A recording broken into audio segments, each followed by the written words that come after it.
Eora, a world where mortals live, die, and are reborn through the turning of the wheel, in a cycle of reincarnation, watched over by the gods. Our gods, some of whom love us more than others.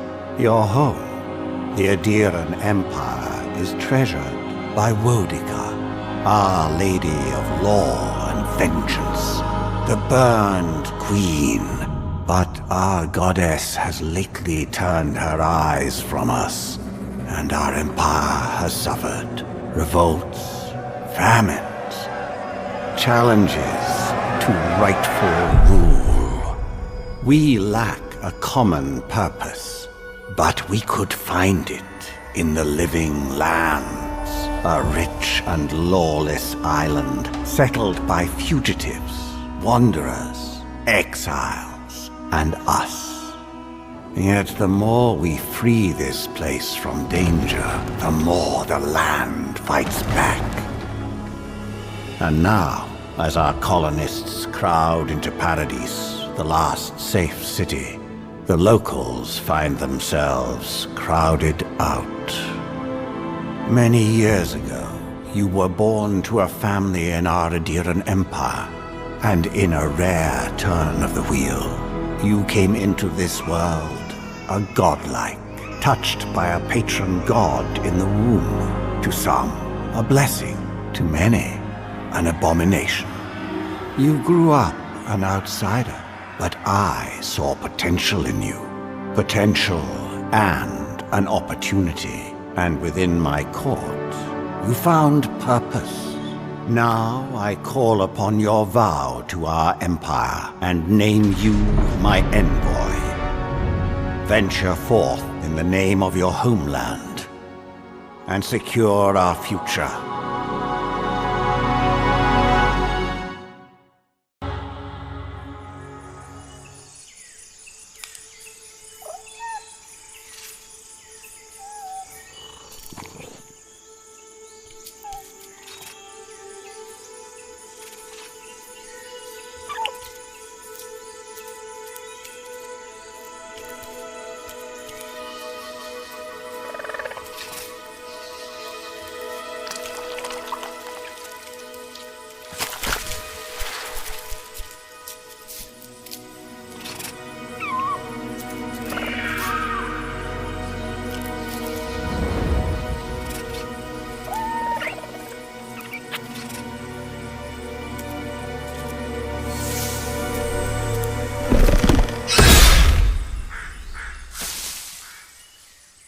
What do you know of the Living Lands?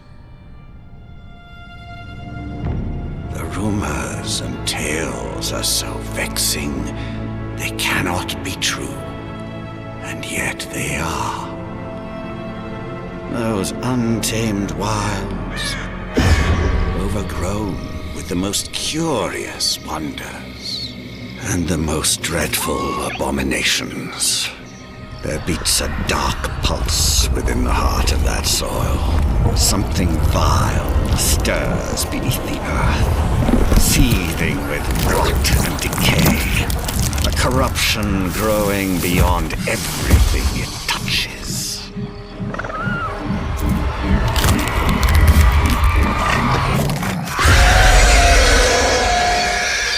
Its foul tendrils reach towards us, to lash out at the Empire itself. I command you, go to the Living Lands, find the roots, and if necessary, sever them. You are my envoy. Remember your vow. The hopes of an empire rest upon you.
over here.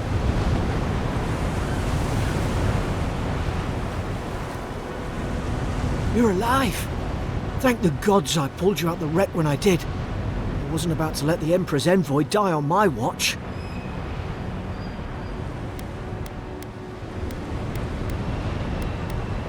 At least the journey's not completely lost. I heard the cannons. I couldn't... We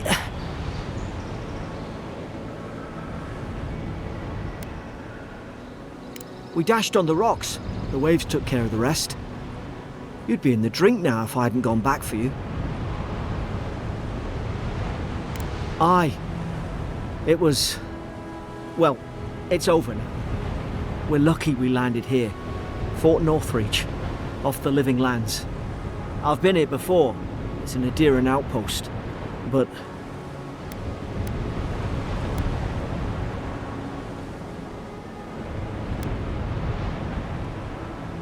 wish I could say that for sure. I saw flashes, Envoy. It weren't the storm that wrecked our ship. It was cannon fire, and it could only have come from Fort Northreach. It makes no sense. No one fires on their own countrymen, unless... that's what I'm afraid of too. In the meantime, you survived. That means we're not scuppered yet. As long as you're here, the Emperor's mission can still go ahead.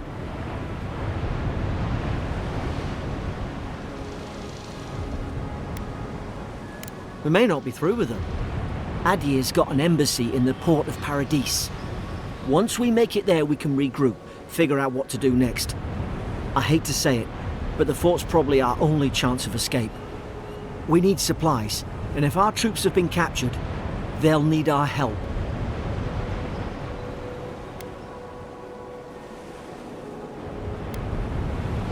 Thank you. I'll keep you safe. Those boards up there look old. A good hit and we can be on our way. Take that spear. It's no good to any of our crew anymore.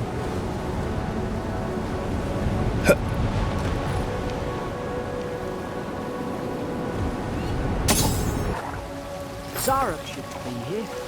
Haven't the troops been doing patrol? Now...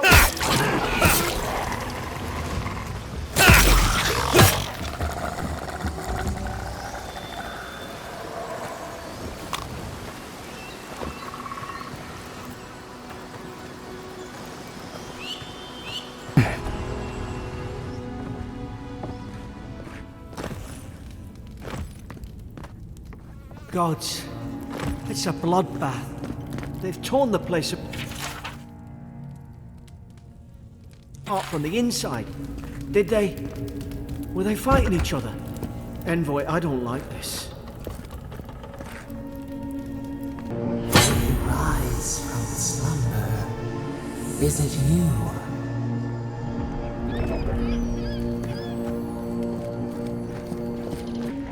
Is someone there? About time. Stay back. I'm not catching whatever's on your head. Easy. He's a godlike. You mean a god gave you that face? Touched your soul and everything? That's right. Never seen one of your kind before. I always heard folks say you were blessed. Looks more like a curse to me. They never talked to you? Huh. They must not like you very much. That's the Imperial Envoy you're talking to. Show some respect. The Imperial? Shite, I should have known you were Adherans too. Funny you survived while all your friends here went belly up.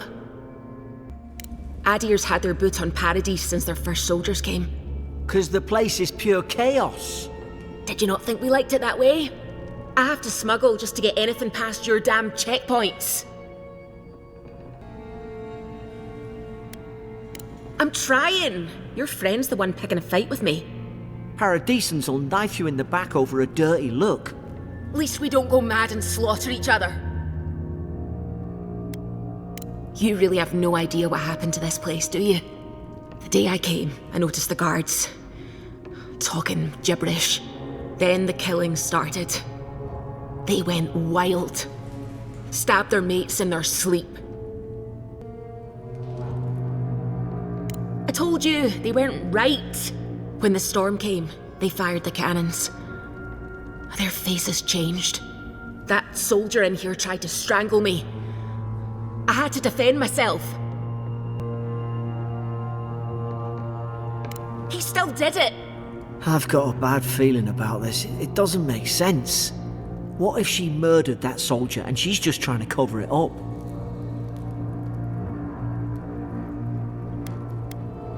Look, we don't have to like each other, but we can all get out alive. I left my boat at the edge of the island. It should still be there.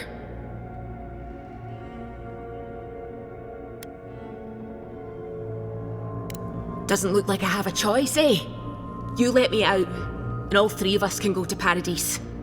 Envoy, I've tangled with Paradisant smugglers before.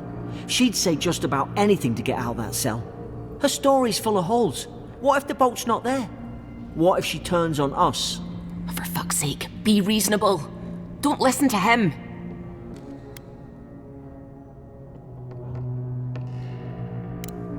Gods, that's the sanest thing I've heard all day. It's in the warden's room. They blocked it off when things went south. You can find a way in, though. You seem smart. If we live to regret this... Easy now. Think, aim, and strike. Stay in the tall grass. We can get the drop on them.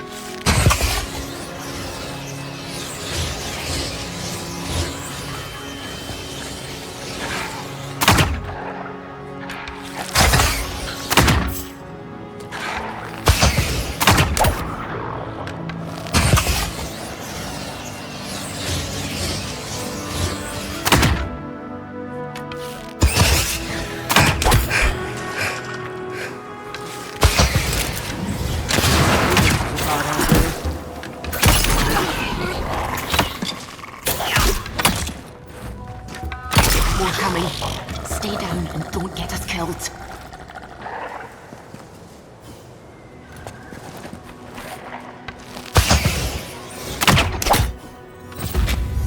The dead soldiers, the plants, everything here's mad. All of it.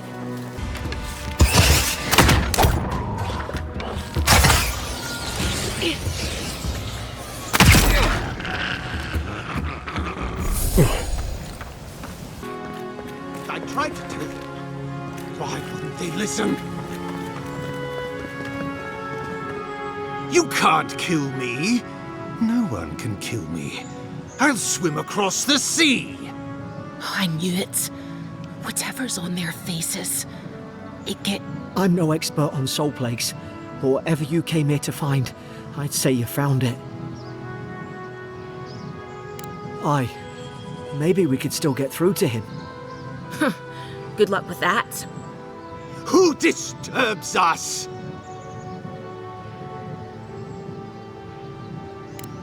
I had dreams. Fabulous dreams. They tried to silence them. Steady yourself, please. We're only trying to help. You're wasting your breath. He's gone. You tread in the orchard.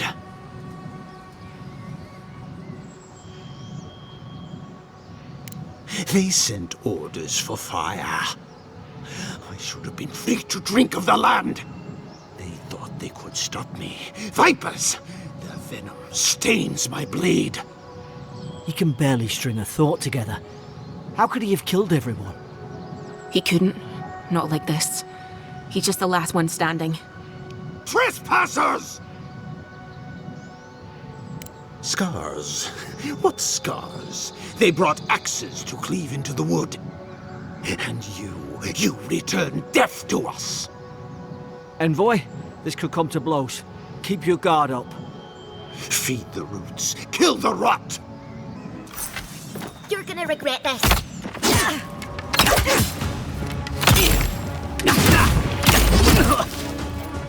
Seek!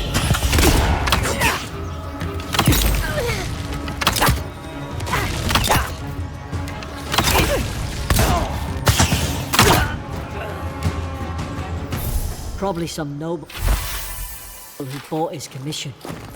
Now look at him. Closer, we twine.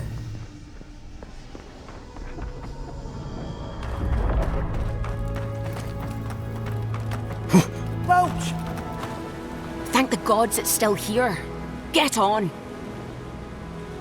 There, in the distance. It's Paradise. So, the smuggler wasn't lying. My name's Alora, you know. Thanks. I've enjoyed not being dead. Look, if this is the soul plague the Emperor sent you to find, we have to stop it. You have to stop it, no matter what it takes. I'd heard rumours about folk changing out in the hinterlands. I thought they were just that. You know, stories. I never imagined it'd be like this. I don't know how, but if anyone can find a way, it's you. Will you get on before I leave without you? Aye, onward to Paradise. Suppose this is where I leave you then. I owe you my life, envoy. I won't soon forget what you did.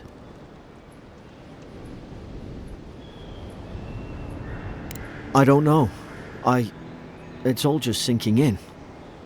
I hope the folks at the embassy know where to find a good, strong drink.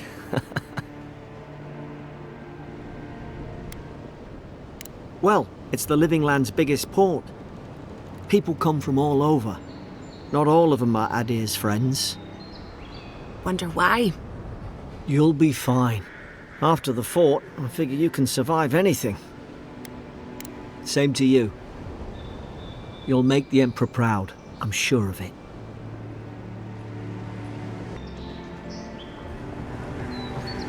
This is your final war. Hey! Turn around and sail back to wherever you came from. This dock is reserved for the Imperial envoy. And he's late. Huh. Probably died at sea. Good riddance. Wait, you're the... Fuck. Nice. Forgive me, envoy. I meant nothing by it. A slip of the tongue. Can we start over?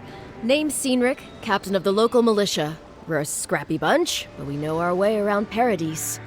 Unlike most Adirans who couldn't find their ass with both their hands. Oh, present company excluded. They told me you were godlike, but I didn't know what to expect. Your face, it's so... Ooh, on second thought, why don't I just shut up before I say anything else I regret? Now there's a good idea. No doubt you've come for the Adiran ambassador, but he's gone, along with our claviger. Well, there's some kind of blight in the wilderness and rumors of plague. They went to investigate. Nature has a mind of its own in these parts. When the ecosystem changes, we ask ourselves how and why. Leaderless and rudderless is the natural state of things in Paradise anyway. Keeps things interesting.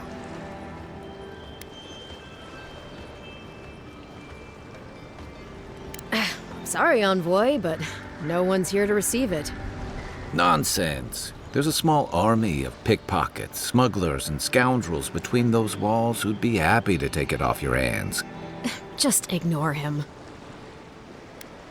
They traveled northwest to the Strangle Route, past the old Pargroon Wall. You need to find the ambassador, and I need to find the claviger. How's about we partner up? Name's Kai.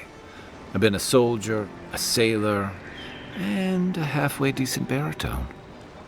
He's a troublemaker, but a damn qualified one at least. I knew you had a soft spot for me. I did my time in the Rawatayan Navy. I'm good, as long as you talk real slow. Kai, before you go, remember, you're taking a distinguished veteran into the wilderness. Make sure he comes back alive, or the Steel Garrote will have my head. Better yours than mine. I admire your eagerness, envoy. Just don't rush into danger too quickly, all right? Right behind you. We've got to find your ambassador and my claviger before something else does.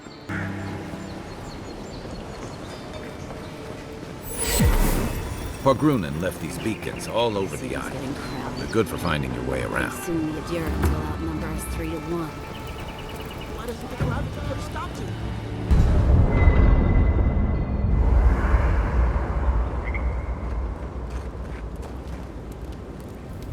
You know, for most people, getting sent to the Living Lands is a punishment. But, according to Cynric, you're the personal envoy of the Emperor of Adir himself. Quite a position. Tall grass, huh? Even in Rauatai, you lot are the stuff of legend. I guess I should count myself lucky our paths didn't cross sooner. But that raises a bigger question. Why would your emperor send one of his most accomplished warriors all the way out here?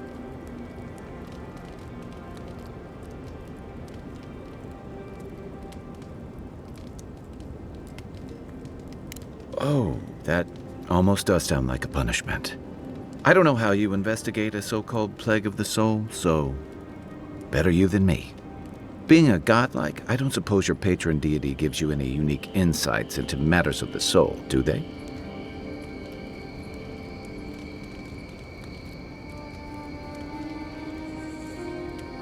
I thought every godlike knew their god. That's one of the stranger things I've heard. And out here, that's saying something. Sorry, these are unusual times.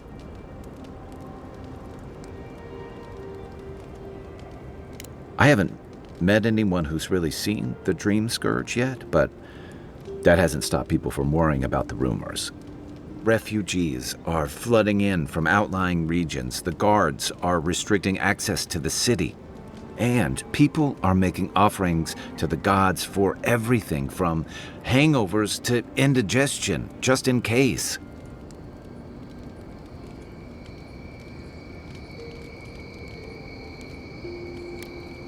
I like your confidence, just be careful how you express it. Unfortunately, the presence of so many Adiran troops and the rumored exploits of the Steel Garrote paladins supporting them is only making a tense situation worse. I think that's why the Clavenger accompanied your ambassador.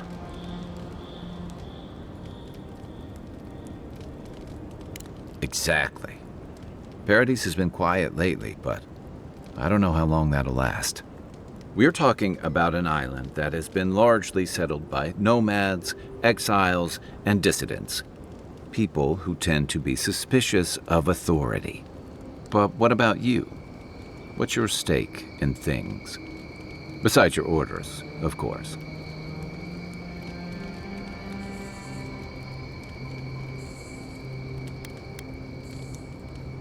Many people do. Most never make it back. Still, you seem more capable than most. I'll let you get some rest, but thanks for talking.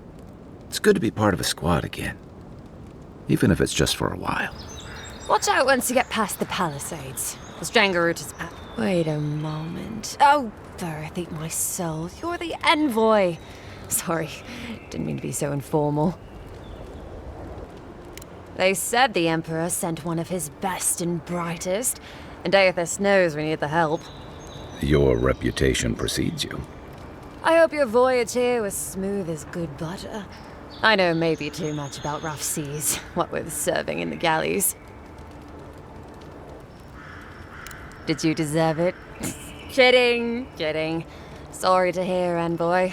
The Living Lands is dangerous. We should be sticking together. Can't imagine what might have possessed them to do that. Hope it isn't the damn soul plague. I haven't seen anything like that before. It seems to change people. Animals. Feels sometimes like the plague is alive somehow. Sorry for the glib tongue. I've tried to be more proper before. It didn't work. I'm no good at niceties, including abiding by most rules. The law and I aren't exactly the best of friends, no. Although, I think that's Adir's problem. I was mostly just stealing food. If you're born to the wrong social class, Adir makes climbing the ranks rather difficult. Anyway, that's all in the past.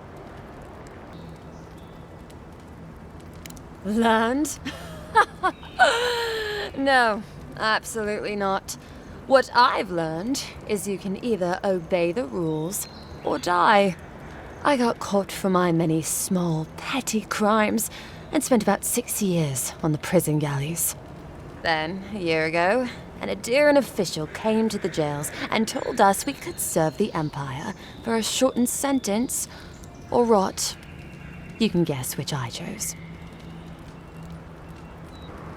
Seems reasonable to me, too. If I get lucky, I might even die out here. All in all, it's a pretty sweet deal. 3 square meals, bed of my own, maybe even a chance to retire as a clerk. Wouldn't mind being bored stupid for a few years. Better than the alternative. But first, even more Palisades.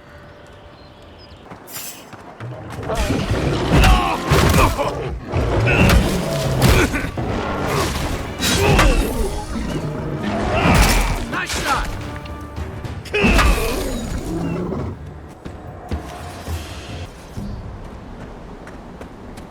It breathes. It is close.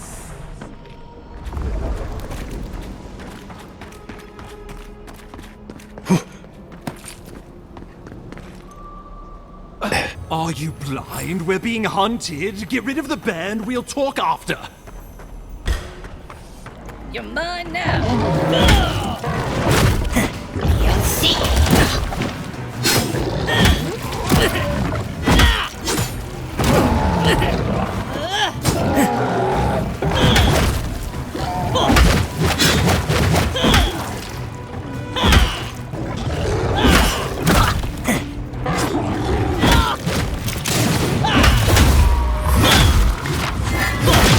One for you. Well done. What happened to that bear?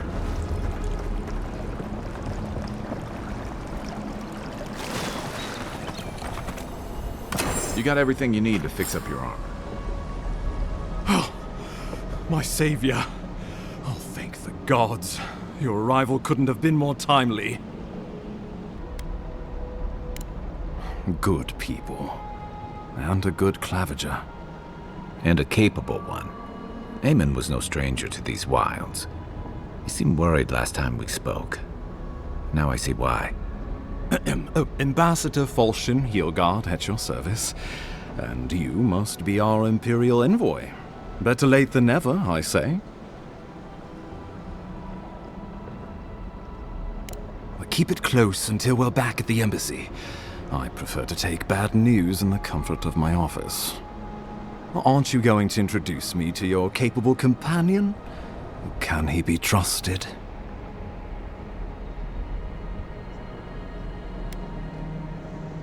Well, did he now?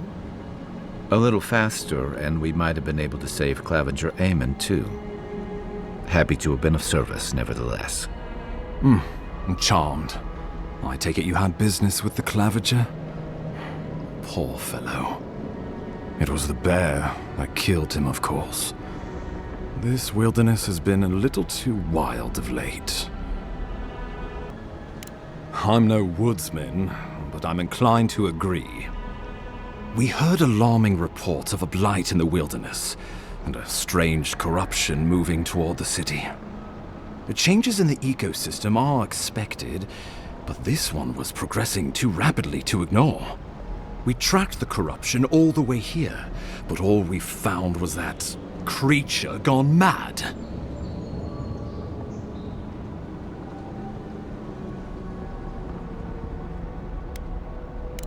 Did you? We lost contact with our coastal detachment days ago. I was hoping for better news. The situation is more dire than I imagined. We need a plan of action before whatever this is consumes the living lands. We are here. Come to us. Commune with us.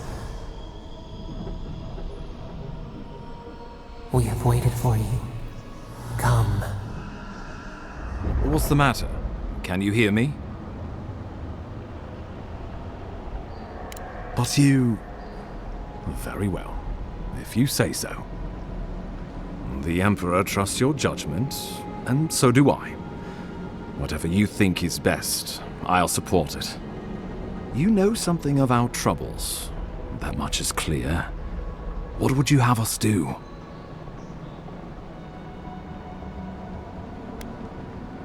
Right behind you. Just be careful. The Emperor would never forgive me if anything happened to you. Take it slow. We'll be right here.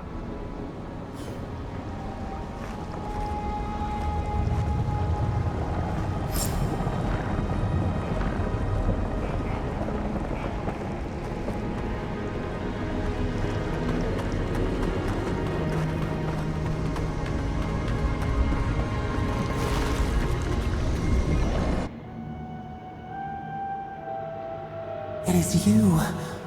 Come closer. We feared you were but a dream. We wake from seasons of slumber. We have been waiting. We were drowning in our nightmares for so long. Your hand was a branch. Escape! We reached for you. And you are familiar to us. Our memories are fractured, but you too are alone in your strangeness.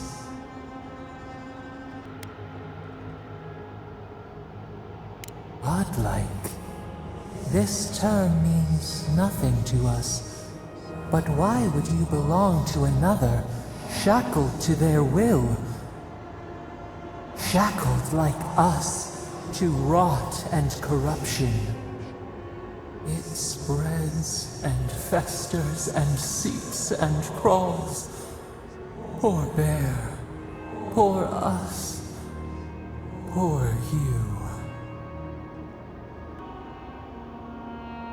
Yes, the air sings with its spores. It is everywhere. We can feel it. We fear it. We can see where it spreads. It is an infection. A foreign body invades, the host fights back. We feel the pain of this intrusion. It overwhelms us. If an animal sickens after a fight, as it howls and sings its agony, what do you do? Death. Because some things might be pruned, some branches cut to save the tree. Envy. How much we envy the loving dead, peaceful under the flowers.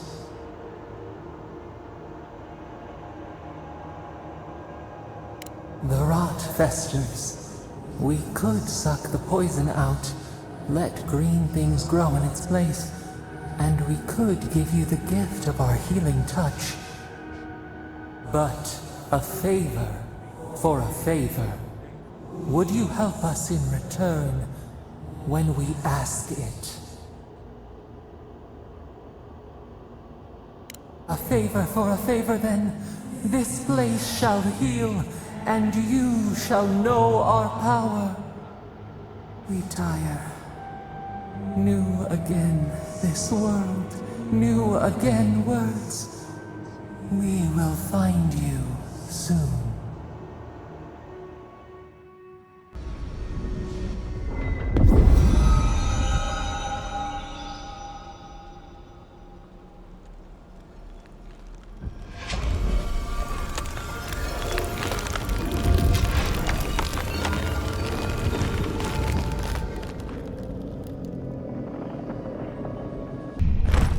Incredible.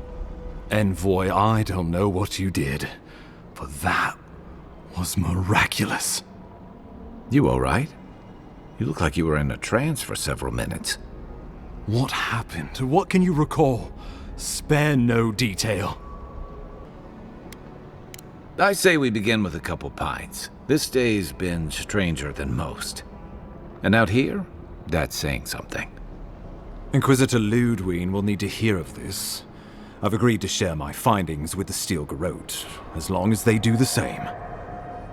Not that she has any interest in ecology. Ludwig is obsessed with our security, sees enemies lurking around every corner.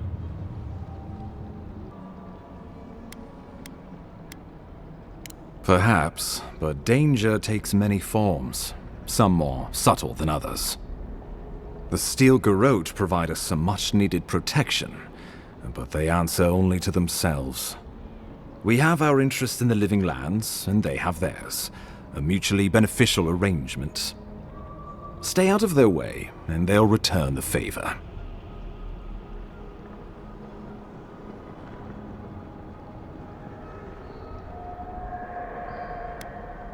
Ah, you're going to be troublesome, aren't you? At least you're on our side. We'll talk more at the embassy. I'll ensure the Paradise militia give you free passage into the city. Ah, Envoy, what you've done here is truly amazing. Let's keep up the good work, eh? Just watch your step. There are swaths of the city barely more civilized than this.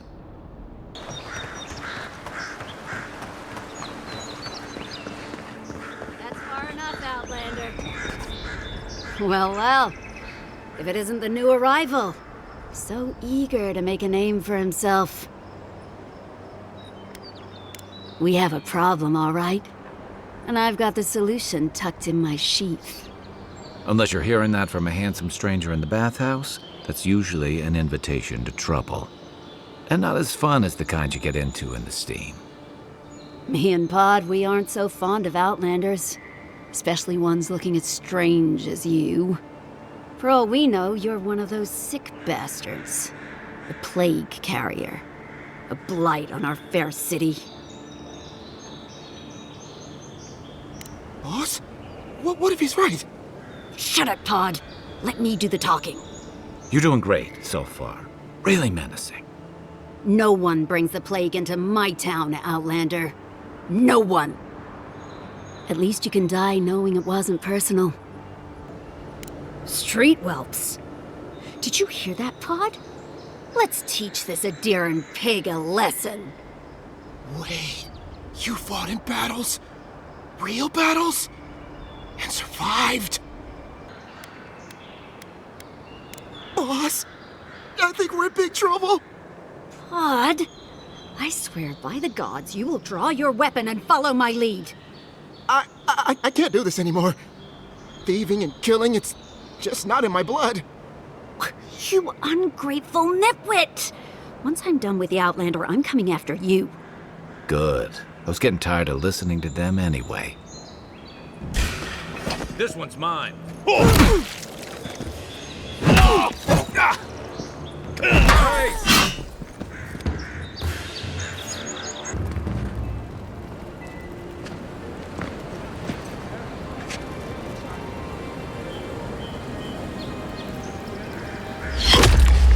Envoy!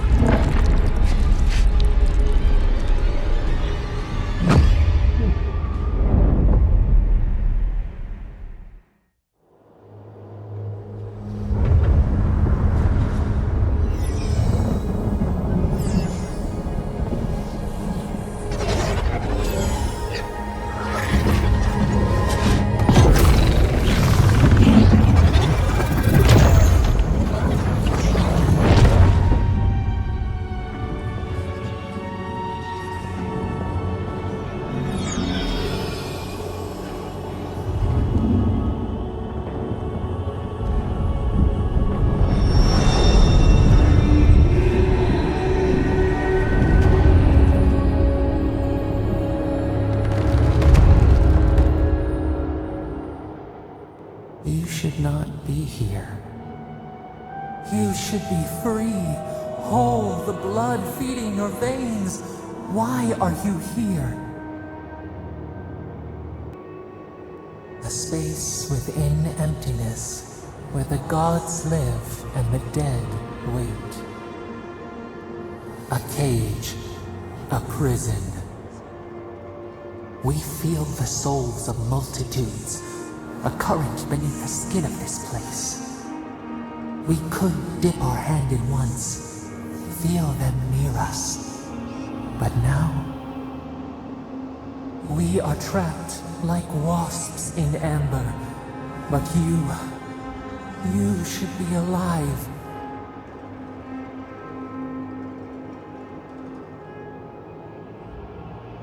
Our beloved, they stole the bloom from your branch. An arrow broke the skin. It carried poison to your veins. A festering blot of corruption spread through the root and sap. It stilled your heart. It silenced the song in your mind.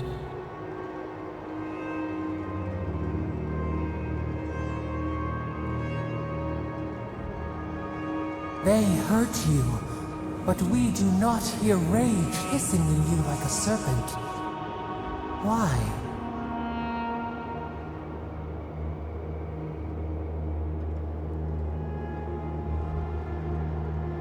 Soften. Quiet. You would accept the winter before spring, but you do not understand. Your soul is imprisoned here, as are we. But we can help you. We could send you back. Just this once.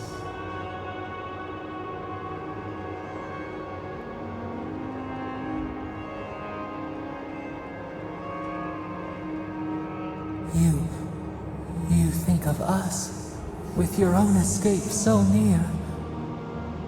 We are moved and decided. We will use our waning strength to free you. Then you must find us. Free us from our prison. Breathe deep. All birth is agony.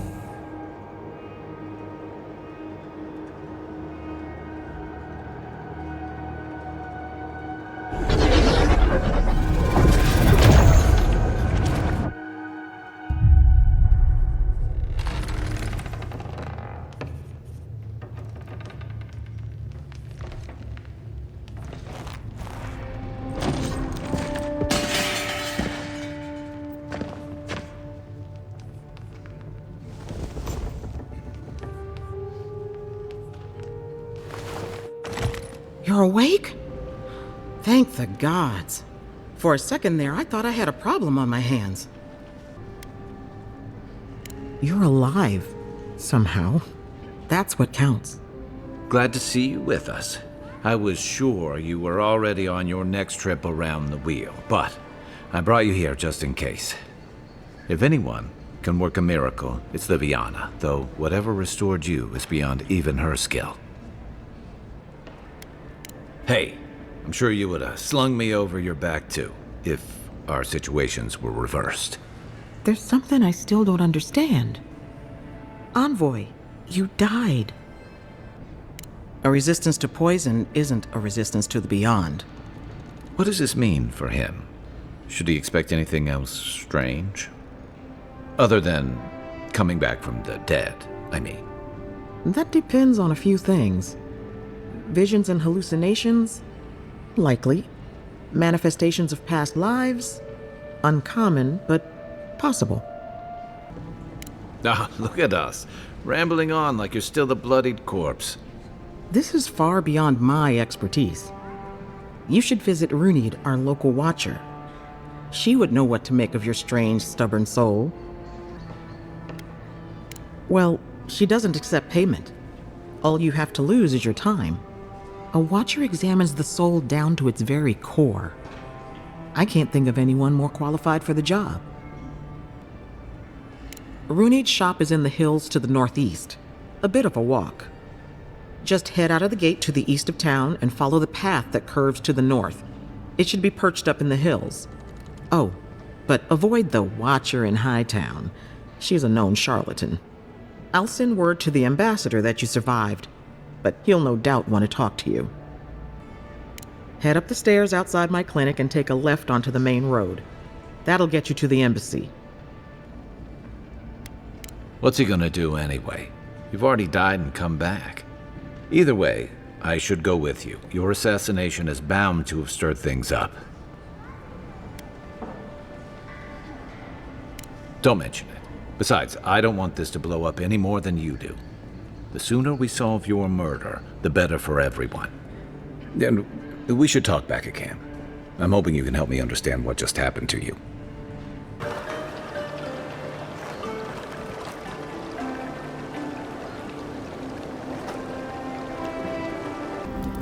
Listen, this is something I never thought I'd have to ask, but can we talk about you coming back from the dead?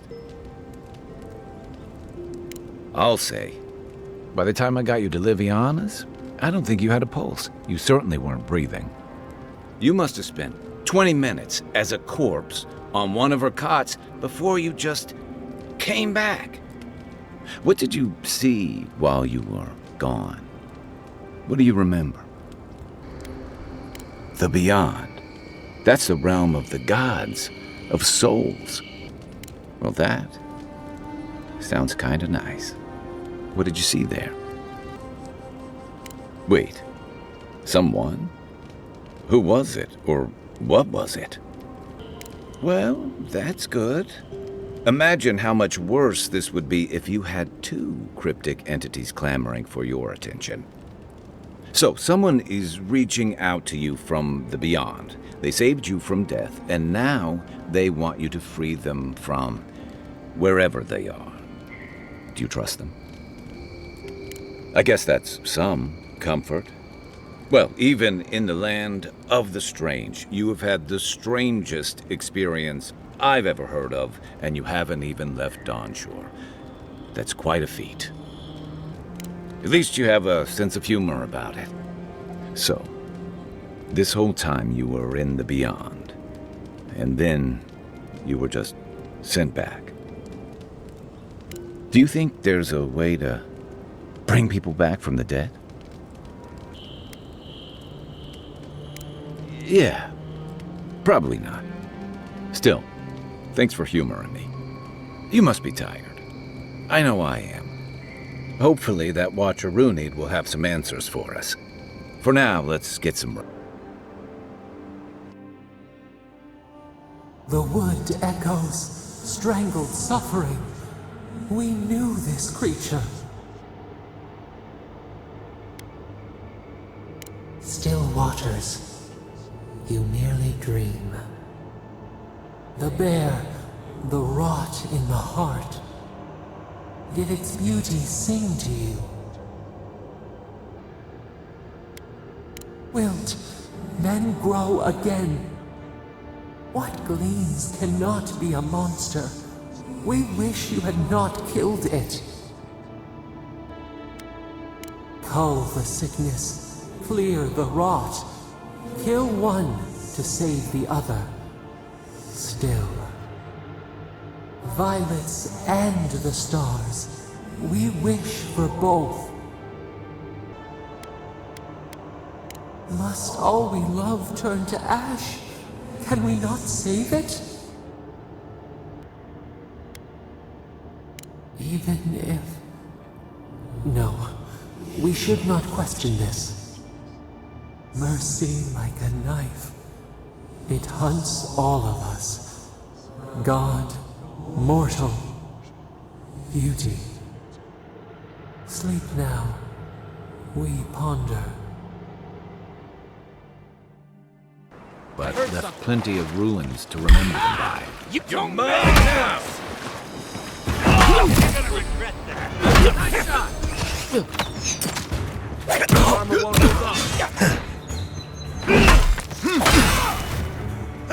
To your left! Seek!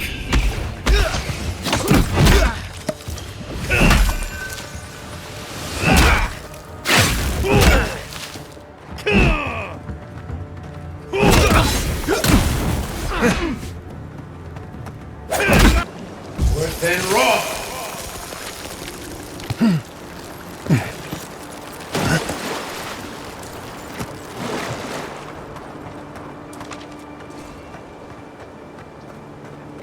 No, that wasn't me.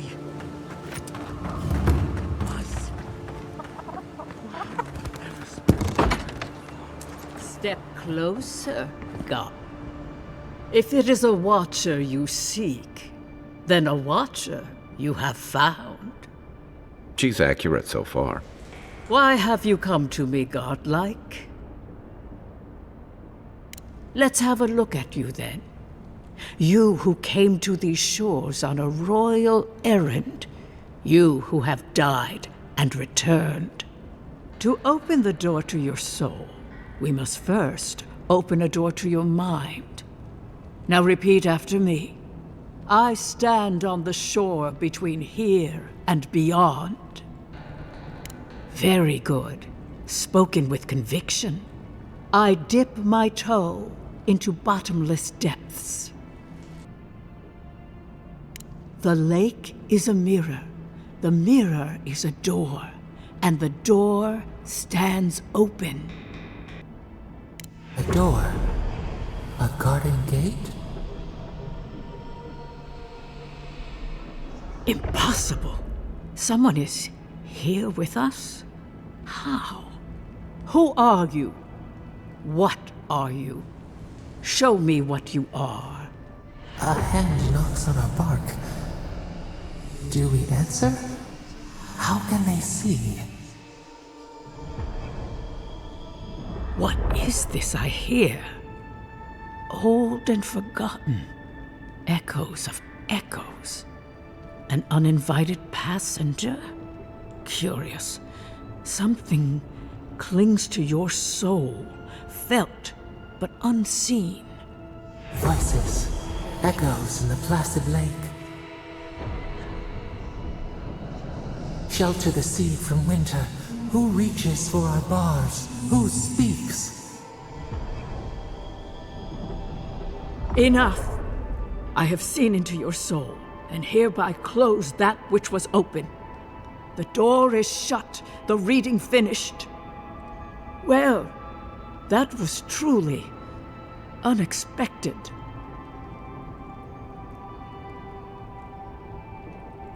I am pleased to report I made contact with your soul, and then with something I cannot name. First, the good news. Not only is your soul healthy, it is strong, powerful. Strange for one who so recently died.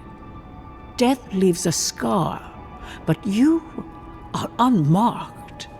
Instead of passing through the beyond, your soul was nurtured, protected, caged. Soft. The shell cushions the egg. You only live because someone would not permit you to die. But I wonder, who?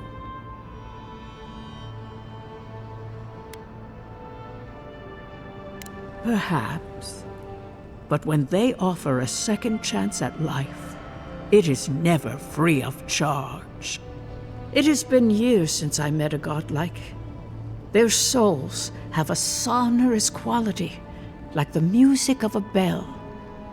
A godlike soul sings together with the god that has claimed them, made them their own. It gives them power. Your soul, it has no chime. In its place, a thorn jabs at your essence, working its way to the surface. I told you the good news.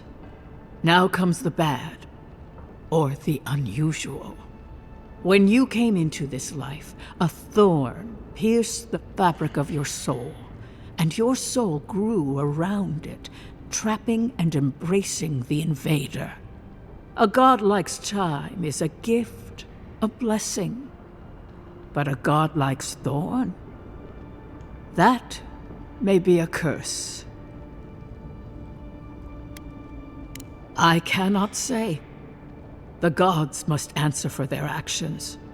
We know that a god touched you at birth, but which one and why? They always sign their work, and none of them lay claim to you. Disturbing. Terrible. There are so few godlike remaining, and you are a stranger even among your own kind. Better luck in your next life. I wish I could tell you that everything will work out in your favor, but the wheel turns by a merciless hand. One word of advice. When you find a pillar of Ardra, commune with it.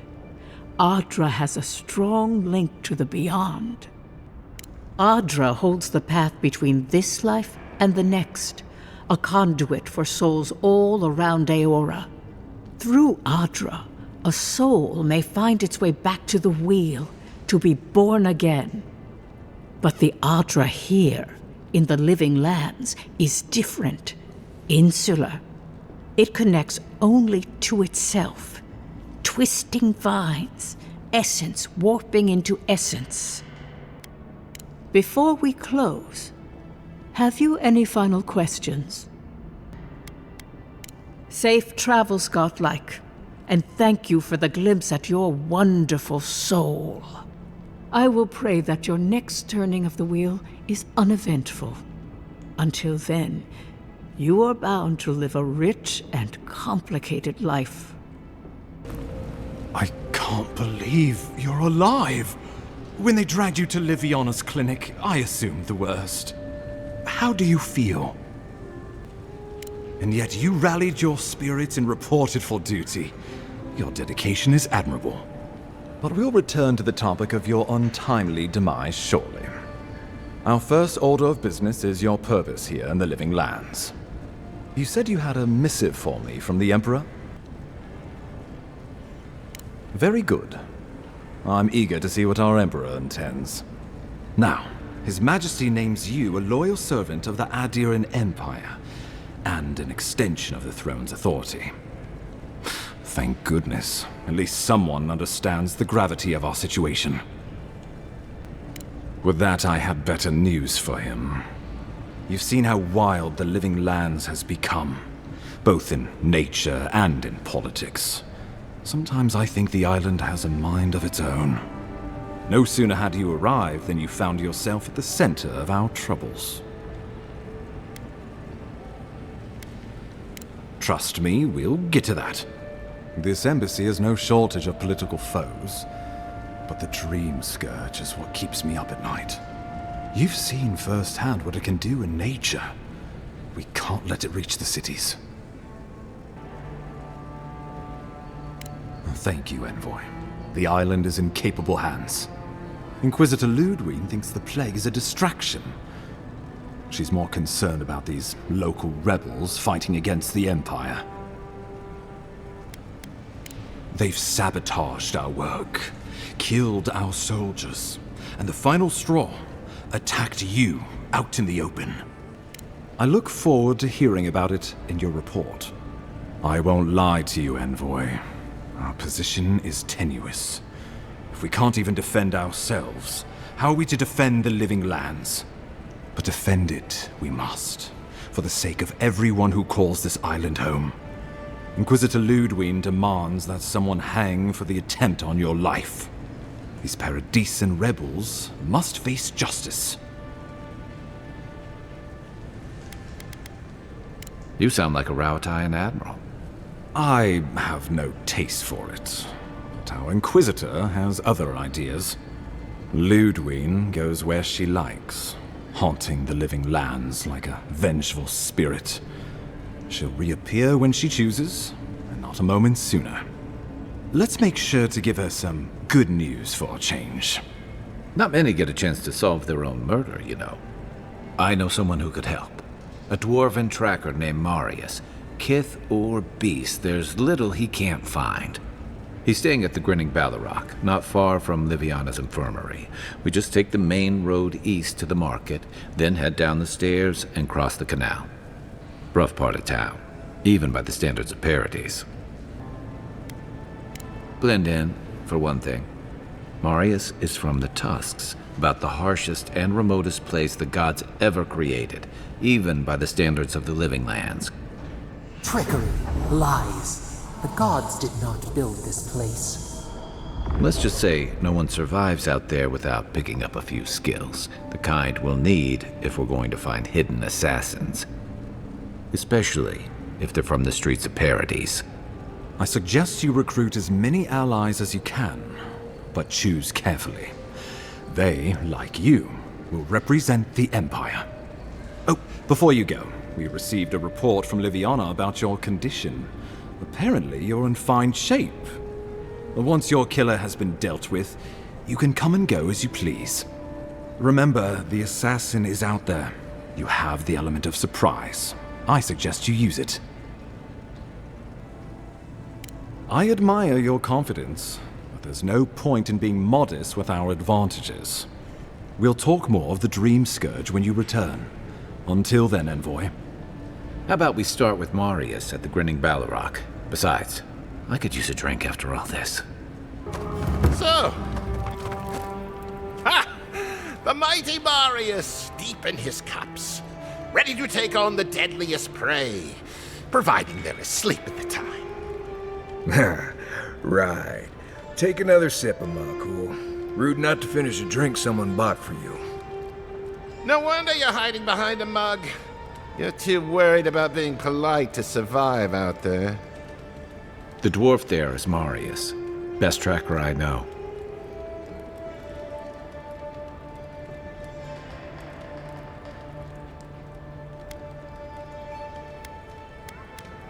Just watch. This'll be good. I heard you're from Solace Keep. How great a survivor could you be, hiding behind stone walls all your life? You don't know anything about me, you Adira Nimdut. So maybe go back and take another blessed day sip. But here you are. Tell me, how does one get kicked out of a place that never lets anyone leave? Dukte Drago Sakasat Jitule. You want to talk so much, I'll cut you a second mouth across your throat.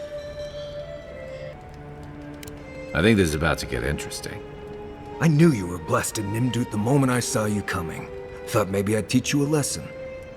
So I paid the bartender a few gold to drop a tiny bit of Widow's Kiss into a cup and serve your drink in it. Cramps should be starting in a few minutes, so, if you want to fight, we should go ahead and get started.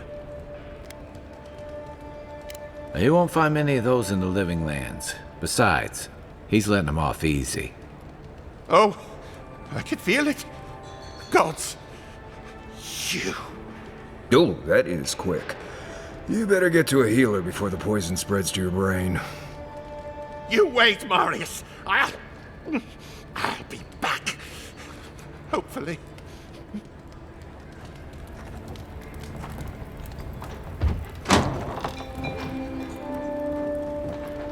Well, that was something. Marius, this is the infamous Adiran envoy. Envoy? Marius. Well, any friend of Kai's is definitely a person. I need to see the scene of the crime, over by the town gates. I promise there's something left there we can use to track them. Then they wouldn't need much of a reason to go after an Adiran official. Plenty of stale water there. Still, it's dangerous to make assumptions based on stereotypes. We need more of a trail to go on. We'll figure this out, Amakul. Don't you worry. Huh. Aren't you the outlander who died in the streets? How are you... Ah, it doesn't matter. You've got to help. He's gonna hurt me again. Everyone take a deep breath. No one is hurting anyone else today. Right? You seem to like beating up on little guys. Want to take a run at me? Listen to me, dead man. What happens here does not concern you. Walk away. Or what? You'll die on me? Have to admit, that's a good one. This is getting tiresome. I wasn't really gonna hurt the apothecary, but I'm really, really gonna hurt you. Slowly, too. So you better hope he starts at the top. He's not lying. I've seen it happen. You talk too much. Hey, boss, maybe we shouldn't. Fighting a godlike seems wrong somehow. I knew you'd gone soft. We'll settle this as soon as I'm done here. Is that all you got? Nope. Get him, boy! Good for you!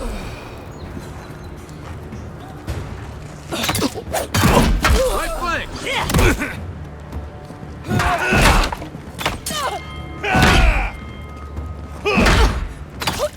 There you are, swine.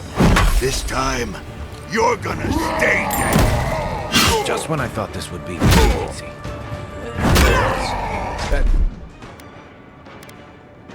Stall.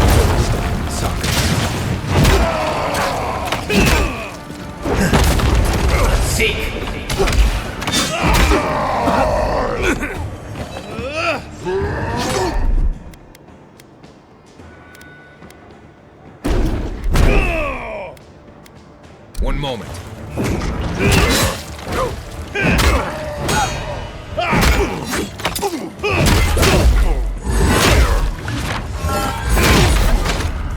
I can't believe they're... Envoy, thank you for dealing with those miscreants. There's a plague on these streets, and they are a symptom. A gang of bullies shaking down honest folk? Seems more like the cause to me. It's no more dangerous here than anywhere else. It's just that monsters here have knives instead of fangs. You even killed Thala, the biggest, baddest of them all. The Sparrowhawks are gonna come after you. They don't. That's the problem. You don't have to come to my defense. No one sticks their neck out for anyone in these parts. Poison? Let me take a look. Wait, I recognize that from my wares. It's oil distilled from Santa Torre, a berry native to the Living Lands. Relax. We're not here for you. You couldn't have known how it would be used, right? You better start naming names, Amakul, before my friend here starts to get vengeful. Please, I can't be seen talking to you. You need to get out of here right now. If word got around that I was ratting my clients out to the Adherents, it'd be the end of me. I hate carrying a debt. Just don't tell anyone you learned it from me. The truth is, I never saw the customer's face. They wore a hood. A monk's cowl, I believe. But I can tell you that Santa Torre is used in religious rituals.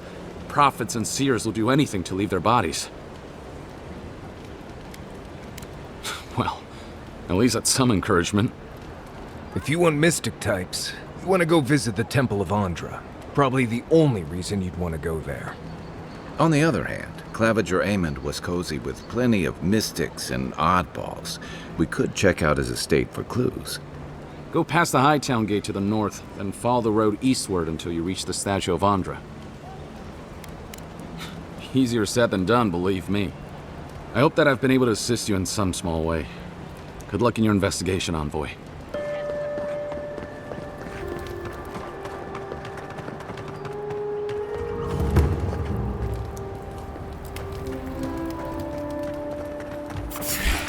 Found you. Get him.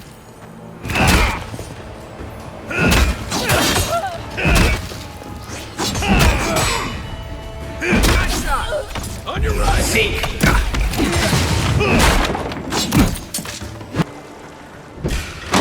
Get him. Stop right there. On your right.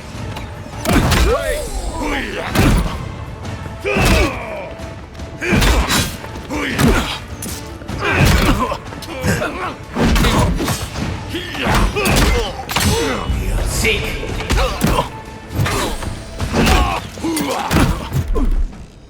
One moment. Well, there you have it.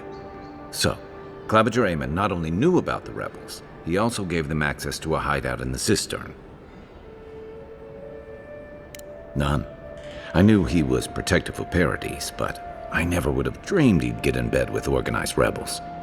Look, everyone who settles in the Living Lands comes from somewhere, but until recently, those settlers have been people, not nations. But when Adir built an embassy and filled it with dignitaries and troops, some started to worry that your laws and governors would follow. Right, all of that. Don't forget why we're here. You hired me to hunt the rebels down, and now we know where they are. A cistern beneath the Temple of Andra. Good place for a hidden base. It sits just below the city, where the people and patrols will never look. On to the Temple of Andra, then. It's east of here, just across the canal, in the plaza with the big statue. Wouldn't think assassins would be hiding out in a temple, but what do I know? Welcome to the temple.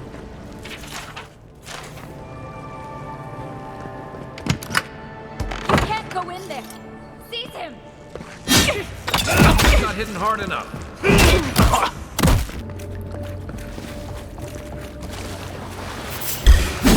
Arms up! Here we go!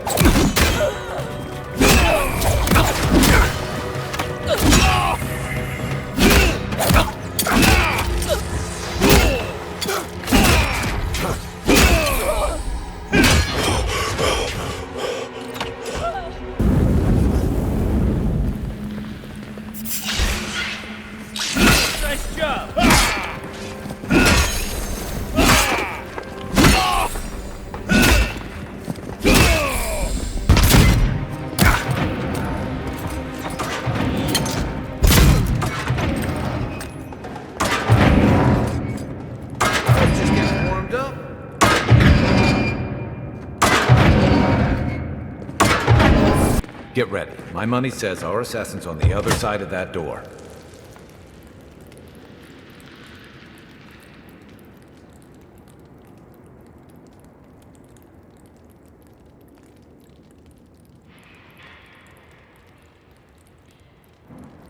So it is true. You're alive. You're truly alive. Spoken like an assassin who's confident in his work. Well, how could this be? I killed you. The gods had something else in mind for you. Stay your weapon, please. Hear me. Let me speak for Paradise. Then you can decide if we part as friend or as foe. Envoy, I killed you because the people of Paradise have suffered under the boot of Adir. Because it was not the ambassador's face that appeared to me in a dream, but yours. This was no ordinary dream. It was not imagination. It was communion. Your face was as clear in my mind as it appears to me now. You were standing under the sign of Adir. Your feet became roots and reached deep into the soil, wrapping round Ardra in the darkness.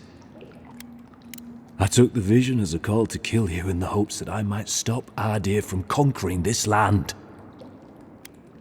Yes, my life may be over, but I accept responsibility for my downfall. I cannot imagine what the gods want for us, but you are at the center of it. The proof stands before me. There's definitely something.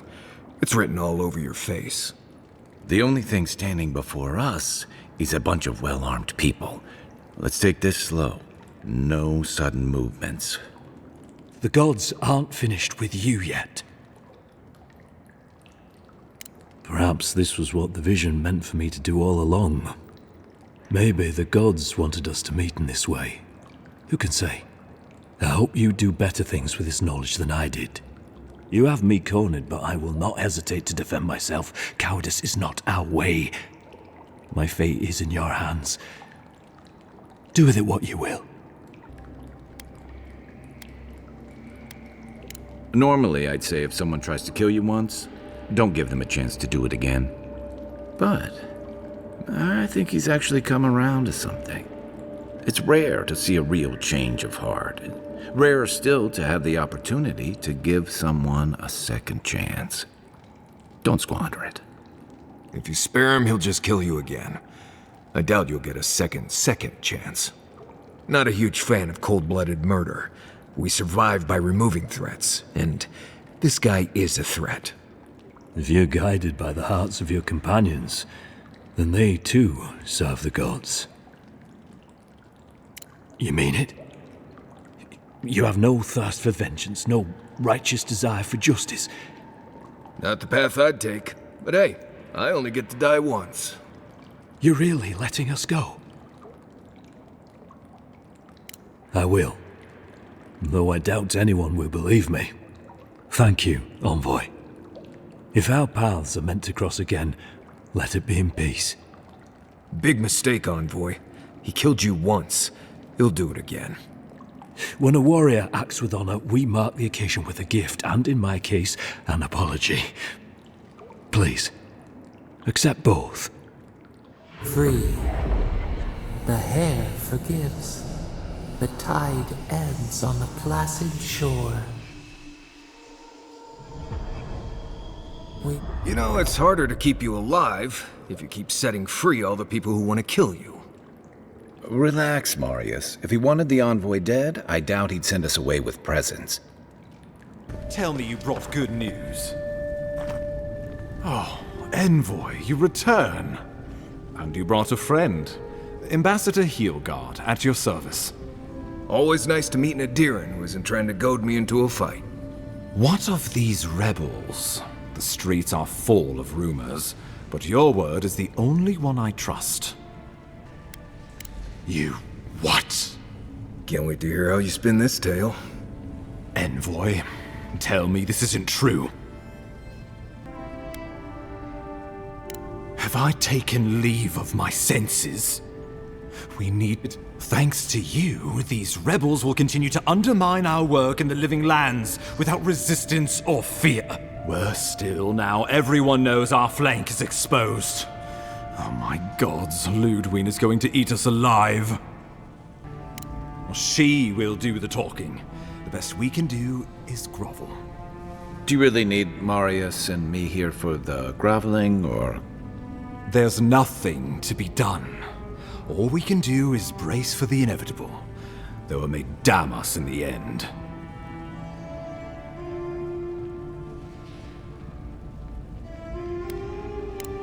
You're right.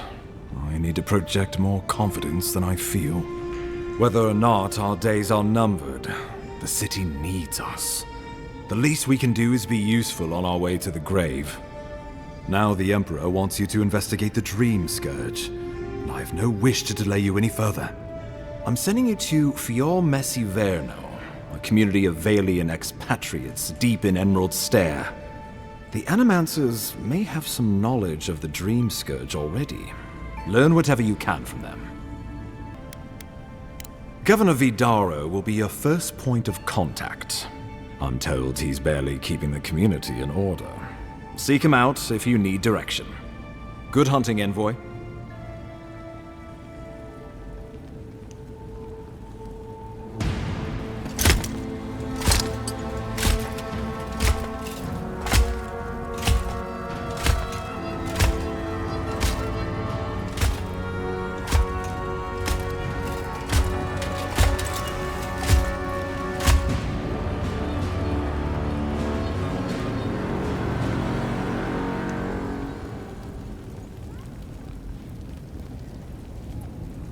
Hilgard.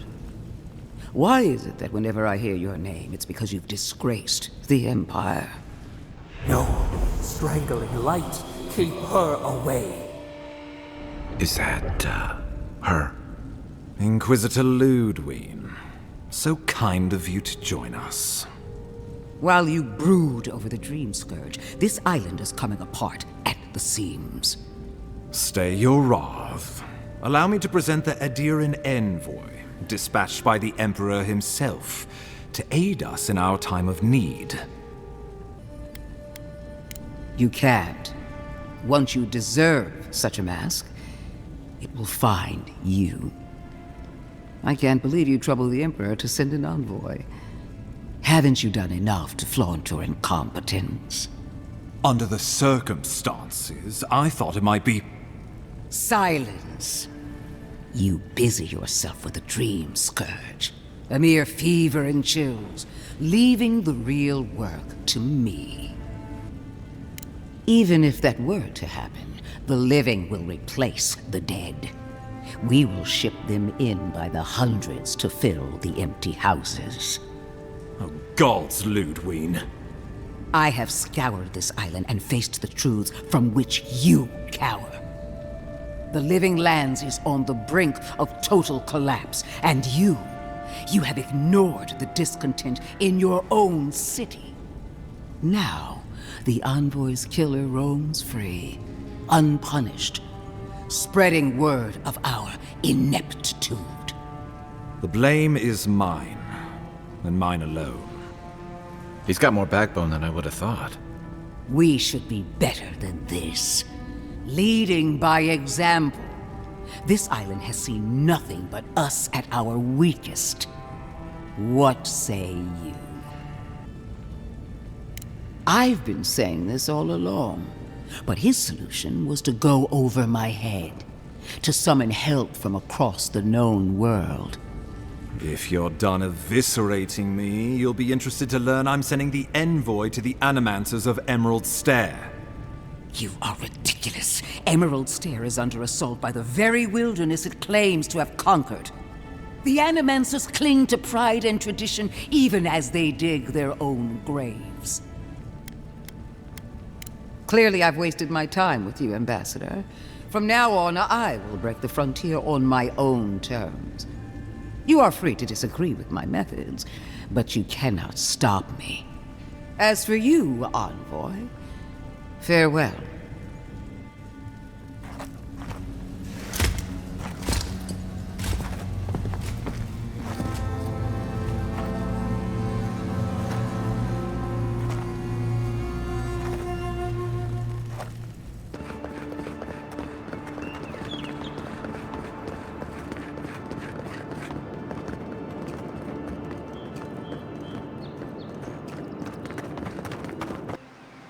Can't say I'm sad to be leaving Paradise.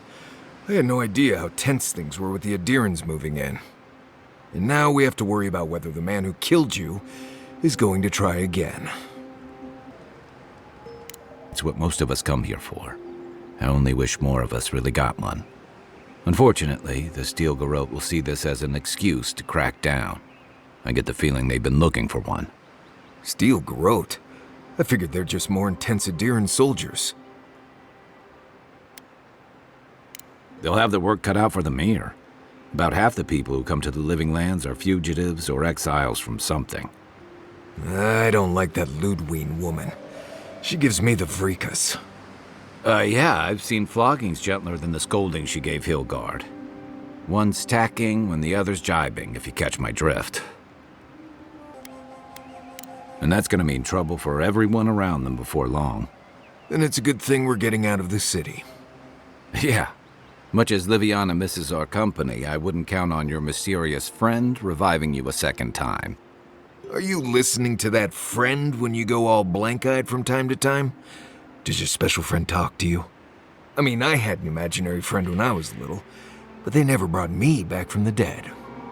He means that with all due professional respect, of course. How do you know this friend doesn't mean us any harm? Unless they have their own use for you. That's what's giving me the shakes. We're headed to Fior Messi Verno to see if the Animancers know anything about the Dream Scourge, right? Maybe we'll learn something about your condition in the process. Right. When it comes time to deal with Animancers, you two are on your own. The Living Lands is an odd place, period. But so are the Animancers. I haven't been back in a while, but Fior is, an interesting place. It was founded about 50 years ago by a disgraced Valian duke and a handful of Animancers who'd soured on politics in the republics. Town full of nobles, scholars, and leeches, all surviving off the work of the farmers who grow food for the whole island. They're an eccentric bunch. You'll see. It turns out that academics are as ungovernable as the rest of us rabble. They don't understand what they're messing with. They can't tame the wilds with machinery. They've held it at bay, until recently. Their ingenuity, or madness, or heresy, take your pick, has fed a lot of people in the Living Lands. But, rumor has it, some unnatural blight is destroying their crops. We'll find out soon enough. And while we're in Emerald Stair, there's something I've been putting off. An old friend from my time in Thirdborn had a cabin out in the woods. Tama. He passed a while ago, but he left something for me that I never got around to picking up. But since we'll be in Emerald Stair anyway... You won't regret it. Emerald Stair's lovely this time of year. Even the Delimgon bloom. No matter what I tell you, you keep picking flowers from things that want to kill you. Hey, they love me. You just gotta ask nicely. Compliment their foliage. Right. Maybe buy them a drink before they choke you to death with vines. I look forward to hearing what you think the word easy means. You and I have quite the adventure ahead of us, Envoy. Our deal was I'd help you find your assassin. I did that. I figured you'd probably travel faster with fewer people anyway.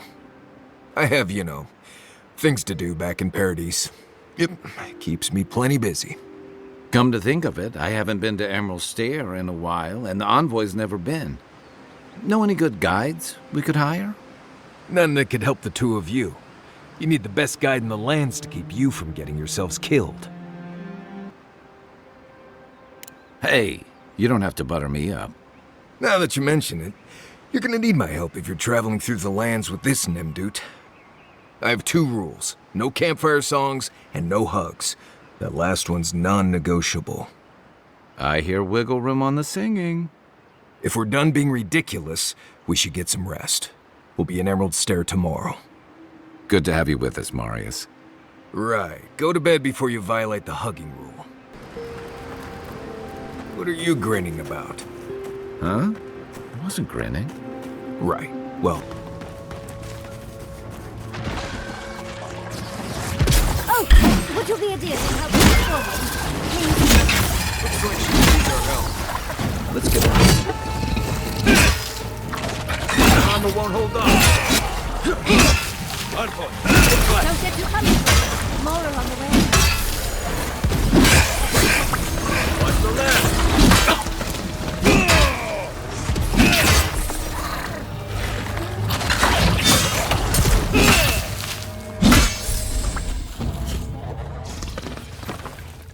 Oh, fantastic. People. I was about to lose my wits. A mind's question. The dust of the Akita in her hair. She knocks. We would answer. You wouldn't happen to have a ladder on hand, would you? Barrett's balls. Just my luck. I really need that vase, and a ladder is required. Pretty sure that saying is Barrett's bells. Pretty sure. But perhaps we don't need one. You're tall, striking, and well-toned. Do they really? I wonder what other advantages godlikes come with. Maybe the three of you have experimented? I'll try anything twice. It's more of an animancy thing, isn't it?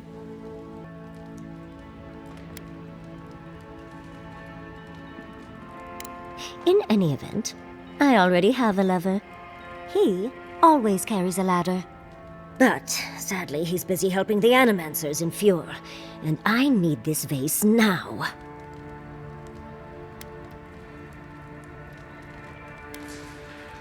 Oh, absolutely not. Vidaro, the governor, is an uptight postinago. But if you want to know about the governor, fetch me that artifact. The vase sits atop that tower beside us, in the ruins there. And once you've got it, look me up. Yatsley, wizard extraordinaire, godless expert, and a Balrog in the bedroom. You do meet the most interesting people. I can get you 1,000 faces that don't require going into some ancient ruins, but no one listens to me.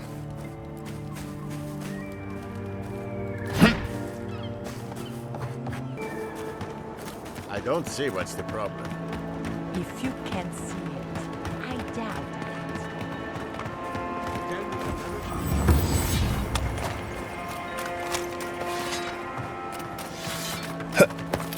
Hand in hand, they toil, and the earth gives in return. The smile of the harvest.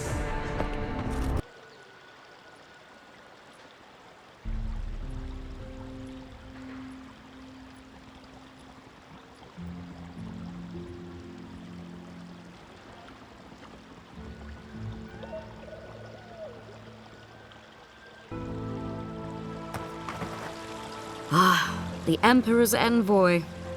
Inquisitor Ludwig said you might be heading this way. As am I, in a way. Forgive me. I'm Captain Alfir, captain in the Steel Garrote. If you're here to speak with Vidaro, I'm afraid you'll find the governor is quite beyond reason. These Valians and their love of animancy. Fair enough, envoy. Talk to the man all you'd like. When diplomacy fails, the Steel Garrote will be ready to ensure the safety of Adiran interests. Barter for peace, prepare for war. We all have our part to play, envoy. Until later.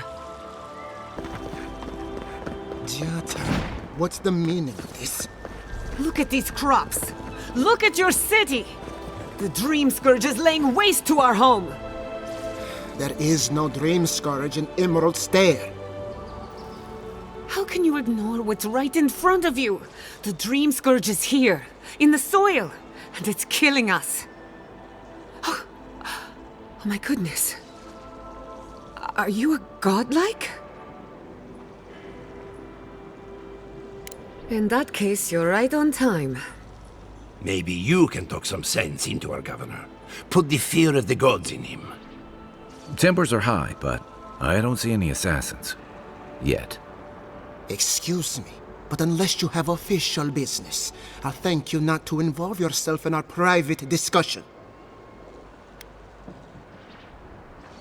We have Giata to thank for that. As you can see, I was just proving a point to our esteemed governor.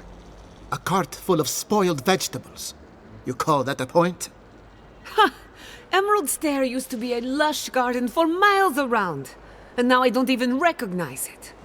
First came the invasive species, roots and mycelium growing overnight, as though nature itself had gone mad. The Dream Scourge has twisted our lands, our wildlife, and now our farms. Then there's no time to waste arguing with bureaucrats. I like her already.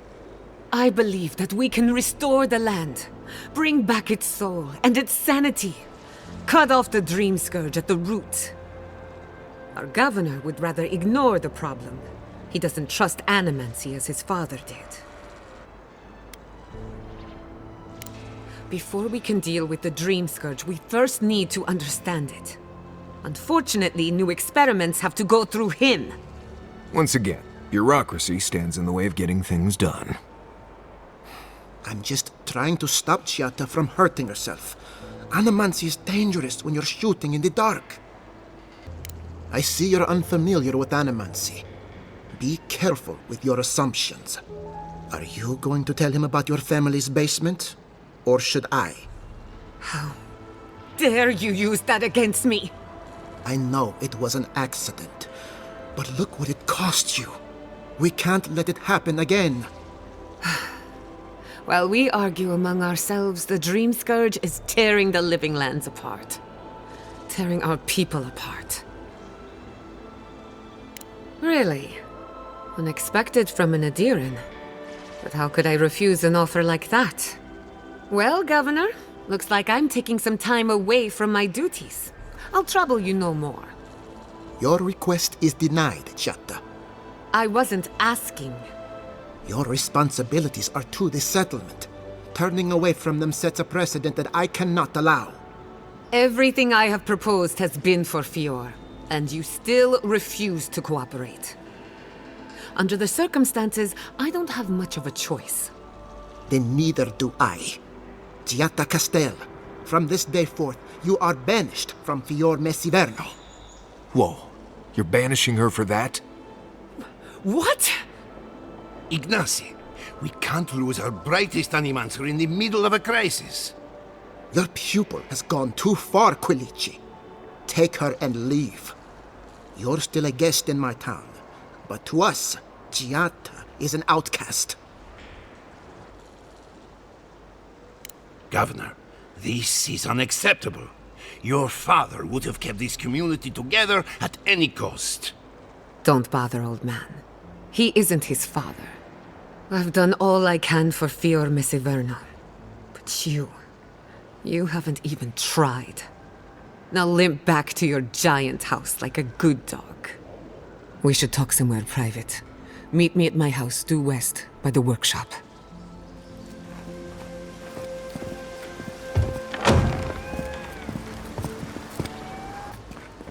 Go as I had planned. I'm sorry you had to see that. What an asshole. Giata, some manners, if you please. Why start now? We're on the verge of extinction, but our governor is too busy protecting his fragile ego. I can think of one. He's an entitled little worm who can't stand to be proven wrong. You did challenge his authority. I know, but... curses. Without Fior Mesiverno, I'm hardly even an animancer. My tools, the workshop, all gone.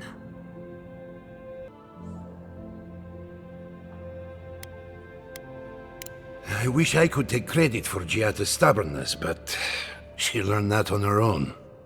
Thanks, old man. At least now I'm free to study whatever I want. On my terms. The Dream Scourge has been a thorn in my side for too long.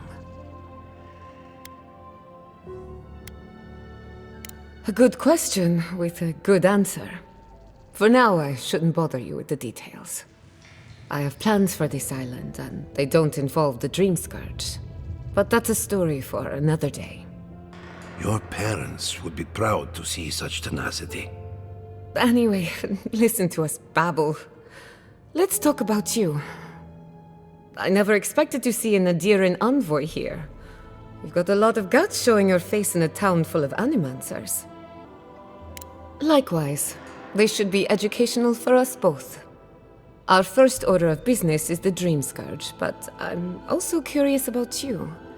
There aren't many godlike left these days.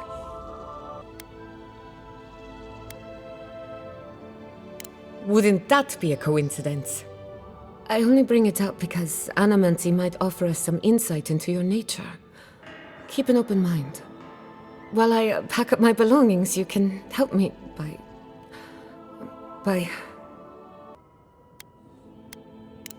I don't even know. I just realized this is the end.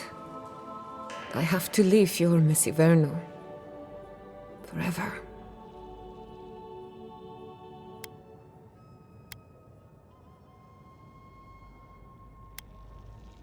Some people don't find out who they really are until they leave home.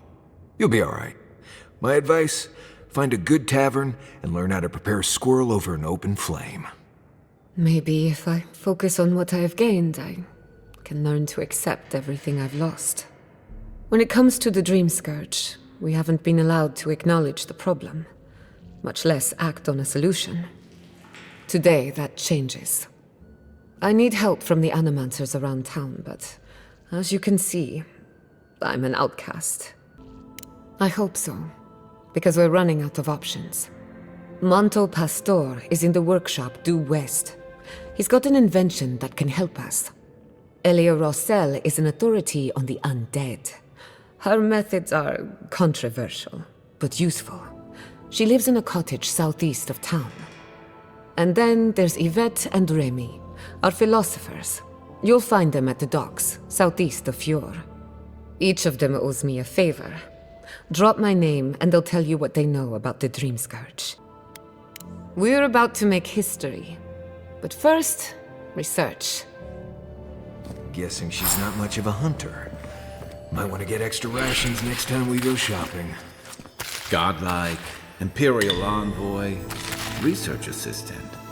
Who knew?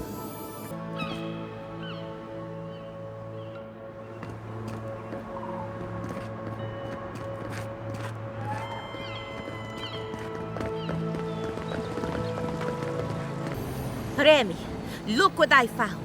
A genuine godlike. Do you think they can hear us? Let's find out. Hello, me, Yvette. You friend? Remy, take a note. Fluent speech and upright posture show marks of sophistication in the endangered godlike. We heard that Giada partnered up with an outsider, but I had no idea you were a godlike. Fascinating. I suppose we owe her a favor. Or two. Giada must have sent you to be our test subject. She knows how we adore your kind.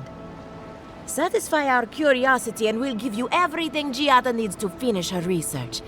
Deal? The information wouldn't be worth anything if we just gave it to her freely, now would it? Let's begin the examination. If you could choose, who or what would you be in your next life? Next time you go around the wheel, you might not get so lucky. Tired of being remarkable? Interesting. My turn. Some would call you blessed. Others would call you cursed. The fact remains, you were touched by the gods. Wouldn't you say that you owe something to the rest of us? So, you believe we need your help. Interesting. Oh, I thought of another. We all know that godlike can't reproduce. How do you plan on leaving a legacy after you're gone? Oh, didn't anyone tell you? Oh dear, Yvette. I think we've hit a sore topic. Shame you had to learn it from us. Do you have an answer or not? Very optimistic, aren't we? I think that covers everything. Thank you for that brilliant insight, Godlike. You're a credit to your dwindling kind. So, Giada wants to know all about the Dream Scourge, yes? Such has been her research of late. Do you want the good news or the bad news? There's no cure for the Dream Scourge, much in the way that there's no cure for an avalanche. Giada will be interested to learn that the Dream Scourge cannot just be studied in a lab. Its nature is wild, so it has to be studied in the wild. Our machines and experiments would meddle with it too much. And like anything affecting the soul, it must be connected to essence. Thus, if she wishes to discover more about the Dream Scourge, a Pillar of Adra would be a good place to start.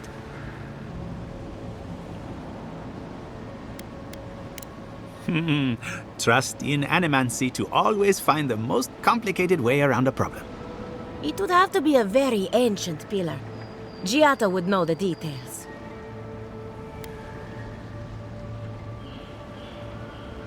Now that we've researched the mind of a godlike, the next step is anatomy. But we've taken enough of your time. Farewell. A godlike in Emerald Cell. Well, maybe our luck's improving. I'd offer to shake your hand, but I've been elbow deep in Beatrice all day. Try and use their names, if you don't mind. It builds their confidence. As you can see, this is my reanimated corpse farm. We can smell it, too. I'm trying to demonstrate the value of undead labor, but of course nothing is ever that simple. But my revenants are special, so gentle and well-behaved, most of the time. It's somehow worse knowing that these corpses are polite. Now, Beatrice, she's being a real problem, if you can believe it. Would you be a dear and reach into her guts? Feel around for anything that doesn't belong. Just imagine you're preparing to roast a chicken. A wet, ropey, warm chicken. If Beatrice ate something that disagreed with her, the least I can do is keep it from spreading to the rest of the flock.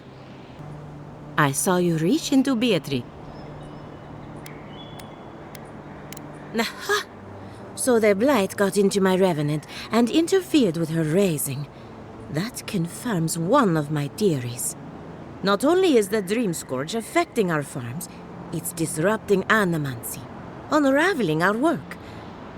Sounds like I have more research ahead of me, but at least now I have a sense of direction. Thank you for getting your hands dirty on my behalf, godlike. You're a natural. Not really. But that's all right. You and I have something in common. Giada Castel wants my professional opinion. What an honor.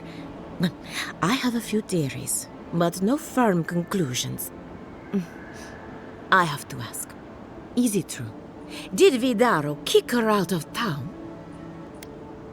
That's our governor for you. Self-righteous even in his own ignorance. Very well. I'll tell you what I know about the Dream Scourge. But first, I need some help around the farm. I'm up to my ears in chores around here, and the revenants can only do so much. They can't do complicated tasks, you see. Anyway, I'm afraid the time has come to put down poor Silvo. Yes, quickly and mercifully if you can. Silvo is one of my revenants, my oldest, my favorite, and the pride of my flock. Someone needs to put the poor fellow out to pasture. And I just don't have the heart to do it myself. Well, it's already dead. That's the hard part done right there. When a revenant goes bad, there's only one option. Final death. And poor Silvo's time has come. Thank you for understanding. You can find Silvo in the barn. He's blocked the door somehow, but the window should be open. Just be gentle with him. He's a good boy. So, we're killing the Revenant then? She just couldn't come out and say that? And this is why I don't take pets.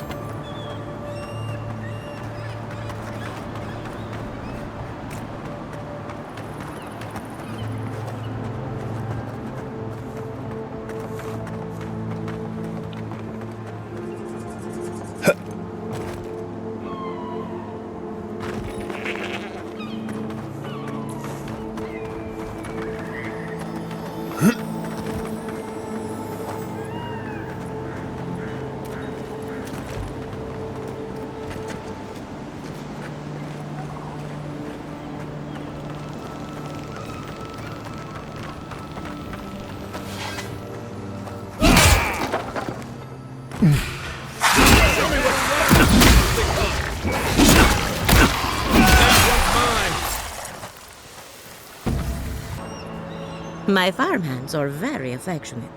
Feel free to pet them if you like. Poor Silvo.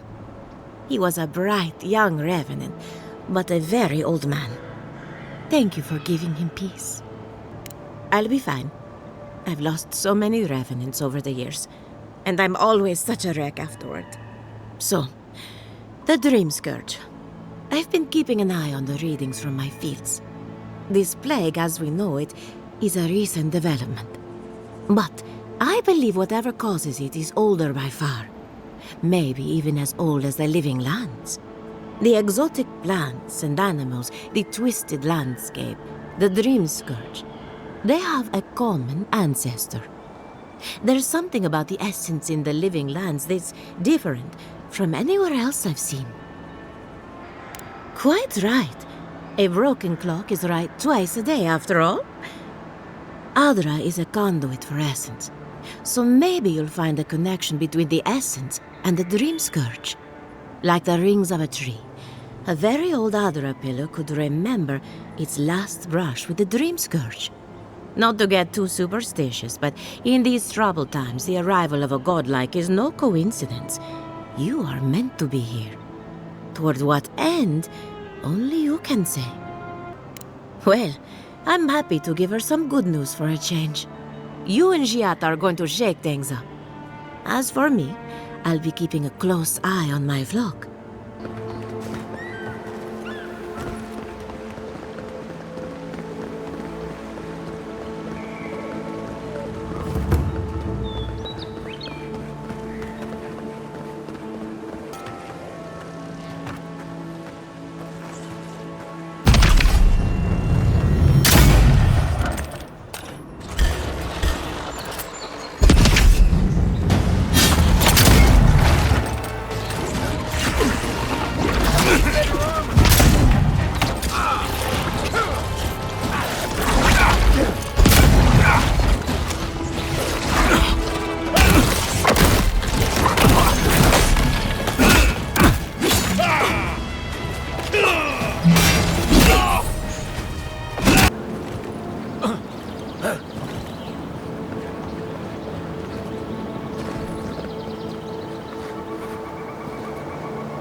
Are those roots tearing the bridge apart or holding it together?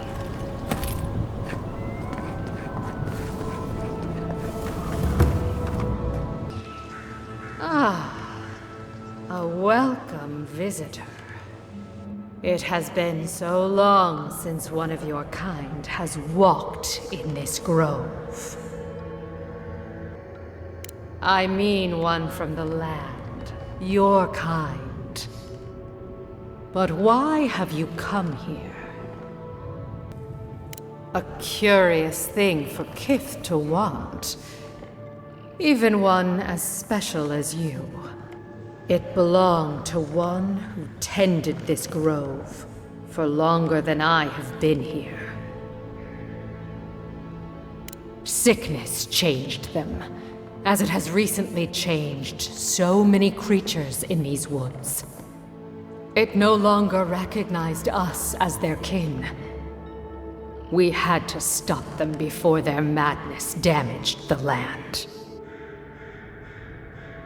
When we become enemies of the land, it goes against our nature. We had no choice. But it is over now. All that remains is their heart. Our kind has no need for such remembrances. It would cause us no pain to part with it. But wait. No. No. So many dead. So many of my kin are dead by your hand. The time for words has passed.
For an Adiran, you're very resourceful, and a more than capable companion for poor Giada.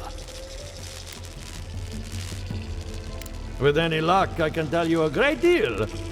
Now that I've got the heart, my thirsty invention will drink deeply of its essence. All that's left to do is calibrate it. First things first, let's have a look at your soul.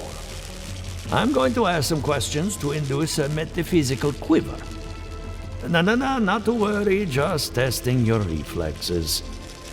Let's start with an easy one. You wake up on a beach, looking up into the sun. Your hands are covered in blood.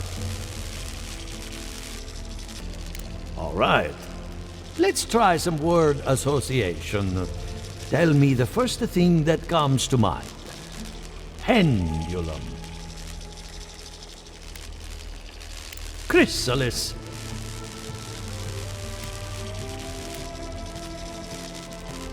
Wheel of uneven spokes.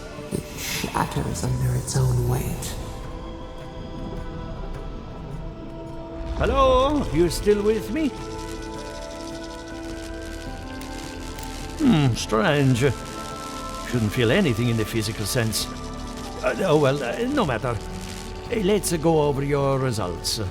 Your soul has a fascinating internal structure. Perfectly balanced. An artist couldn't have made it better. Your godlike nature is a marvel to behold. Usually all it takes is a mirror. Not my area of expertise, I'm afraid. What I see is something entangled about your soul. An outside presence that both is and isn't a part of you. It's old, dark, and rather tricky to pin down. Very interesting. The stress of war can leave a mark on the soul, but this is different. Quite different. Fascinating. Thank you for getting my machine calibrated again. But you came for Giata's theory of the dream scourge. Between the two of us, she's on to something. Our farms are in great peril. The essence has been drained from the land. Diverted, like the flow of a river. Purposeful, maybe, but to what end? Regardless, essence doesn't just disappear. It must be going somewhere. All I can tell you is keep looking. You'll find what you're after. As much as I hate giving people bad news, that's all I have. Please give Giata my fondest regards. Good timing. I'm about ready to get started. So, Did you learn anything of particular interest? That's the fun part of metaphysics. Everything is strange, but nothing is new. Look at us. Barely even started, and already we're making progress. Monto's machine is working, Elia will keep an eye on her revenants, and Yvette and Remy are providing us an alibi. And every bit of it was critical to our research. I needed those animancers for more than their expertise.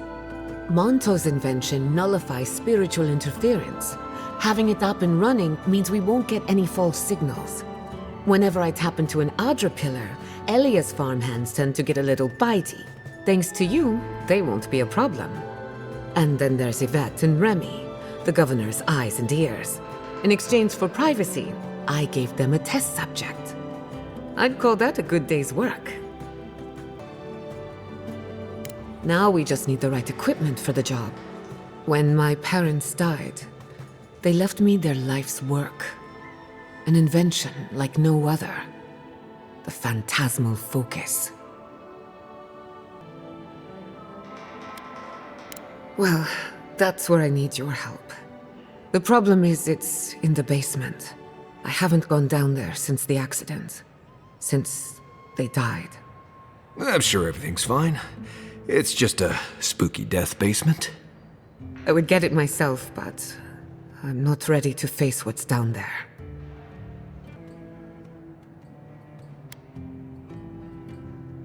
Don't be. I couldn't ignore this forever. The door to the basement is just outside, around the corner. Of course you'll need a key. Please excuse the mess.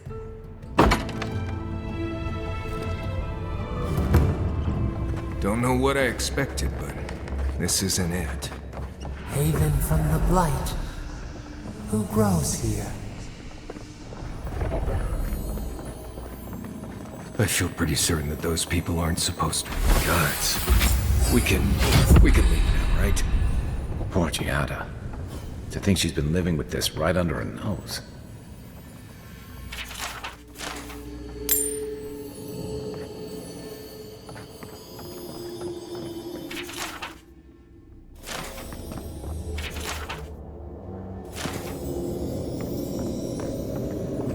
I don't. Anyone know what happened back there? I think those were Giada's parents. Whatever's left of them. So they're dead? Or something like that. You're back. You found it. You actually found my inheritance. Did you see my mother and father? Are they still there? I didn't have the words. All that's really down there is an unhappy memory. One that keeps on growing. My mother had an idea about how to use the essence of the living lands, and it destroyed her. My father. Our family. People are too quick to risk everything for an ideal. I'm sorry it didn't work out for your family. So I swore an oath. No one could enter the lab until I understood what happened. I did it to contain the tragedy, even if it destroyed me too. But all that's in the past. Enough about me. Let's worry about you for a change. With the phantasmal focus, I can finally tap directly into the essence of the living lands. I can also use it to smack around anyone who gets in our way. Don't worry. It's more durable than it looks. Kind of like me. The only thing we're missing now is an Adra pillar. And I know the perfect one. Naku Tedek, the old godless ruin west of Fjord. There should be some equipment waiting for us. That rugged thing? It's as dry as a bone. Hardly any essence left. Even if it wasn't, I'm not exactly welcome in the workshop these days. Before we head out, let's make the most of our time in Fjord. No telling how long we'll be gone. And I hate to be a problem, but I do my best work in small groups. Chalk it up to performance anxiety. That was not my finest hour. I was so angry. Mistakes were made. When it comes to the Dream Scourge, I don't want there to be any mistakes. Envoy? Hard to imagine what Giada's going through right now, with her parents and all that. I mean, I have no idea what actually happened there, but she lost her people. She'll need time to get past that. And she deserves it. Right, changing the subject. You know, I've heard dueling is popular in the Valian republics. You wouldn't think a public argument could feel as brutal, but I'll be damned if Giada didn't draw blood. What can I say? I do my best work under pressure. Believe me, I meant that as a compliment. No one wanted to join me in exile. Can't say I blame them. Living Landers can be contrarian and combative. That's what sends a lot of us here in the first place. But it's still hard to swim against the tide with your own people, especially when it means getting them to face a hard truth. You can't mount an attack if you're questioning every detail of the battle plan. But if you see you're charging into a trap? That's what I admire about Giada. She knows who she is and what she believes. She's got more clarity and conviction than I had at her age. She has more clarity than you have now. Hey, I am a willing victim of my own delusions. Sometimes that just makes it easier. Hey, don't worry. We're talking about Giada's situation. Right. Like, what did you think I was talking about? Anyway, this probably isn't how you wanted to start a new adventure, but we're glad to have you with us. Thank you, Kai. The circumstances could be better, but it helps to be among friends. Anytime.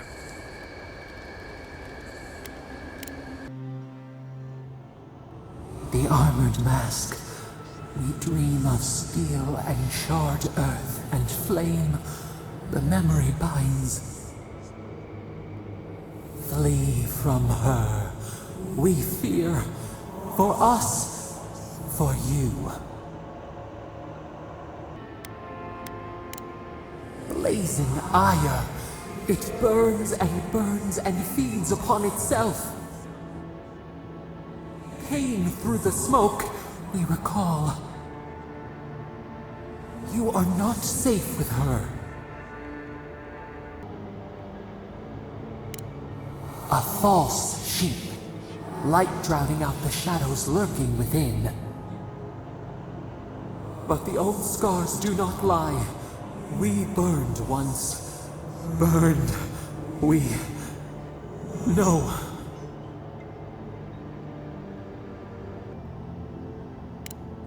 A storm from the same spark. All pain cuts with the same blade. Steer clear of the scourging fire, or extinguish it.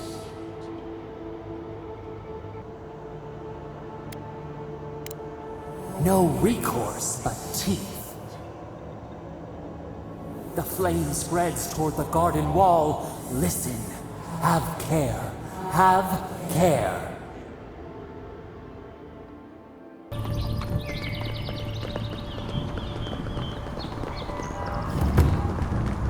Naku Tadek is a place of spiritual power. We're sure to find the answers we seek.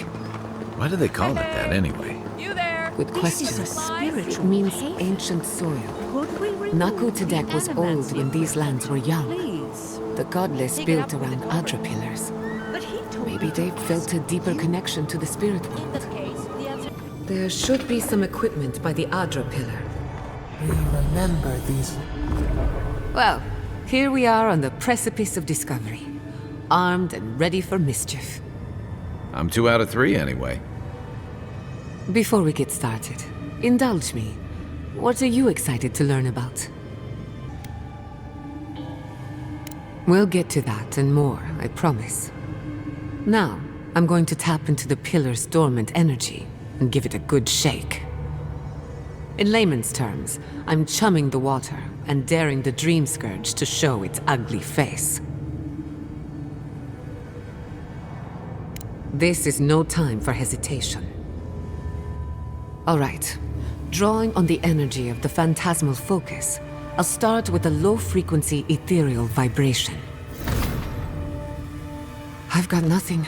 You? Like I could go for some pie.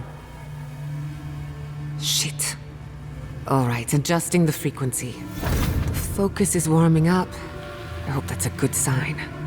Let me know if you feel something. Who knows how your godlike nature will react to this.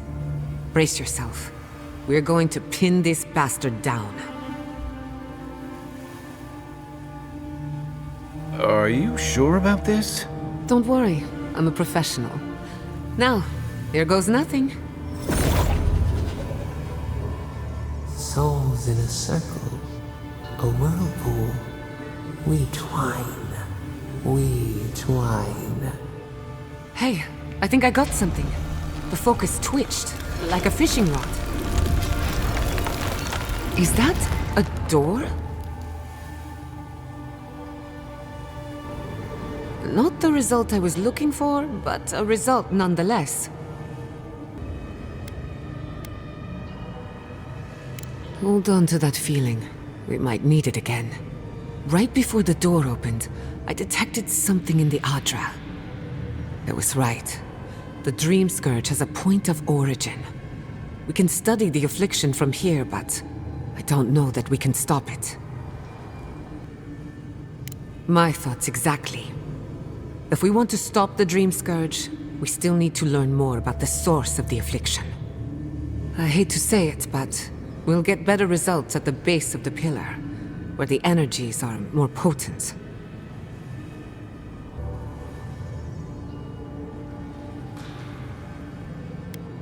We shouldn't jump to conclusions. After you. Gather round!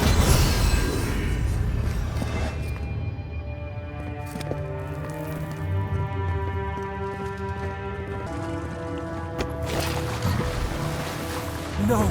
Watch your head. There's a trap right above it. Would not go swimming if I were you, unless you wish to meet your maker. There must be a way across. If not underwater, perhaps over it. With the help. Let's break it up. How did they even...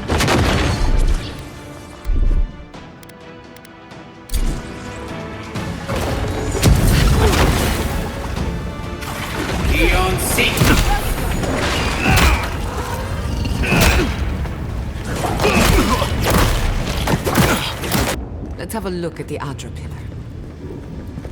We've backed the Dream Scourge into a corner. I say we pin it down here and now, before it wriggles away from us.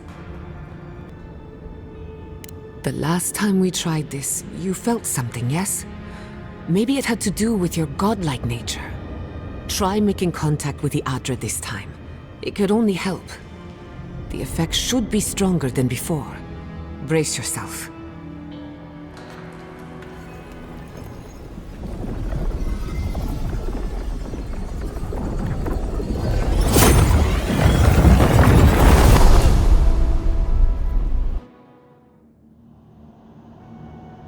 You are here.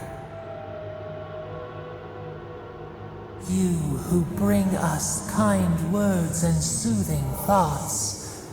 We welcome you. The mourners are gone now. Only the memories remain.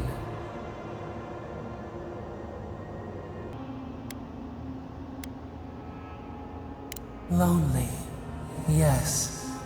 None have asked after us in so long. We open to you as a bud before the sun. We once belonged to the green and the wild. A people lived there once. They loved us as we loved them. They brought their dead to us. We used to dip our fingers, wade in the confluence of souls. We dream, the land stirs. We become. They brought their prayers to us. We answered. We do not remember how we grew. Our eyes opened. We were the earth, the sky, many into a whole. We touched the mountains and they molded to our fingerprints. The Akita twined around us. They sang in awe of what we made. They called us the gardener, steward of life. Sapadal.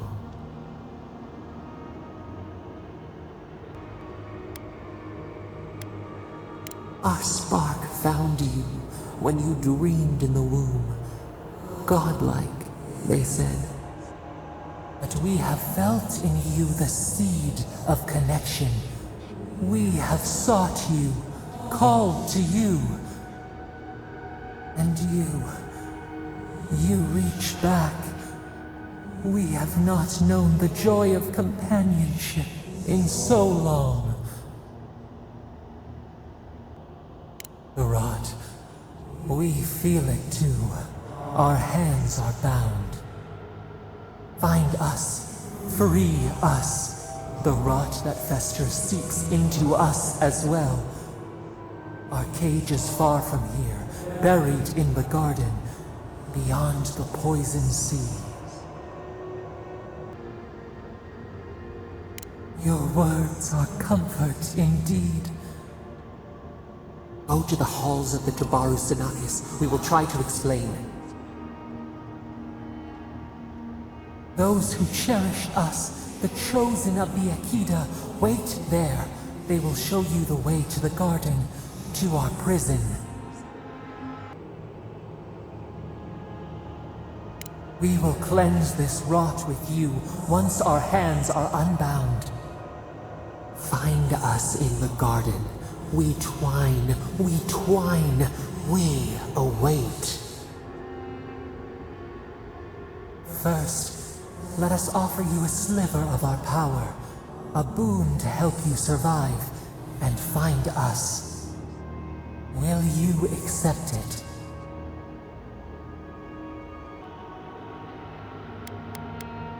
We offer you gifts any would covet, and you search them for rot? You are our kin, the seed of our soul. We would see you avoid our fate. We would see you survive.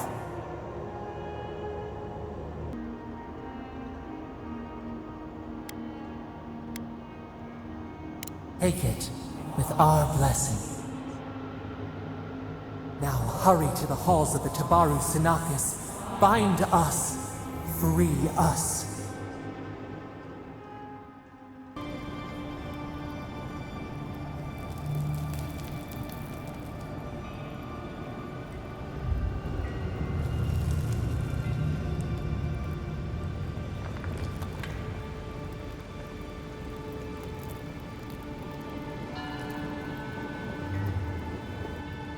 You're awake.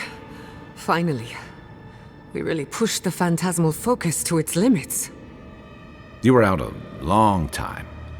We gotta start bringing pillows. For a second there, I thought... Actually, never mind what I thought. Something like that. While you were out, I got some clear readings of the Dream Scourge. I've tracked its origin to the center of the living lands. Somewhere deep in the untouched wilderness.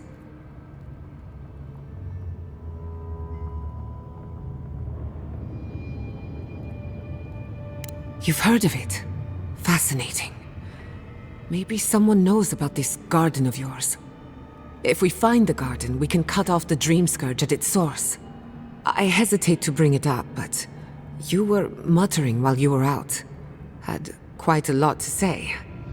Whatever you were communing with, it had a spiritual energy I've encountered before, though only in traces. It must be connected to the Dream Scourge. Perhaps they share a similar origin. Yes, Sapadal. Who are they? What are they to you?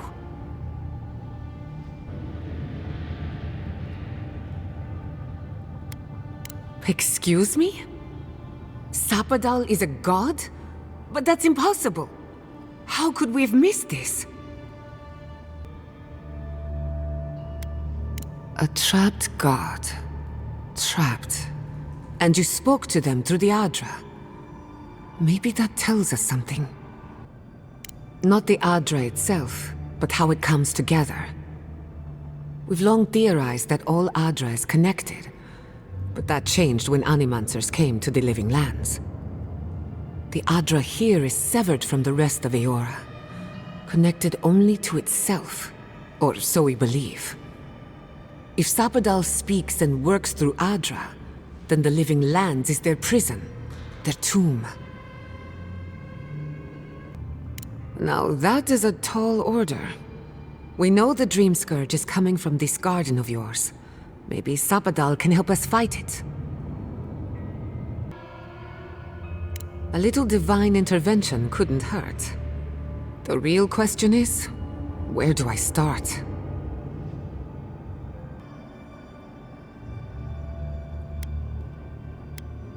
Welcome to the crew. Thank you. I've been working on my own for so long that I'm not accustomed to sharing the burden. We'll find the source of the Dream Scourge in the garden, but we have to find the garden first. Then that's where we start. Let's return to Fior Mesiverno. Banished or not, maybe I can squeeze a few answers out of my colleagues.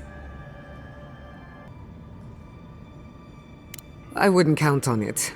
Besides, what good am I to Fior Mesiverno anymore?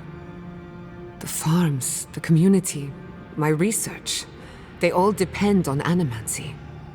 But the Dream Scourge is the end of animancy, the end of the Living Lands as we know it. We should leave this place and its memories. There's nothing more for us here. Finding a secret entrance and discovering a new god. Not bad for a day's work. Stop! The trees splinter, the rice turns black. The pain! The pain!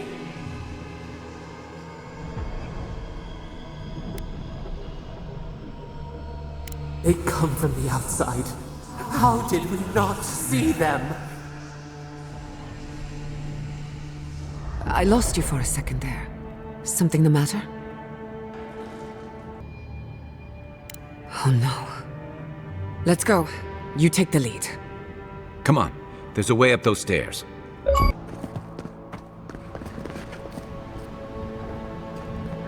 my god. No! Andra's depths. What happened? Who did this? It's all gone. The city. My home. Damn it. We have to check on the others. At least let me find Quilici. Any survivors would have evacuated to the farms north of town. Come. There's not a moment to waste. A city up in flames? You tell me who your coin is on. I can't believe this. What you smell is the workshop going up in flames. Our books, our chemicals, our machines. Many of those inventions were originals from the Valian republics. One of a kind, irreplaceable. I don't know why I'm dwelling on that. We lost more than our work. Your work was your home.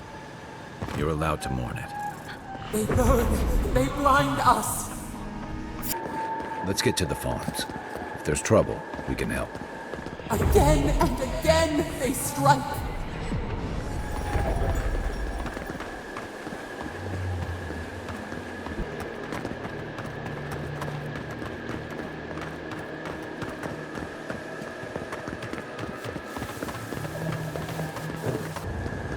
There's the city. What's left of it. Gods, who could do this to us? Who could burn us out like rats and call it a victory? How many thorns must we claw out?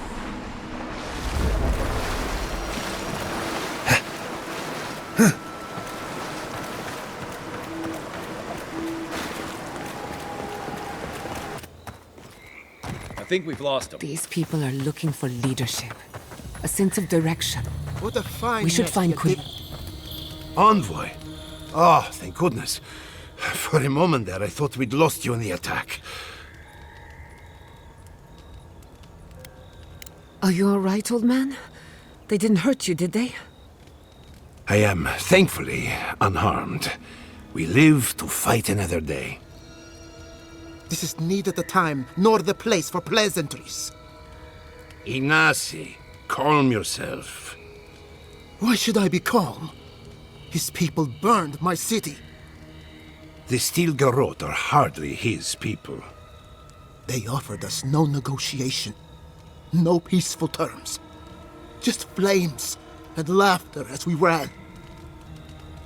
Your Inquisitor is determined to burn out anyone who doesn't conform to Adheran ways. We agree on one thing. The Steel Garrote have declared war on the Living Lands. That isn't their choice to make. What happened here is no coincidence. Their forces already have an unshakable grip on Paradis. This attack was meant to weaken us. No doubt they will circle back to finish what they started. Tell us, what of your research into the Dream Scourge? Assuming our governor wants to hear it. I may have spoken in haste before. Pardon? The very notion that the Dream Scourge had blighted our farms, it was too awful to acknowledge. Are you being serious right now? I am.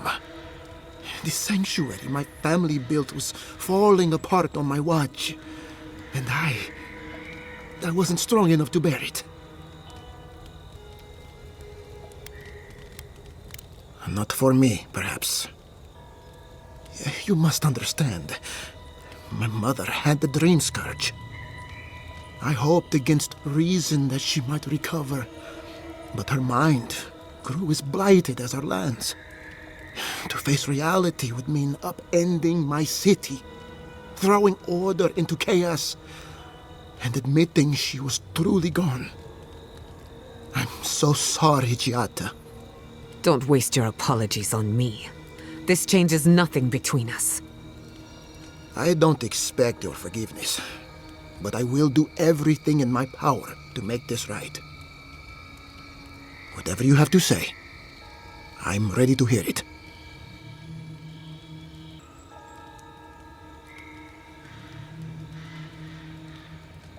You want me to do the talking? Very well. The evidence is clear.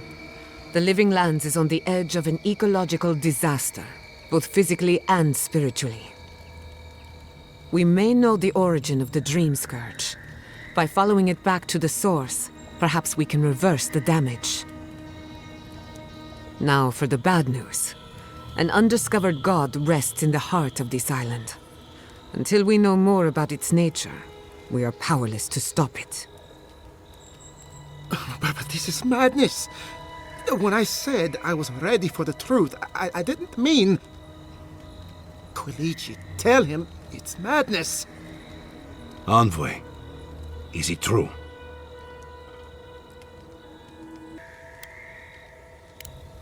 You have no idea what this thing is, but now you're helping it? He may be compelled by his godlike nature. It would be wise not to question such things. First the Dream Scourge, then the Steel Garrote, and now, what does this god of yours want us to do? Pray? This is no time for a theological discussion. Our survival hangs on a knife's edge. We can't remain in Emerald Stair. There is no reason to stay, unless you count picking through the ashes. We should relocate to Thirdborn. It's the only settlement that can take us all. No. I say we go to Paradis. What has gotten into you? As long as we are Animancers, the Adherents will pursue us to the ends of the earth. Instead, we lay low, hide in plain sight, let them believe we're beaten, and bide our time. While we hide, the Dream Scourge will tear this island apart. At least in Thirdborn, we can practice animancy freely. We can't gamble with our existence. The political climate of the Living Lands is too dangerous. Thirdborn has its own problems. Paradise is more secure, but it would mean living under Adiran rule. I don't like our options, but that shouldn't stop us from committing to one. Thirdborn's full of hardy types. Lots of former soldiers and mercenaries. A rough bunch, but good to have at your back. It's also farther from the Steel Garrote's base of operations. That's where I'd make my stand.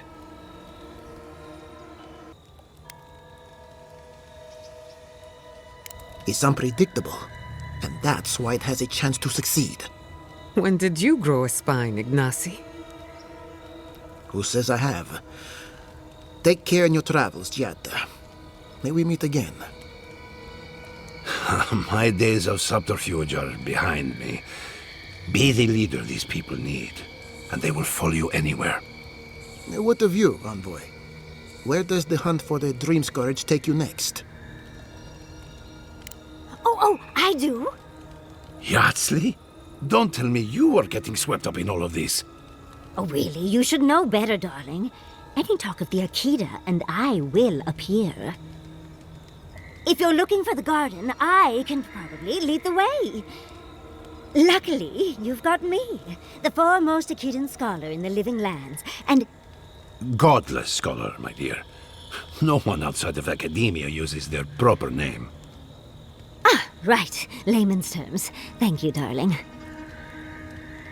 Well, to make a long story short, I think I can lead you to the garden. 30 years of research, and I think the answer lies in a ruin called Naku Kubel, which is in Shatterscarp. So we've got to get there now. Before Fjord went up in flames, that Garrote monster took my research. Your kin are on their way to the garden now. Wait. If they know as much as we do, they know to go to Shatterscarp too. Oh no. I've got to warn Temerity. Meet me in Thirdborn, all right? You can't miss it. It's the only bit of civilization in Shatterscarp, if you can call it that. I'll finish getting ready here and just meet you there. Ah, what a whirlwind. Gods, I love that tiny woman. I would be surprised if your journey were that uncomplicated, but... stranger things have happened. For what it's worth, I vouch for Yardsley. She's a good friend and a bad influence. Right now, we could use both. There's a gate to the north, which will take you to Shatterscarp. It's guarded by some of our best rangers. Then we should approach carefully. They'll be on their guard after this. I'll make sure they grant you safe passage. May the gods protect you, Envoy.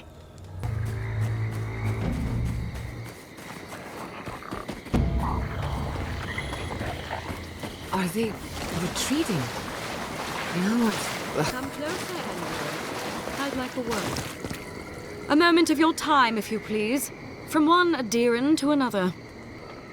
There will be time for that once our business is concluded. So, did you enjoy our little bonfire? Inquisitor Ludwig was pleased with our efficiency. You irredeemable fucking swine! Keep her on a tight leash. No need for this to get out of hand. My apologies. We'll do better next time. Believe it or not, the Steel Garrote owe you an apology on behalf of Inquisitor Ludwig. Bring us her severed head and I'll consider it. That temperament of yours is exactly the problem she's trying to solve. Our attack came together in haste. You should have been informed, and I regret the oversight. One way or another, Fuel Messiverno was always going to burn. Weak government, chaotic farming, dangerous research. They never had a chance. What right do you have to cast judgment on us? As the future caretakers of the Living Lands, we do only what is necessary. Fuel Messiverno's reliance on animancy and stubborn individualism has done nothing but drag the Living Lands down with them. Wake up, Envoy, you're going soft. Look, I'm only telling you this because you deserve to know Ludwig's intentions for the living lands. If Heelgard cannot maintain a grip on the living lands, then the Steel Garrote will simply take it from him. You see, the Steel Garrote answer to the Burned Queen, not your floundering empire. And we will break from Adir if that's what it takes. Quite the opposite. The Steel Garrote bring reason to a frontier gone mad. Inquisitor Ludwig sees something in you, Envoy. She wants to cultivate your potential, as she did mine. You don't want to get between her and the fate of the living land, so let this serve as a warning. Our grasp on this island is going to tighten, even if it costs us allies along the way. Acceptable losses. What you do with this information is up to you. Either way, Emerald Stair is just the beginning. Perceptive. Maybe Ludwig was right about you. Before I let you go, a little bird sang in my ear that you're going to Shatterscarp. You don't have to answer that. Of course, that would have been impossible with these meddlesome rangers in the way. You didn't. I took the liberty of removing them. It's a shame, really. Honorable folk to the last. That's a matter of perspective. Ludwig is keeping her dark impulses in check. This could have been far, far messier. When you arrive in Shatterscarp, give this letter to Temerty. Compliments of the Inquisitor. No need to keep you any longer. Let's hope our next meeting is under more favorable circumstances. You know, there's a depraved part of me that was hoping you'd make this interesting. Let's make this a battle to remember. Sorry it'll be over so quickly then. Oh, no, you don't. Oh, no.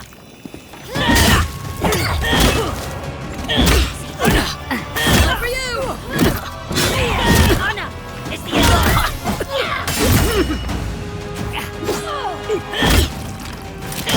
To your left.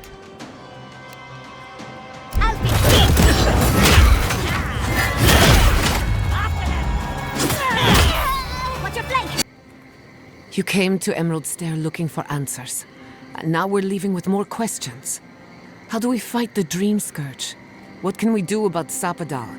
And where is the garden? Not to mention, why the Steel Garrote burned my fucking home to the ground. Then we had better prepare to fight back. I will not forget Fiume Siverna.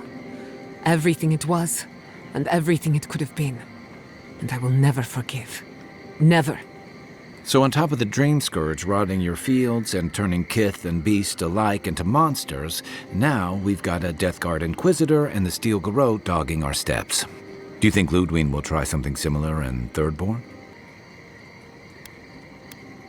I bet Heelgard's tried that tack. Zealots like her aren't swayed by reason.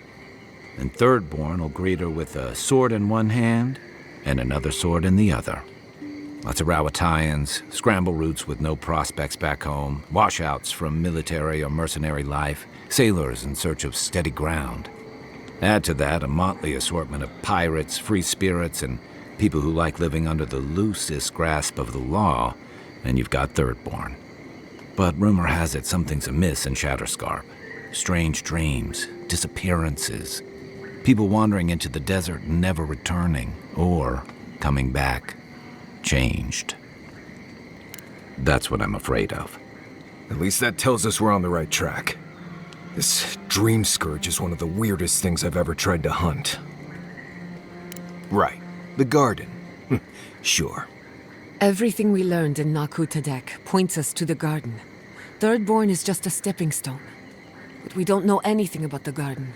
It could be a myth or a metaphor. Whatever the garden is or isn't, it's our only lead. We find the garden, we find the Dream Scourge. Yatsley is a master of the unknown and the unknowable. No mystery eludes her for long. If there is a path to the garden, Yatsley can lead us to it. I'd follow her anywhere. Or maybe that god poking around your soul could give us directions. Ask for directions? Why didn't I think of that? Kai, that's brilliant. Whatever Sapadal tells us will be filtered through a lot of metaphysical noise, but it couldn't hurt to try. This is so exciting. Sapadal? It's Giada. Giada Castel. If you're listening, could you please tell us more about the garden? Castel. Castel. Why does this name sing to us? A voice through murky water. The garden stifles the notes. We cannot reach. The branches bind. Did you get anything? In other words, nothing we didn't already know. Well, at least we tried. Clearly your link to Sapadal isn't as strong as it was in Naku Tadek, but I'll take it over nothing. I'll pass. I've heard too many ghost stories that start this way. Right. If I wanted to waste time, that's what I carry a flute for. Just me then? Really? No one else has a question for the god of the living lands? Fascinating. So let me see if I got this straight. We're looking for the garden, which might not exist. Our best lead is Yatsley, an eccentric scholar who's gone ahead to Thirdborn, where the Dream Scourge may be ravaging.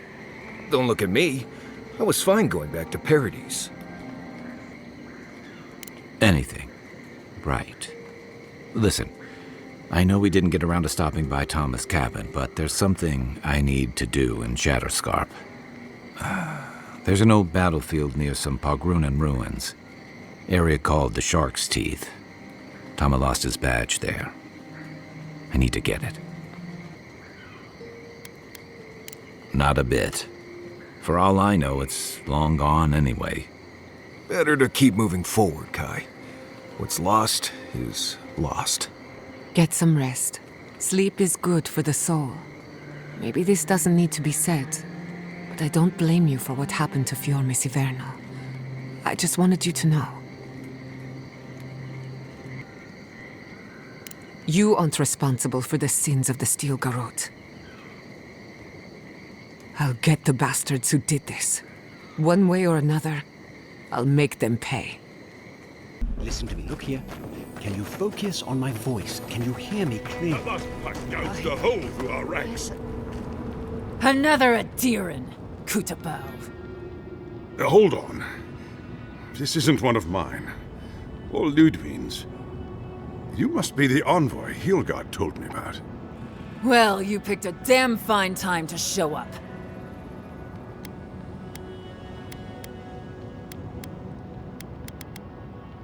It was a bloodbath. Dream Thralls ambushed us an hour ago. We're still counting the dead. Our dead, to be precise. We lost soldiers too, protecting your people. Yes, how heroic. Protecting Kith from Adiran dream thralls. No, but most are. Our troops haven't been spared, and more are falling ill. In all their military might, your Adiran comrades decided to go wandering through the desert, despite my advice. And now we're all paying for their idiocy, Thirdborners and Adirans alike. We've since pulled back to Eagle's Reach until more reinforcements arrive to contain the Dream Thralls. Whatever your intentions here, Envoy, it's not worth it. Better to go back to Paradise where it's safe. No, we cannot. No matter how many we lose. At least one of you has the backbone of a Rawatayan. Maybe you'll do all right out here. At ease. The envoy's more than capable, and I know my way around Shatterscarp, even if it's been a few years. Look, Envoy. Kith aren't too keen on Adirans at the moment. Rumor of what happened in Fjord is already starting to spread. Just watch your back, all right? Good luck, Envoy. Gods protect you. They're not fighting over territory, they're fighting over who has suffered the most. We live in unusual times.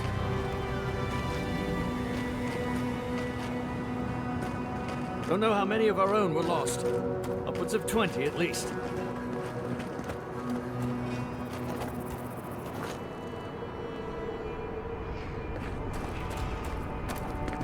Thirdborners have been on edge ever since the mines got shut down.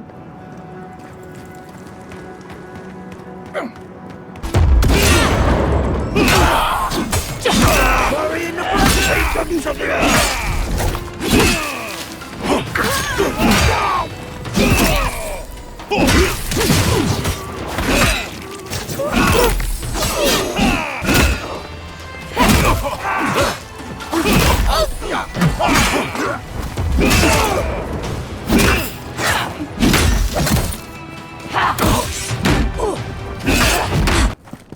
Hold it right there, Adiran. What are your intentions in town? Been sick? Strange dreams lately? Relax, Daran. The only strange dreams we've had involve your mother. Shit. Kai? What are you doing here? Temerty's gonna have a fit.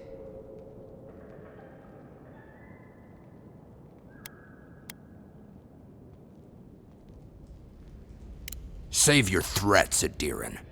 Kai knows what he did. Huh. You're with the Adirans now? I'm with the Envoy, and we're against the Dream Scourge. And you should respect our authority to protect Thirdborn from unknown dangers like you. Come on, Daran. They slew those dream thralls for us. I doubt he could have done that if he was sick. I, for one, thank you. We couldn't take him on our own. Are you smoking Svef? The Adirans raised Fior. We'll be next. So, how about you quit wasting it and let us in? Daran, can you get on with it? Fine. All right. I can't keep you out if you're not sick anyway. We just have to take precautions. Everyone in Thirdborn has lost someone. Pass on through, but report any symptoms you see to the Tiranui. They're responsible for keeping law and order around here. Law and order. This place has gone downhill. An entire settlement in flames? Oh, gods. And Adiran, what is it this time? Don't worry, darling. The official Adiran envoy is here at my request. What I want to know is why he's in the company of one of our own. I meant to stop by, but I guess time got away from me. I'll deal with you later. We have unfinished business. But your friend has some explaining to do. Why have you come to Thirdborn? After what your people did in Emerald Stair, I can't imagine you carry an edict of friendship with you. Poor shit. You're under Ludwig's thumb. I know you're upset, Temerty, but don't take it out on us. I'm furious too, darling. That monster stole my research as she burned my home. But you know that if this Adiran was untrustworthy, I'd kill him myself. I apologize, Envoy. Eagle's Reach is a slaughterhouse. Dream thralls siege our gates day and night. People are hungry, and I have not slept in days. So my temper is a powder keg, I'm afraid. I am trying not to explode. This isn't a courtesy visit, is it? I assume you're here delivering a message on behalf of Adir. To head sharpshooter first class of Shatterscarp Temerty Kaiwa III. Ludwig wants the ruins of Naku Kubel, or will suffer the Steel Garot's wrath. Just like Fior Messiverno. Another shit atop the pile, then. Not that I can do a damn thing about it. You're not going to give in, are you? Those ruins are a marvel. They're irreplaceable. I know, Yatsley. If we give them an inch, the Adirans won't stop until they have everything. But even if I wanted to hand over the ruins, they aren't in my power to surrender.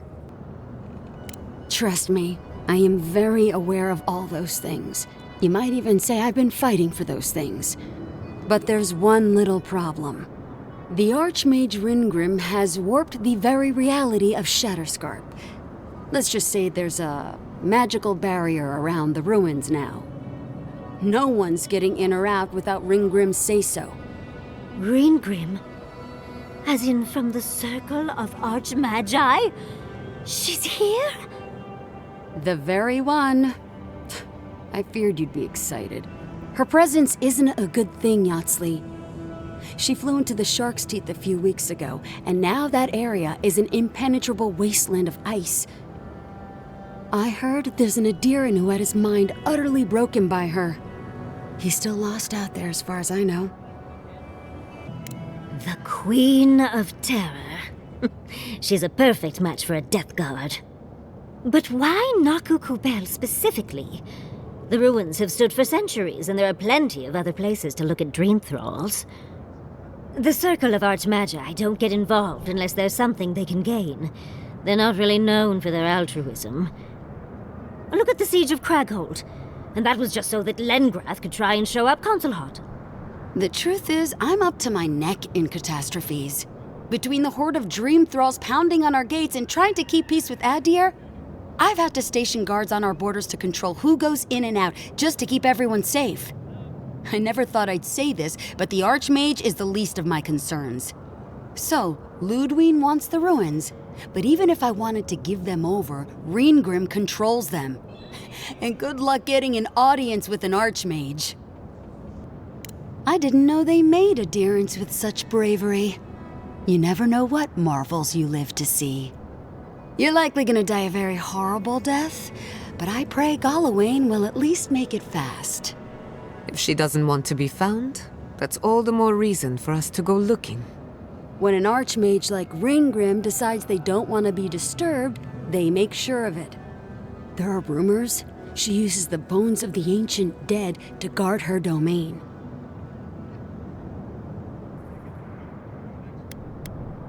Yes, and please, I don't need to know more. Reengrim's given me and my troops enough nightmares already. I wouldn't blame you if you choose to run away. But if you want to find Reengrim, head east of here, go past the Pargrunin ruins, and when you see the ice, you're there. And Yatzli, be careful.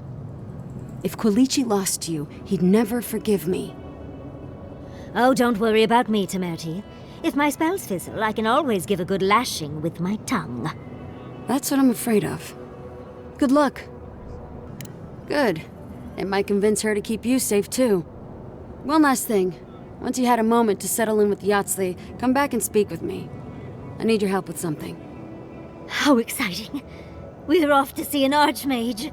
To gain access to an ancient godless ruin. You do spoil me. I've just the fragrance for such an occasion. I want to make sure I smell my best when she kills us.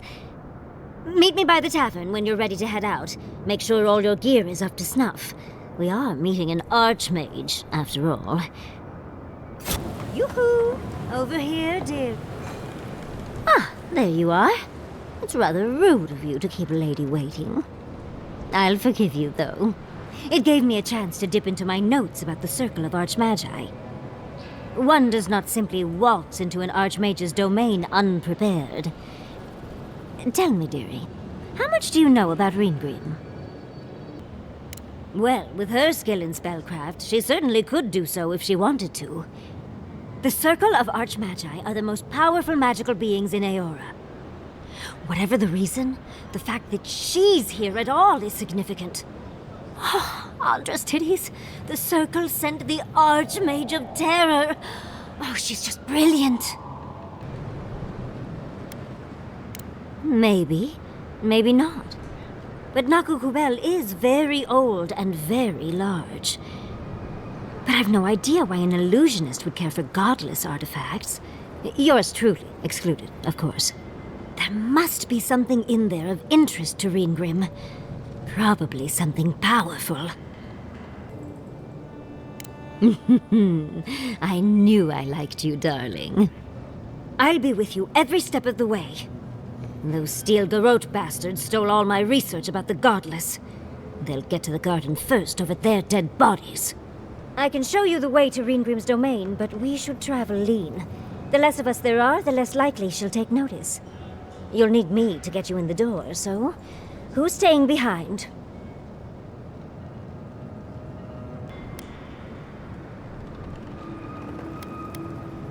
I promise we'll get into the right amount of trouble. Perfect. Oh, this is going to be fun.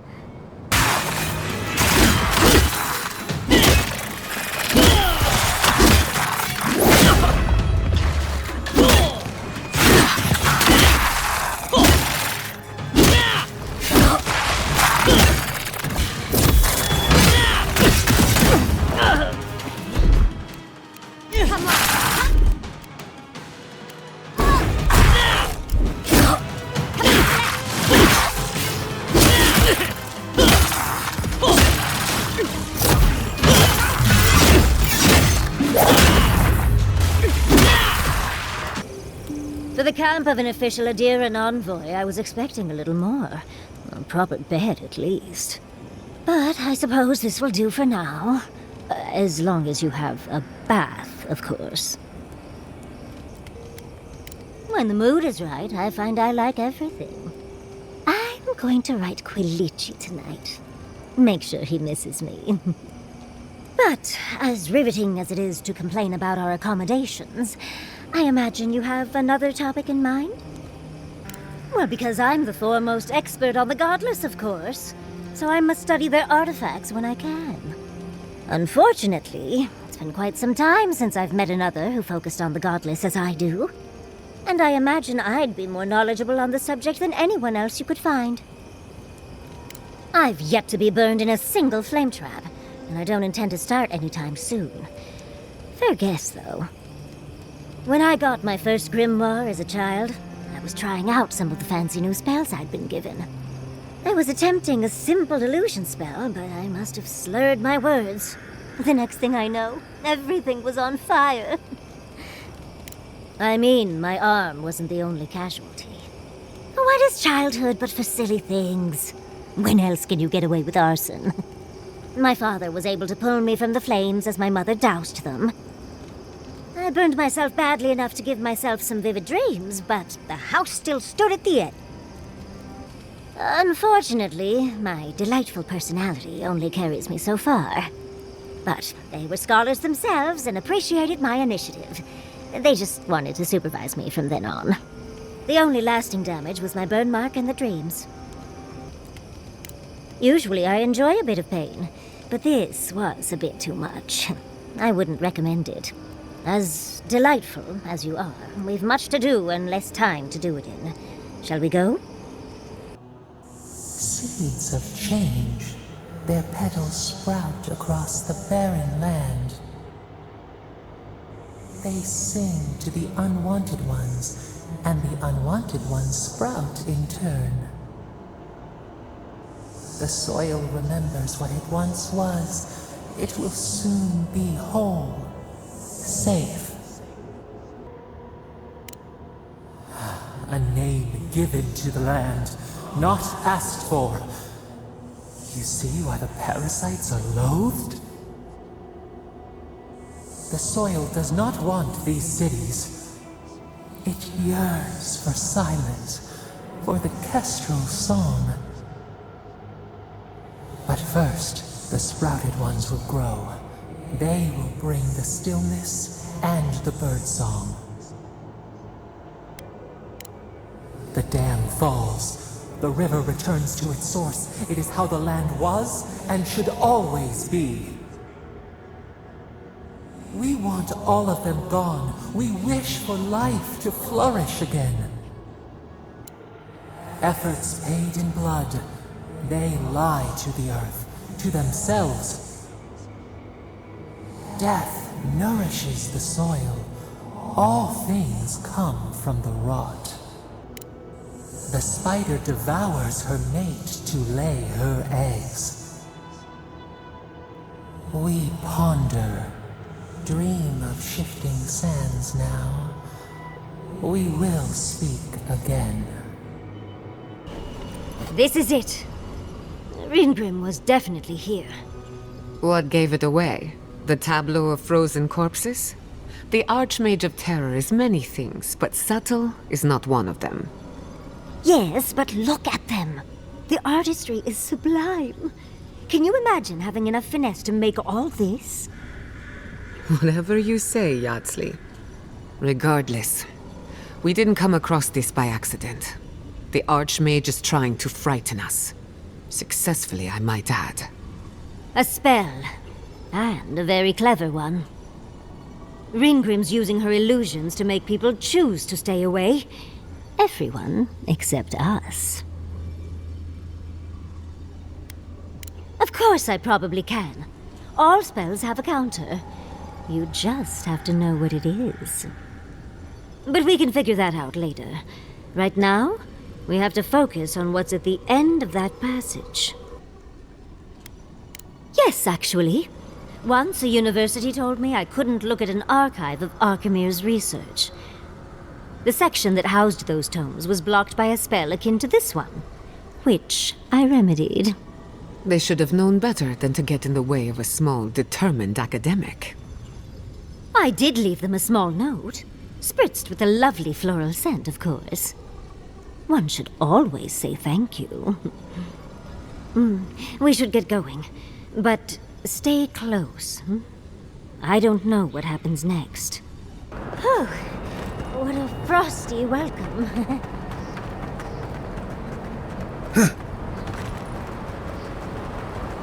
I'm covered in fur and even I'm freezing. Are her illusions really so powerful?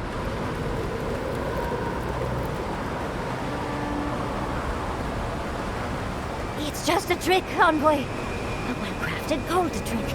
Keep moving. Ah, visitors. Do you know what this moment calls for? A beautiful, calm story that lingers in the mind. You wish to find me in my tower? You'll have to wait until I tell this tale. We are not getting up there. Unless Yatsley sprouts a pair of wings. There's got to be a way. Let's snoop around. Land shaped in the dreamer's image, not with stone or axe, but with essence. Songs of ancient magic. Could we sing to them? If you can make the decision the village could not and restore the statue, I will see you inside my tower. We're in no position to argue. She has all the power here. This wizard is making us jump through hoops for her own amusement. Are you certain she can actually help us? I think it's part and parcel of being an archmage, unfortunately. Maybe she's trying to teach us something. It's missing a few pieces, and not to vandalism. They were taken for a reason. It's probably connected to that village Ringrim mentioned, so keep that in mind, darling. Most likely. The head and the hand are gone. What's the significance? It's even missing its heart. See the open chest cavity? Oh, and Ringrim left us a book. Let's see what it says. And you aren't? Ringrim even took the time to set the scene. There once stood a village protected by a statue. It kept the air crisp, the land fertile, and the people safe. For a time, the village prospered. For a time, there was the thought that the winter would never come. But then the statue shattered, and winter did come, and the village could not make a decision to save itself. Oh yes, let's. Come on.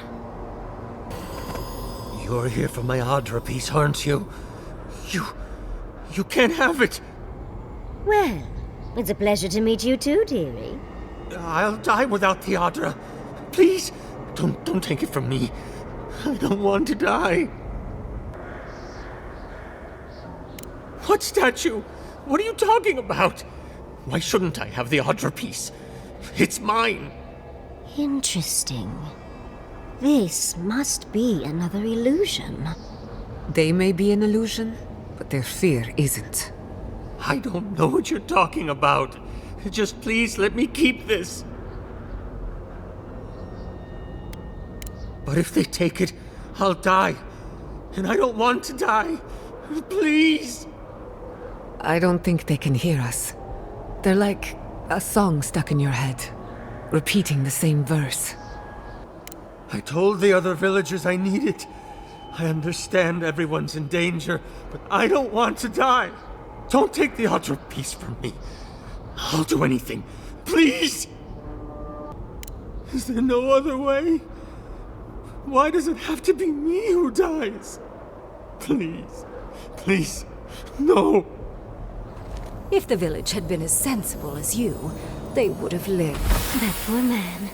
Was he a real person once? Did all that happen to him? Sometimes cold reason is necessary. Oh, of stone. It's quite realistic, isn't it? And warm to the touch. Strange. Oh, not logically. I know these were put here to frighten us. And yet, I'm still frightened. The village was on the verge of destruction, but still they argued.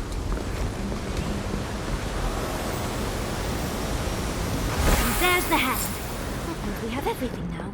Let's hurry back and see how it all works. We've got all the pieces. Quick, quick, put them in. Oh, I want to see how all of this works.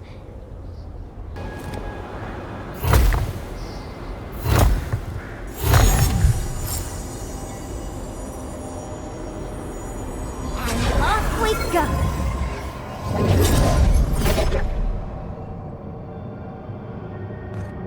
Tread lightly. The Archmage is expecting us. That doesn't necessarily mean we're welcome. We're going into an Archmage's... Oh, you made it. Unfortunately, I still have reading to do. Amuse yourself with these skeletons while I finish this paragraph. That had better be a really good book. It's always necessary. I am trying to read.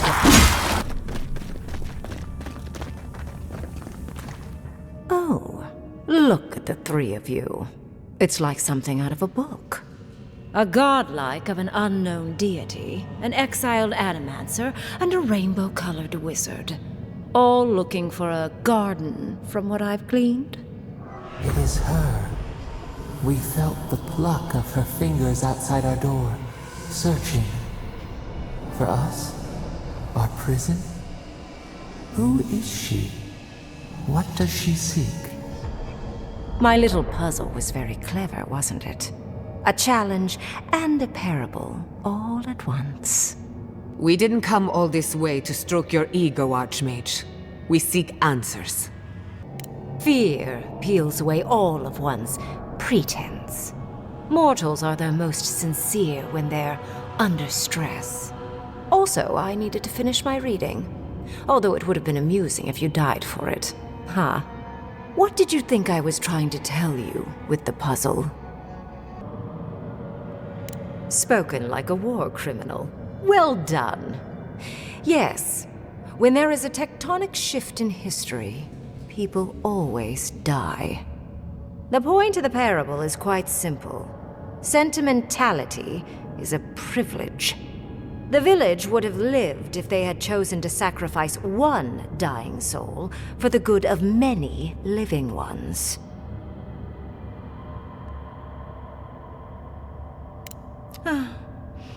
I hardly know, honestly. When you've lived as long as I have, it's easy to lose track of individual lives. More than anything, the whole challenge was for you to understand how I think. No one truly matters in the long run. Not even me, or the other archmages. It's what we leave behind. What matters is that our lives buy the world more history, more beauty, more time to create interesting things. Do you understand?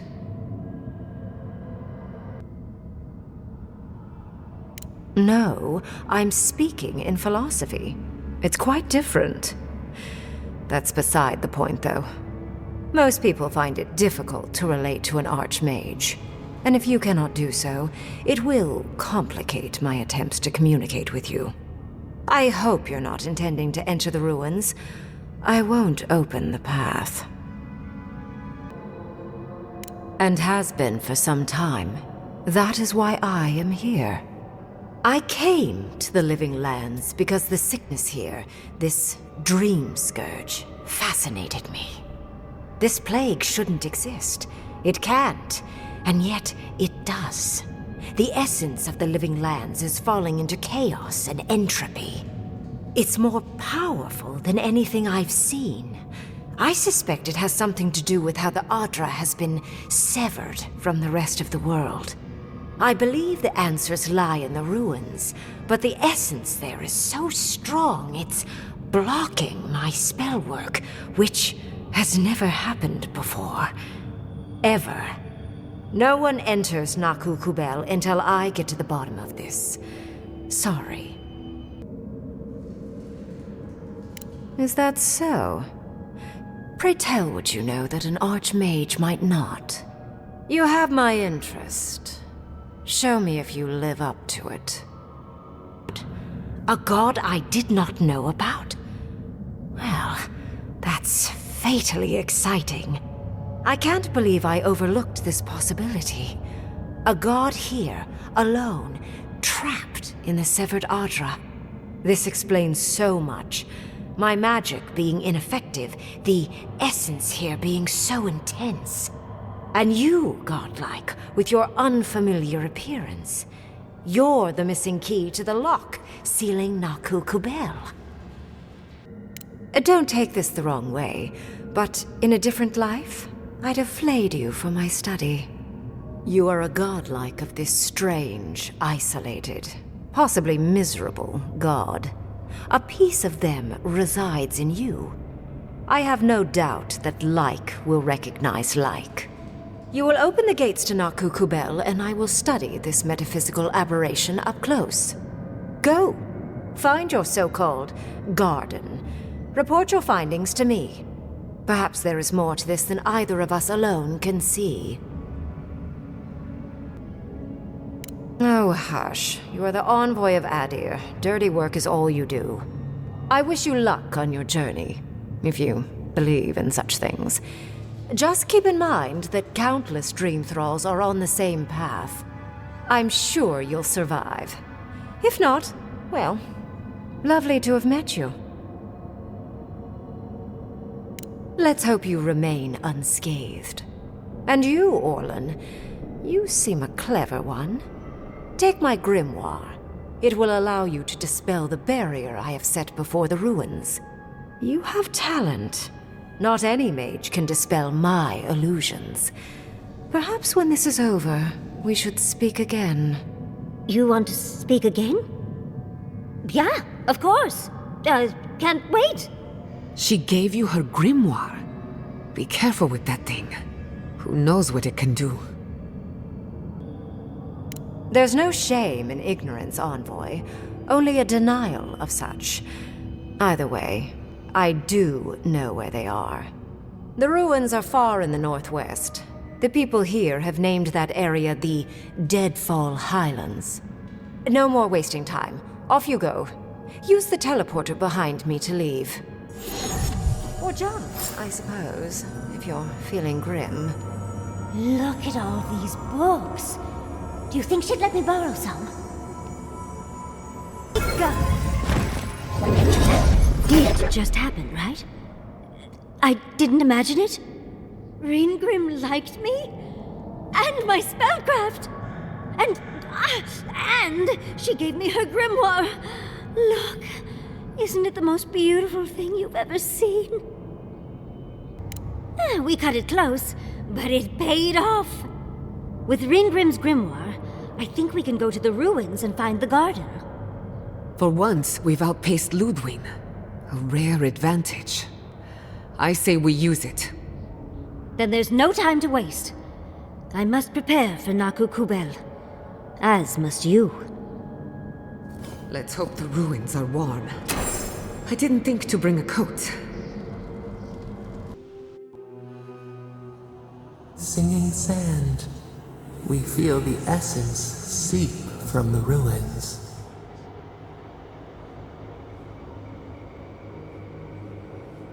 The teeth and the dunes roll before us. We have questions still. The lion kneels, a blight before it, spells and suspicion at its back. What ruled the land alone now seeks the safety of the pride.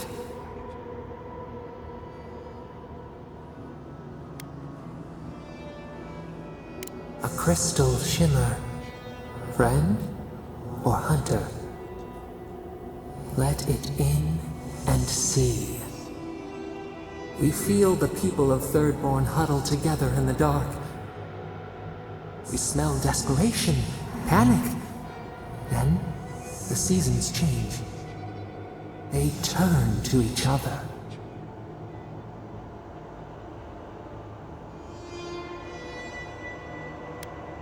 A spark. A name the Akita used, now lost to time. We touch the unfamiliar surface. What do you know of this?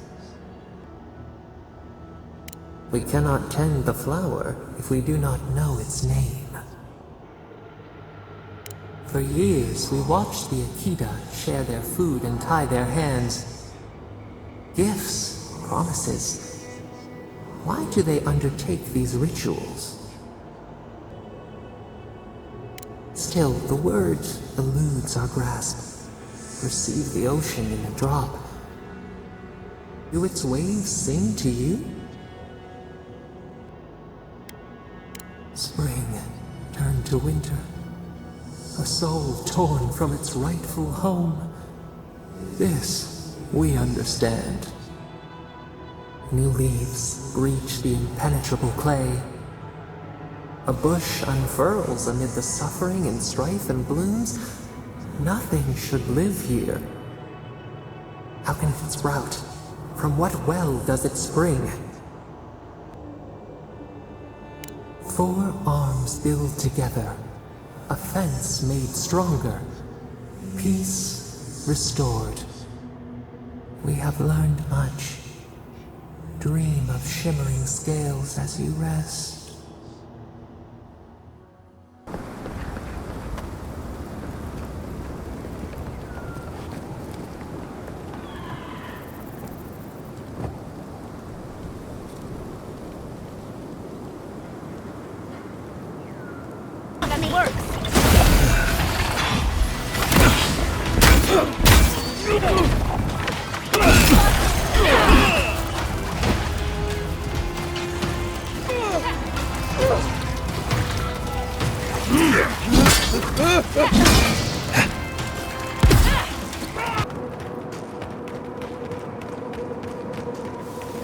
Trespasser! Stare in the eyes! Well, if you insist. I've dreamt of exploring Nagukubel for years, to find out what happened to the godless who built this and why they vanished. Of course, but we can take a little look around, since we're here already, can't we? We found something like this in Naku Tadak. What's their significance? These are magfolk. They're often found in many godless ruins, but they are definitely not godless.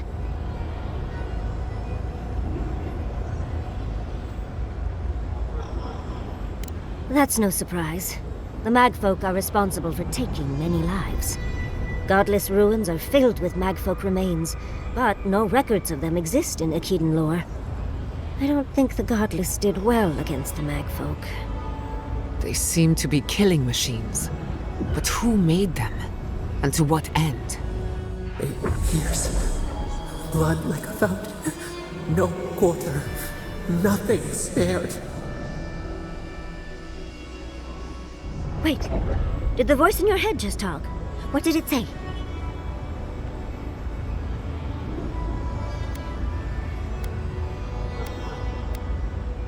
Perhaps more.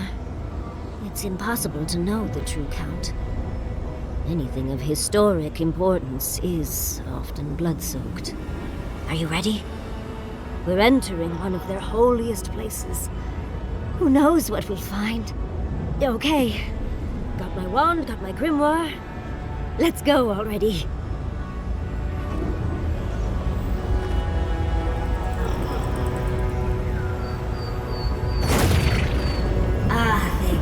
Worthan Roth.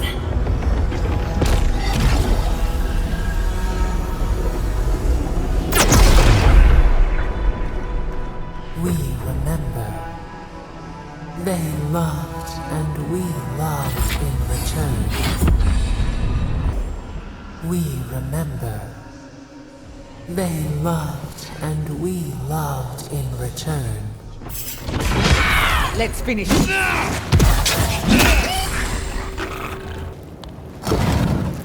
Oh, look at that Atra.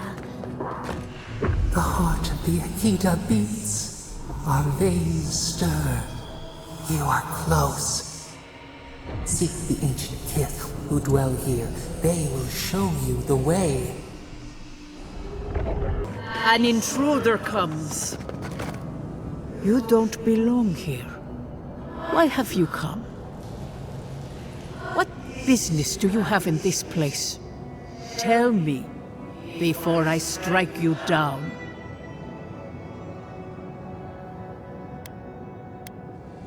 The gardener. That must be how the ancient Akidans referred to their god, to Sopadal. I am Numena, Tebaro Senakis, and guardian of the Akita and the living lands. They came swarming, relentless, these juggernauts. So many they stole the heat from the stars.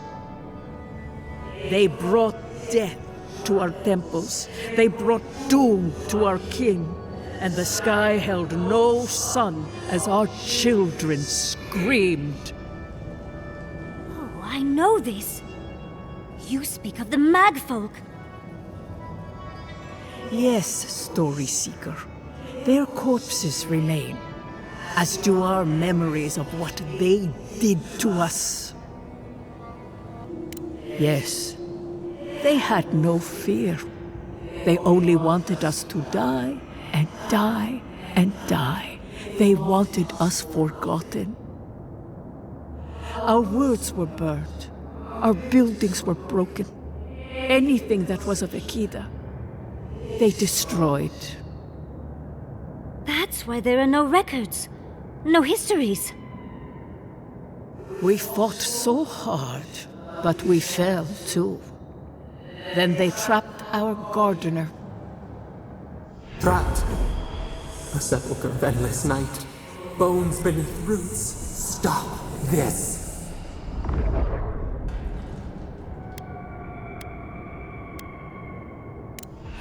No one answers. The light, it blinded us. Why were we so afraid? The gardener quickens. This hastens our fears. The gardener was afraid, yes. They were terrified. That was all they saw. Death hungers and cannot be sated. That which killed the Akita wants more slaughter still. So our gardener calls then, begging one more time to be set free. Wait. They know. They understand. Why do they hinder you?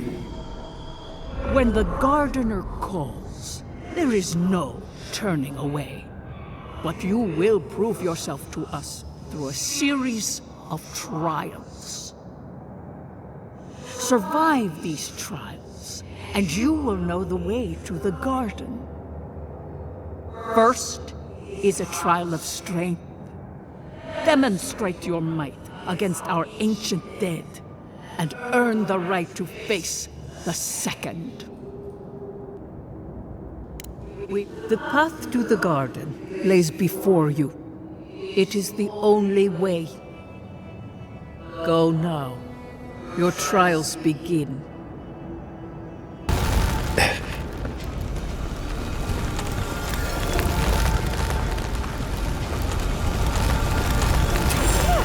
Now we've got another door open. And another ghost.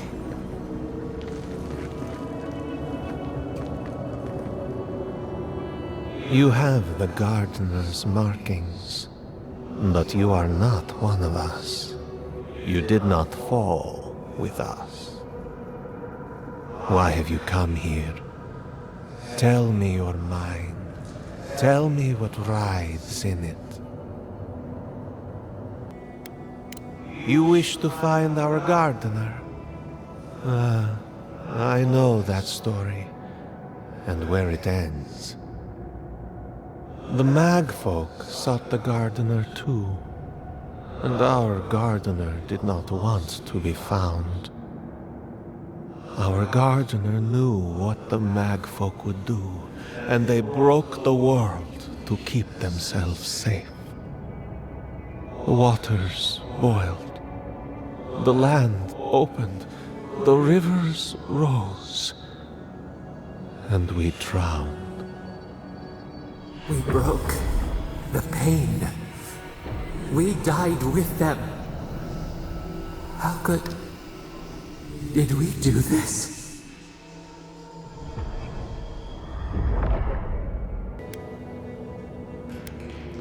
We bleed, they bleed, the Magfolk strike. How could we pierce the vein? We cannot, we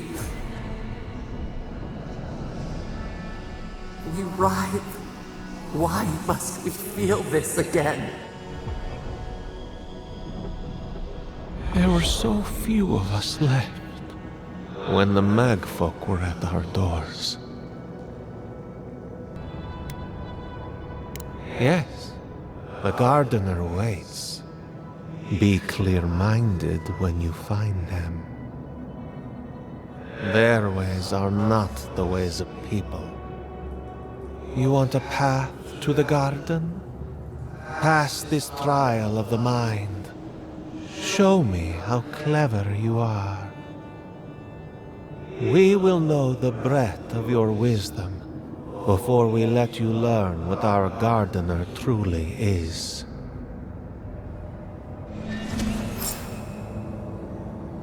Whatever gets us answers must be worth it, right? A trial of the mind. I wonder if there's a clever trick to it.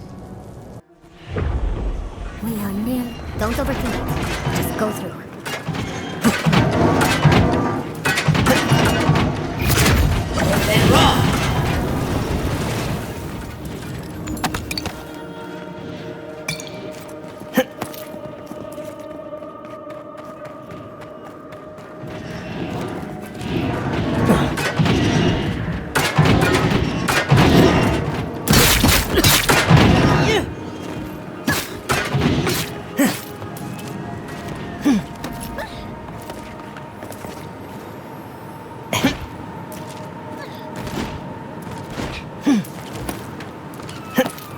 Ghosts aren't very helpful, are they?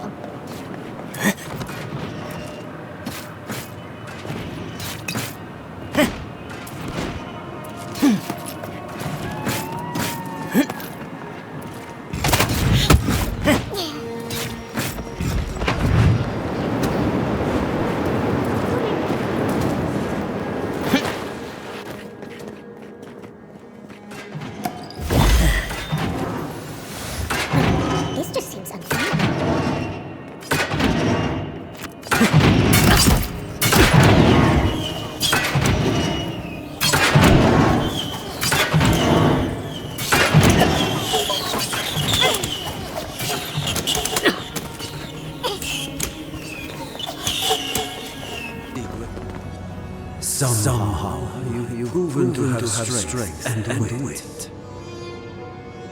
We now see what you represent. We know the truth of you.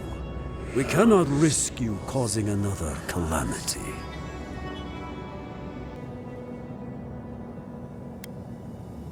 One last time, and no more. This I vow. I, Katenrus, who was Tebaru Sonakis once, understand promises, unlike some. No more words. You come as a supplicant. You do not have the privilege of questions. Go. You bear our gardener's mark.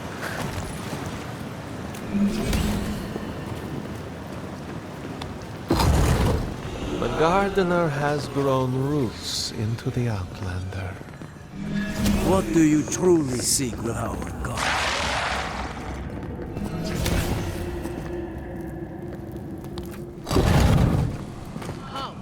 The fur on the back of my neck. Somehow you bested our trials. Like vermin, you persist. Like vermin, you endured. You kept your head. You live where worthier souls have fallen, but your journey ends here.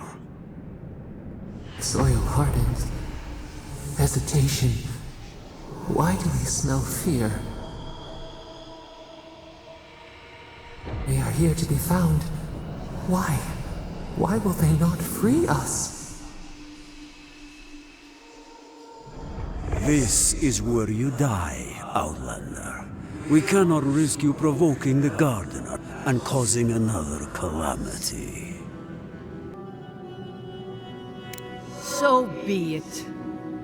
Prepare yourself.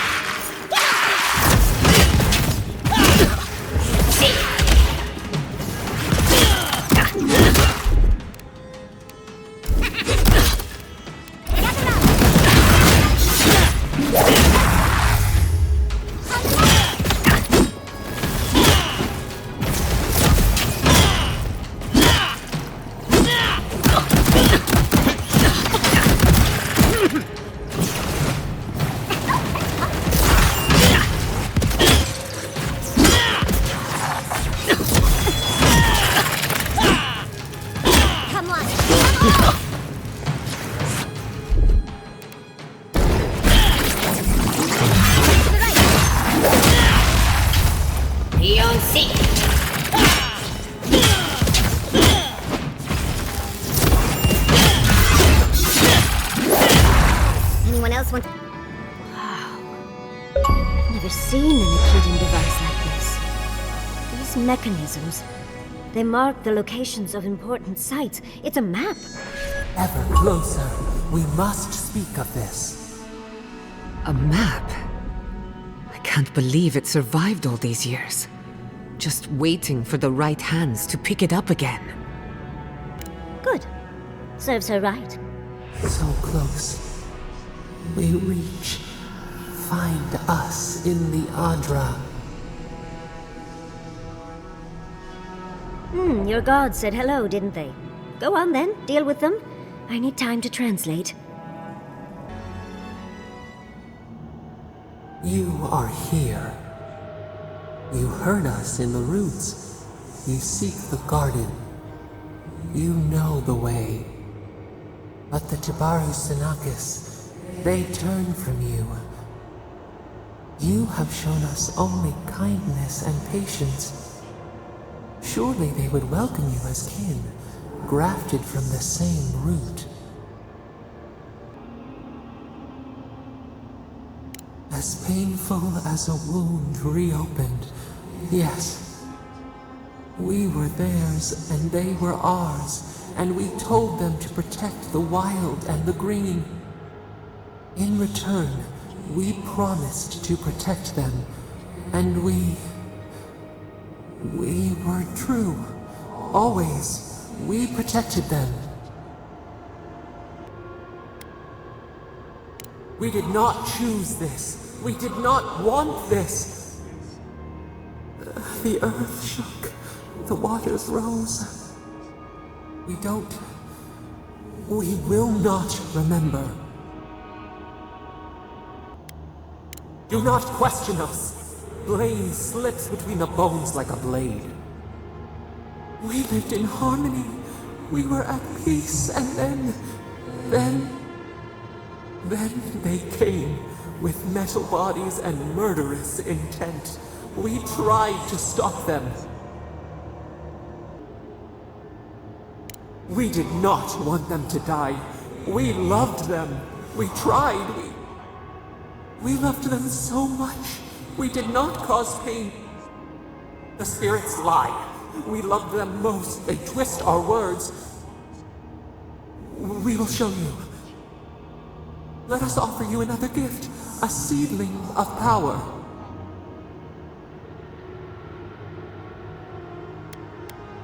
Our gift is yours to accept or reject. That is all we will say. We will show you our favor. Wait. An intruder. The piercing light. She draws near. The wire. The razor in our throat. Stop her! We writhe. We bleed. She brings the purging fire at her back. She comes to trap us. Out! Out! Send her out! Set us free!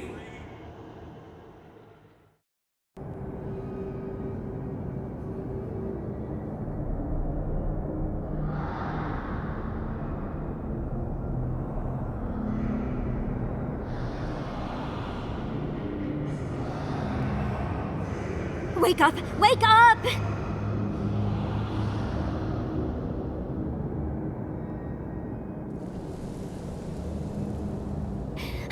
What happened? Are you all right? What did you do? While you were unconscious, the Adra pillar was not. A great deal of energy passed through it, to parts unknown. You can't hear all the dream thralls trying to get in now. What happened with Sapidal? Once we get past all these dream thralls, I'll be excited to see what scares a god. They're flooding the area, so I think it's a great time to leave. Now! The map points us to Galawain's tusks. We'll find the way to the garden there. We just have to find a godless tower on the southern coast, and boom! There's our entrance into the garden. We should talk to Marius. He knows the tusks better than anyone. Until then, we must ready ourselves for a fight.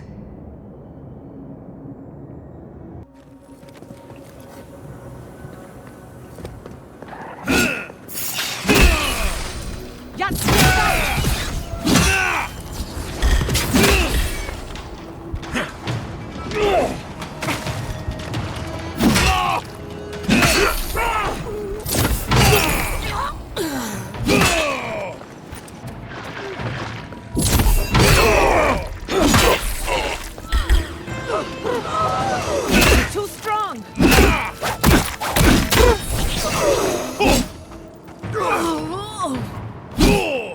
Thank you, dear. Envoy, I hope you found what you were looking for, because those ruins are about to be a distant memory. If we want to use the godless term for a godlike of Sapidal, the envoys are Tebaru Sanakis. It's actually a fascinating tradition, going back to Heresy and lies. I bring you the truth. This is a spring from which the Dream Scourge flows, injecting poison into the veins of the island. No, a cleansing fire. Poison or cure? The same poison we burned out of Fior Messiverno. The only thing you burned was hope, and I am determined to get it back, even if I must take it from you. Charming. Stand by my side, and we can strike a blow at the Dream Scourge. And at Sapidal. An Inquisitor seeks answers, some through interrogation, others through prayer. I've been watching you, Envoy. You, who survived when so many godlike fell. I even asked the gods what made you so remarkable. And the burned queen opened my eyes to what you are. We knew the chaos of the living lands had an origin. How could I have known that you were its offspring? Different wars on the same battlefield. There are two plagues in the living lands. Help me destroy one, and the other will follow. Ashes. Nothing of the Akita will remain. We may not burn out the Dream Scourge here, but we can burn out its symptoms and take the fight to your patron. Spirits cry out, bury the fire, but still they rage. Is her first instinct always to destroy stuff and hope that fixes things? Always thinking with your sword. You zealots never change. I happen to like these ruins. They've been very informative. Without them, I'd never have learned there was a new god in the Living Lands. Another reason why they should be destroyed. Sapadal is dangerous, but an archmage is more unpredictable by far. I do love it when people choose to listen to reason. I have an alternate solution to the problem at hand. This should be amusing. I am not talking to you, am I? Don't interrupt me. Don't make me separate your skin from your muscle. I can sever the connection between the Adra in the ruins and the rest of the Living Lands. It will isolate the dream-scourged essence and halt the creation of new dream thralls in Shatterscarp. But those that exist will remain. My solution will end the plague in this region, I believe, and keep Ludwine from having to do terrible things to those nice ruins. I knew I liked you for a reason. Yes, there is a catch. It's also what you may call a large one. Severing the Adra will require the use of a truly immense amount of essence, which, well, will result in a few deaths. Gentle sleep. One moment day, the next, a poppy's dream to carry them to the Garden of Night. They would feel no pain.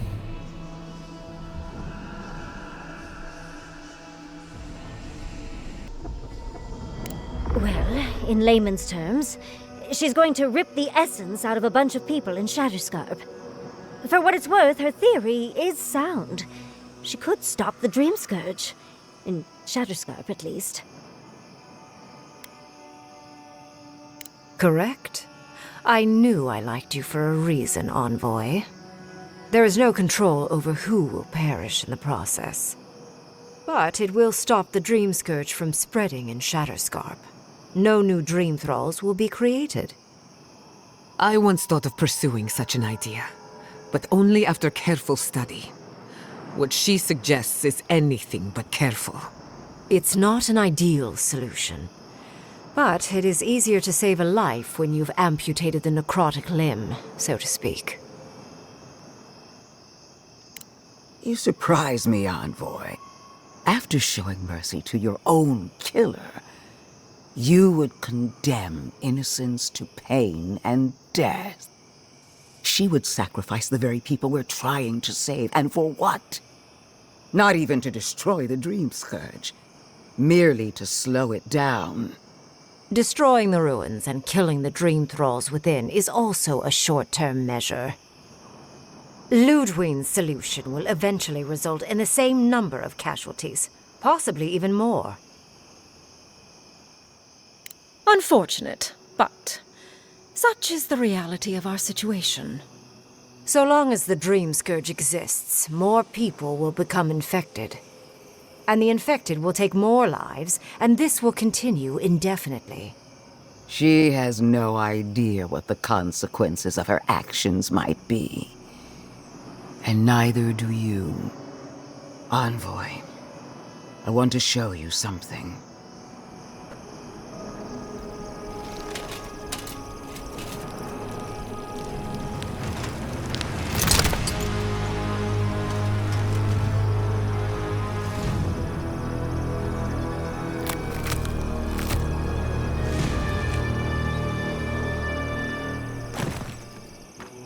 I swore an oath to my goddess. A solemn vow that I would give everything in service to her. Even myself. And I did so, gladly. Sapadal wants the same devotion from you. The only difference is, you never had a choice. Huh. Look at the consequences of their stewardship. Plague, calamity, death. The Living Lands deserves better. Envoy, we have an obligation to scour Sapadal from the Living Lands before they destroy us. starting with these ruins. Whatever you do, make sure the decision is yours, not theirs. Sapadal will poison your judgment if you let them. You owe Sapadal nothing, and yet they demand everything. That is not devotion. It's cruel. What an amateur. She accuses Sapadal of what she intends to inflict on you. Don't fall for it. Yes, quite difficult to decide whether to believe your new god or the angry skeleton actively threatening us. Godlike. I leave the choice to you. Both options will bring harm. The question is, which will bring more good? Oh, what a relief. You really scared me there, Envoy. I don't like our options, but maybe we can learn something from this one. So be it. Sapadal's hold over you is stronger than I suspected. Rune, strengthen the living leaves. We twine. Attune your soul to Sapadal to assist my focus on the Adra. You're the only one who can do that part. And Yatsley, come, help me. I think you'll enjoy this. Marin soth clavan, aid marslante.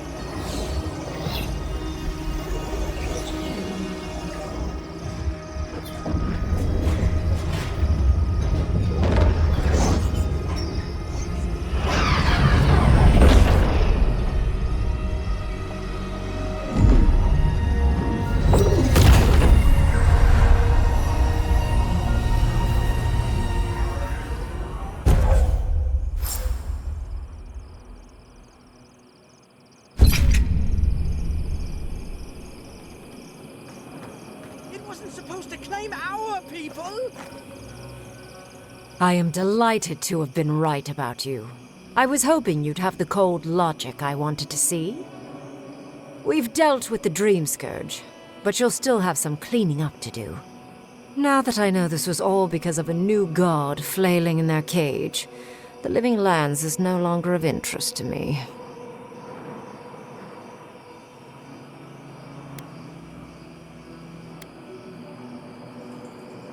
Another god. There are so many. If a new one is more aberrant than another, does it really matter? But that is for you to wrestle with. I'm done here. However, I have one final question for your young wizard. For... me? You have shown a great deal of talent, Yatsley. Few can harness so much essence with ease. I could use your assistance. And the companionship. It's really dreary being alone. Should you wish to return with me, I would happily take you on as my apprentice.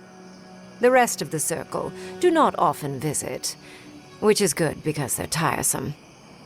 You, however, are a power worth shaping, and rather delightful to boot. Well, obviously, I'm... Wait. Really? You want me to... Wow. That would be... amazing!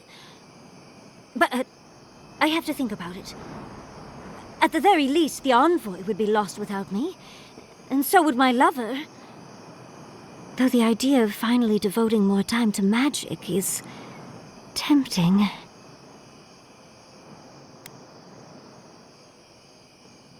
Don't worry. My work will still be here when you're done with your godlike's quest. Whatever you decide, it will be some months before I depart. You know where to find me. Be clever, godlike. Don't think too much with your heart.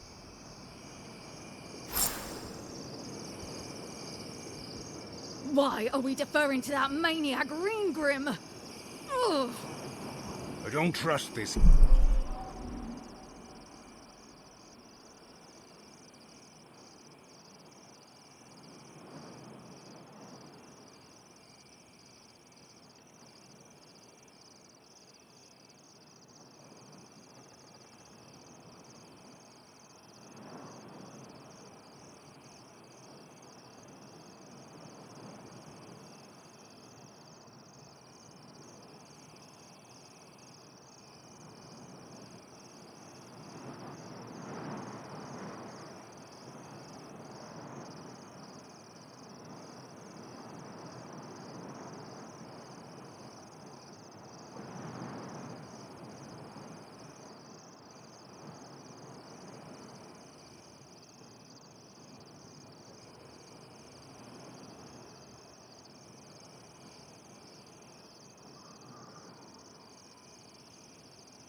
in magic.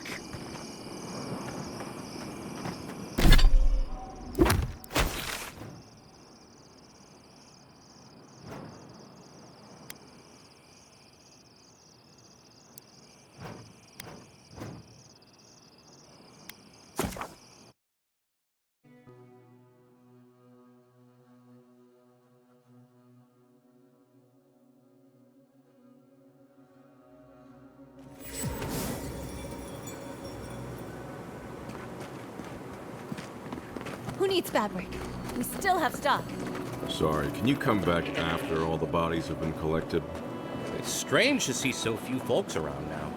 I'll have to raise prices to account for the loss.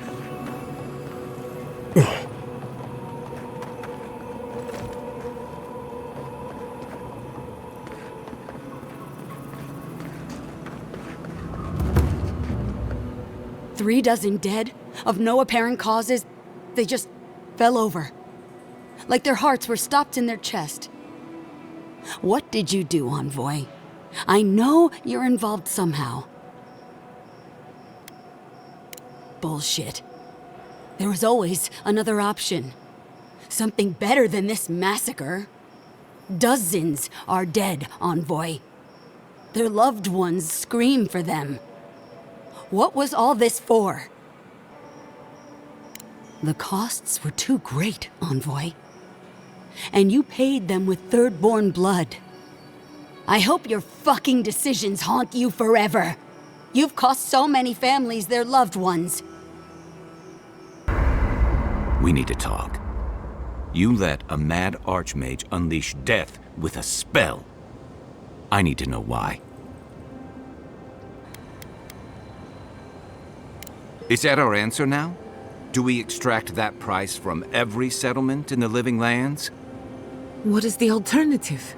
That we allow the Dream Scourge to spread unchecked? I don't know. Maybe. Fuitu Mayo. That choice shouldn't be in anyone's hands. Then why did we leave it to that archmage?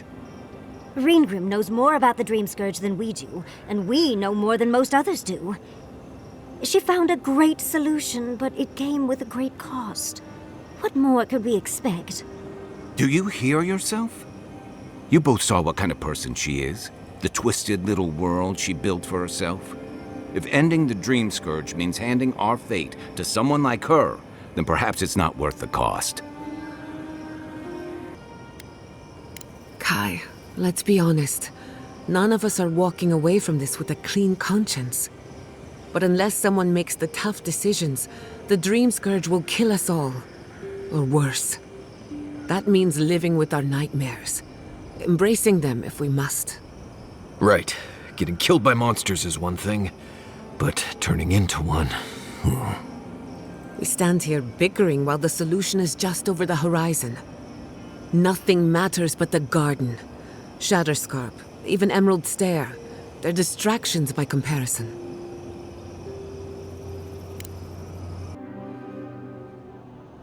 How could they? Beloved that you are, and still they bared their fangs. We blessed the Tabaru Sinakis, and they prick us in return. Blood on the wire. Roots like a wall. We only meant to protect. We thrashed against the blinding light to keep the Akita safe. We never wanted this. So many seedlings lost. We grieved, but we saved many.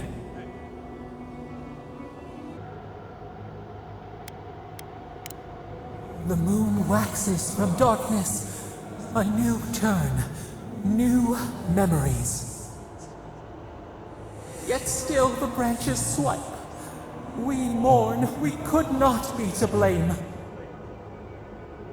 They should have shared our love. Their spite? This we could not foresee. But you are here. A green shoot after the fire.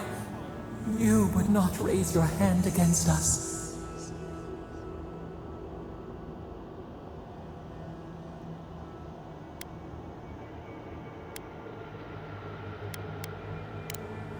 Freedom from the garden. A lamp to light our way. Sleep now. Dream of golden poppies on the road ahead.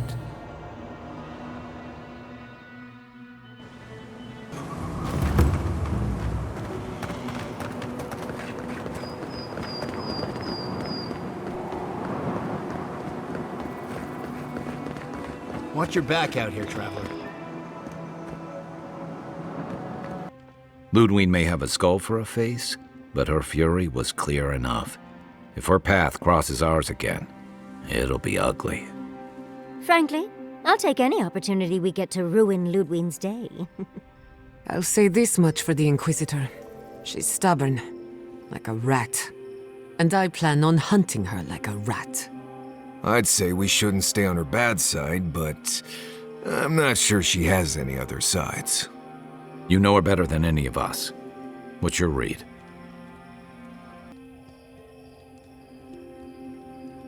Right. Focus, people. Try not to think about how we're up against a dead woman who threatens the entire living lands. Yeah. Instead, think about the soul-corrupting plague that also threatens the living lands. Well, the joke's on her in any case. Ludwig won't get very far without that map. She'll be scratching her skull. Somehow, I don't think she'll let that stop her for long. And Ludwig definitely strikes me as someone who doesn't leave food on her plate. I believe it. And we'll cross that bridge with you when we get to it. Ludwig and her steel garrote have the numbers and the power. But we have spunk and a map. And that might just be enough to find the garden before she does. We're all competing for the same thing. A place we barely understand, with no guarantees of what we'll find there. Still, I am determined to reach the garden, above all else. Ugh, that's just a pile of Sokka. Oh, now you're listening to me, all of a Sokka sup sudden. You won't find a blessed a thing. This wild beetle chase of yours is a page-raku waste of time. To get to the garden, you have to go through Galawain's tusks.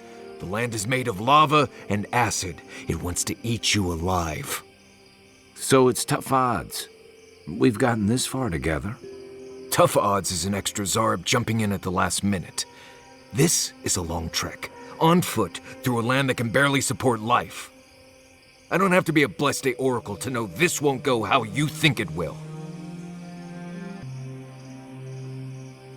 Well, someone's got to do something about the Dream Scourge at the very least. And it has to be you, because a voice in your head said so. What do you know about Soppadal? How do you know you can trust them? Then you're gambling with all our lives. Don't expect me to be overjoyed. I'm done here. Do whatever Blessed Day planning you want to do. You don't need me for that. Let's just take a breath, Marius. You don't mean that. Nope. I said what I said. Come get me when it's time to go. Poor Marius. Something's really rattled him. I've never seen Marius like this. Something's going on with him, but I don't know what.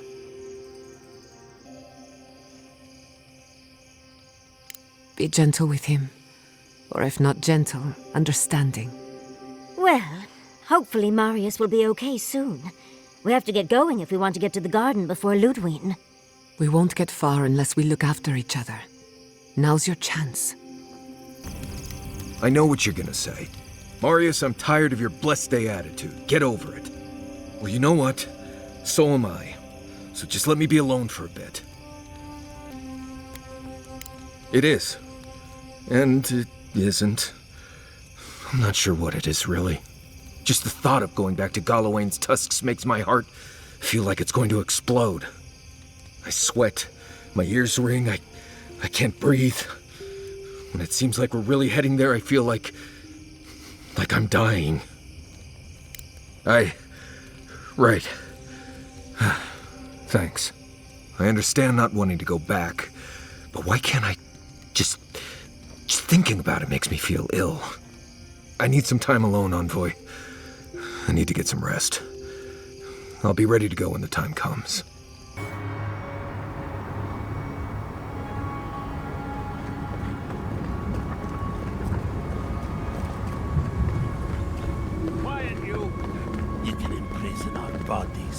not our voices.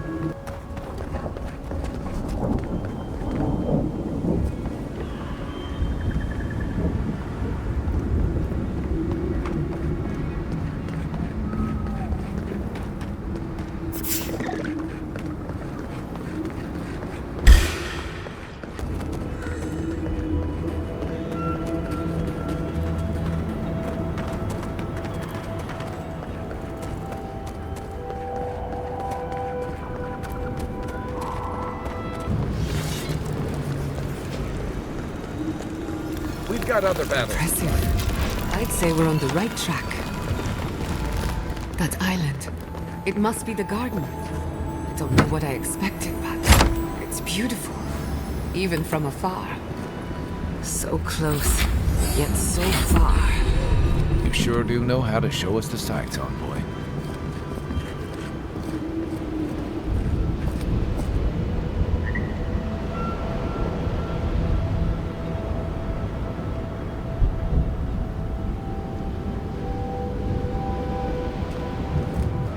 So the bridge is gone, but there's another way into the garden? If there's another way, I'm not seeing it from here. And I've never seen a ship that would survive the acid sea. I say we have a look around. Follow your divine instincts. And try not to draw unwanted attention.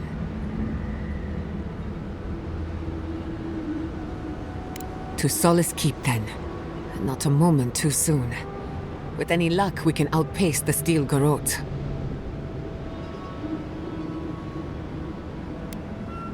I'll follow your lead.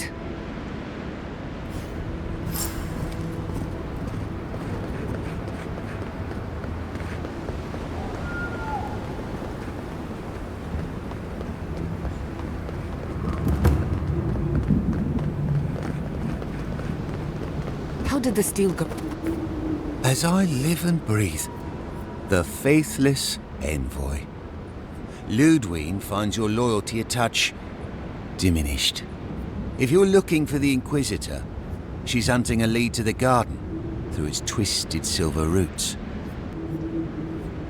The tower calls, and it turns, and it calls, but for the roots we go, if not for the roots. The roots say your name, envoy. They say you told them to do it. I feel I can't think straight. Bodies full of roots. Pulling me. You did this, didn't you?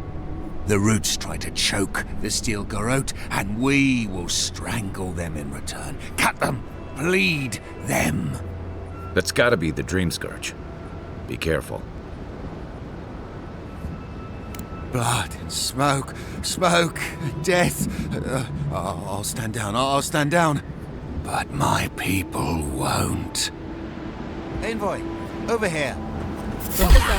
I've had enough of the Steel Garrote for one time, thank you.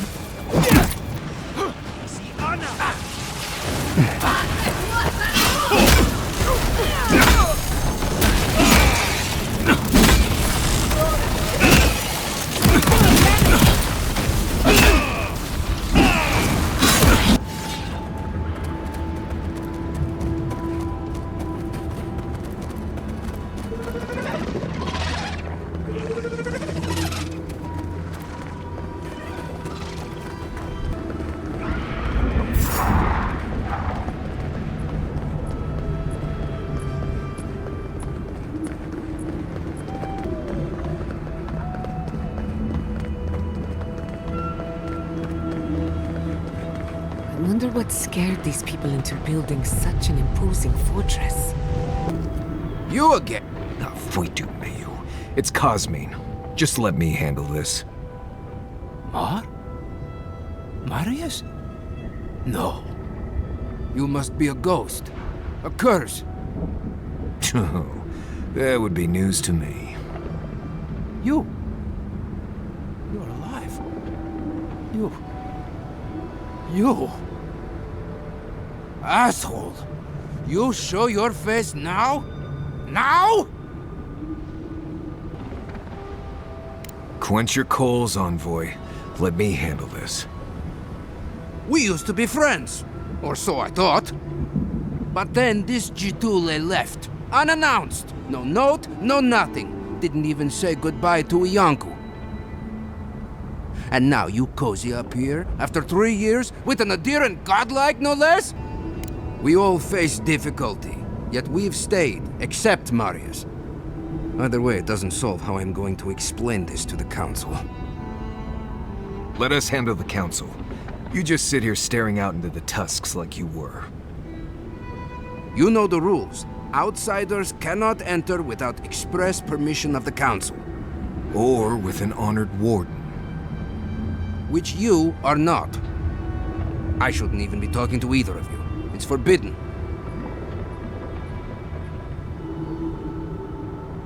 Ha! If those bastards were here, we'd know.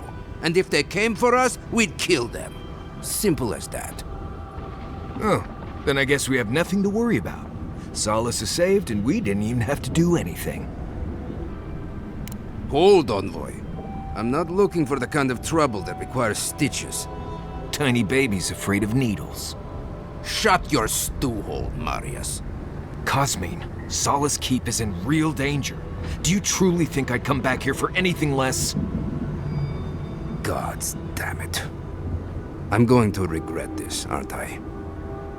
I'll let you in, but be warned. Solace is not as it was, Marius. I doubt it.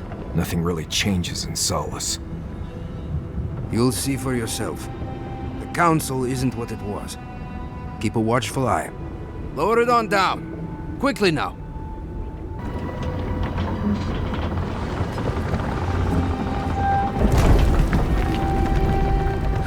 Gods.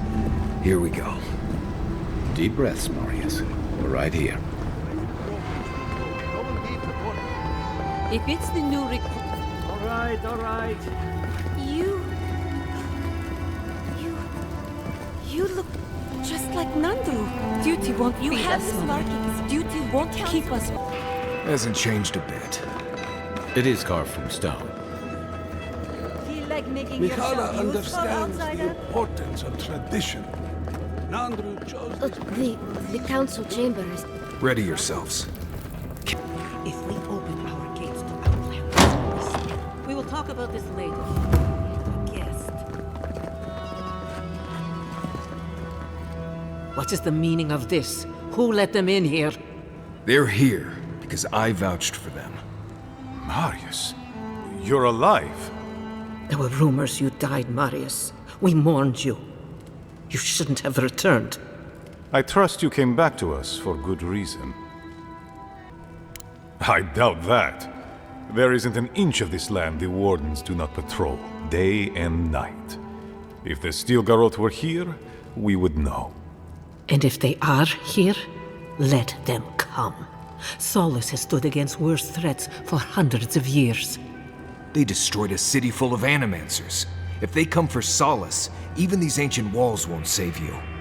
If that's all you'll do, you might as well not do anything. Although I wonder why we should bother trusting you. We heard that you were responsible for a great many deaths in Shatterscarp. Give me a reason to tolerate you for even a second longer. Indeed. But you've brought us news. Now I'm curious. What do you expect us to do for you? It sounds like you have something in mind. There is no path. Nor has there been for hundreds of years. There was a bridge once, but it fell in Nandru's time. How do you know of our garden, Envoy? Mind how you speak of the garden in these halls, Envoy. The garden is our sacred purpose, its observation and protection, a task handed to us by Nandru himself.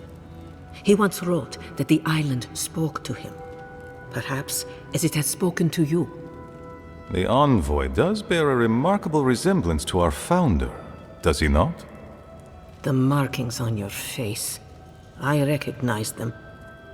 But I didn't want to believe an Adiran could have anything in common with Nandru. Enough. I know you Outlanders to be audacious, but claiming you read the lost journal of our founder, there are no words. If Nandru ever wrote such a thing, do you think the Pargrunen would forget it? Would the living archives misplace such an artifact? We did not lie to you. The bridge has fallen. The path is long gone. If there is another way, Envoy, you will have to discover it yourself. But I fear you will be disappointed. It has and always will be our duty to watch over the garden. Even if we knew of the potential of another path, we couldn't tell you. Your facial markings might be similar to Nandru's, but we will not change our ways for an accident of flesh and cartilage. You are an outsider and will remain one forever. The agent of an empire bent on destroying all that we have built. Envoy, you and those like you are why we are here. The Wardens exist to stand in your way. Envoy, be practical. You may be uniquely capable, but there are hundreds of us. There are 3 of you.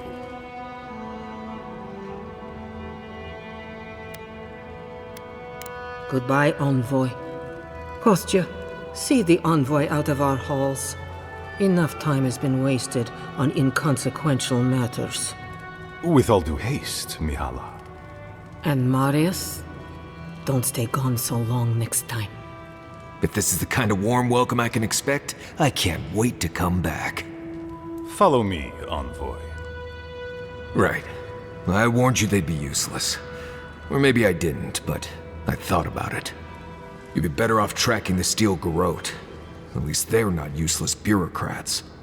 Politicians are alike everywhere, aren't they? Envoy. I just wanted a word before you went on your way. I wanted to apologize for what happened in the council chamber. The situation here is desperate. We have more mouths than food. The old sicken, the young suffer. But Mihala, she's a devoted warden to her core. I think she'd rather we starve than ask for help.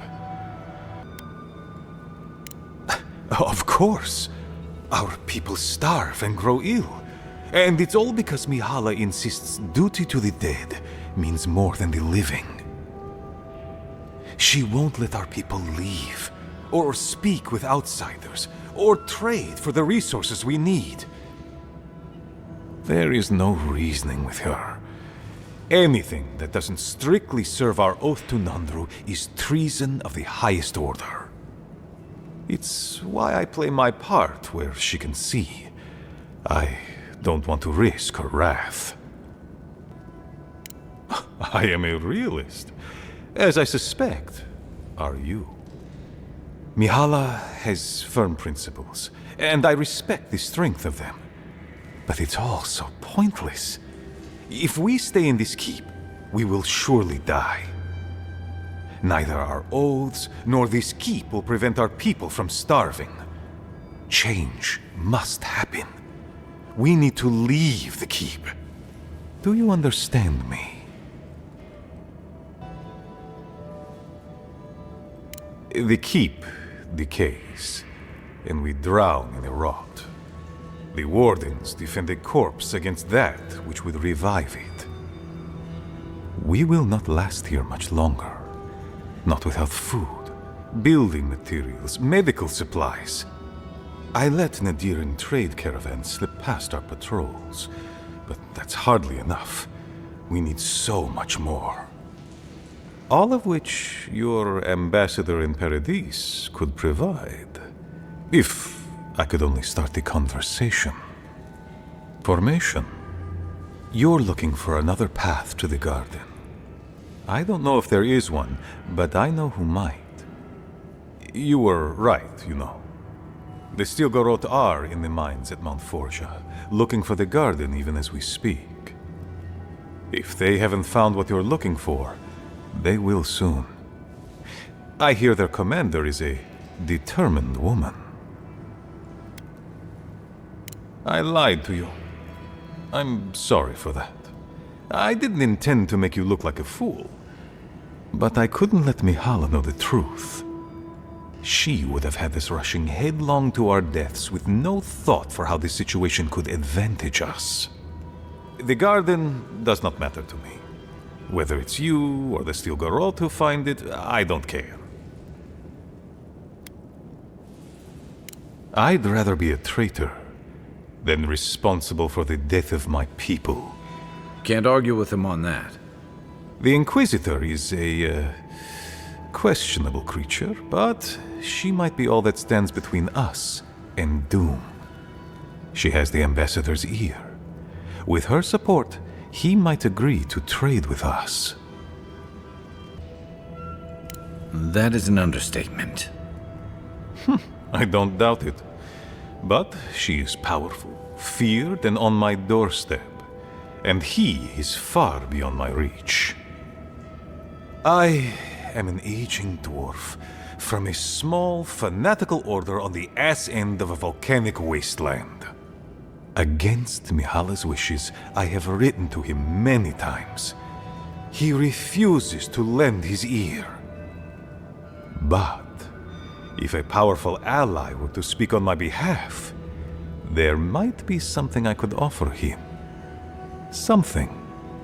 You give them the keep? Have you lost your sounded mind? Solace Keep is just a place. You're looking for a way to help your people, aren't you? The Keep.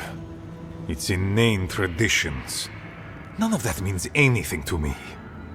I want to offer up Solace Keep to Adir and the Steel Garrote in exchange for goods and gold.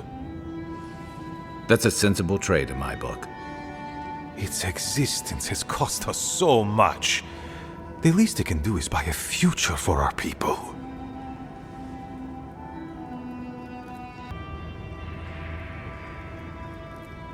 That is my most fervent hope, Envoy. Mihala believes your empire cannot see us as anything but rivals. After Fior, I suspect you Adirans think of the people of the Living Lands as little more than bugs to be crushed. If you think of us at all. An agreement may protect us from dying from deprivation, and perhaps also keep us safe from Adir's hunger. Yes, and that change would be an excellent one. We would be free of this keep, and able to explore, to breathe again. It might seem a foolish idea, but better to be a fool who tried than a coward who did not. I thought you'd empathize with this more. Your quest for the garden is also a fool's errand. You are not the first person to have said that. I want you to get what you want, Envoy. My hope is that you don't kill the Inquisitor before I get what I want too. You are driven by a singular purpose. I admire your ferocity, Envoy, that you would readily kill your own. In any case, the Steel Garrote are at the Mount Forja mines. To get there, head west across the primordial depths. Do as you will. I believe the Pargrunen and the Adirians can forge a mutually beneficial alliance. That will not happen if there is unnecessary bloodshed. Also, well, if you happen to head north, you might pass by the Living Archives, a monastery dedicated to preserving our history. The monastery hasn't been in touch in days, and I can't spare a warden to check on them. Oh, please, look in on them, if you can. Right, I get it. He wants us to run his errands. I do, Marius, because I trust you. And by extension, I trust the Envoy. Is that so outrageous?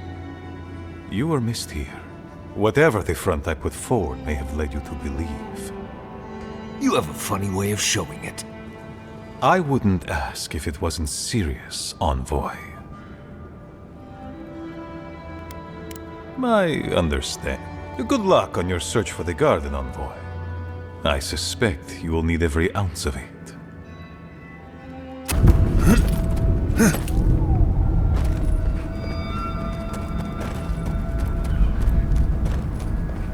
Be ready.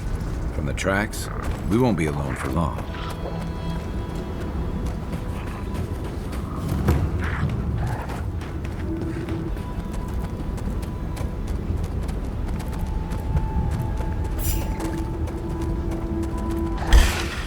Here we go!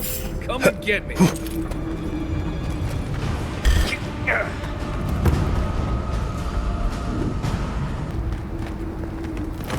Who are you, Spirit? The plague's corrupted the rest of us. The steel garrote. Our minds.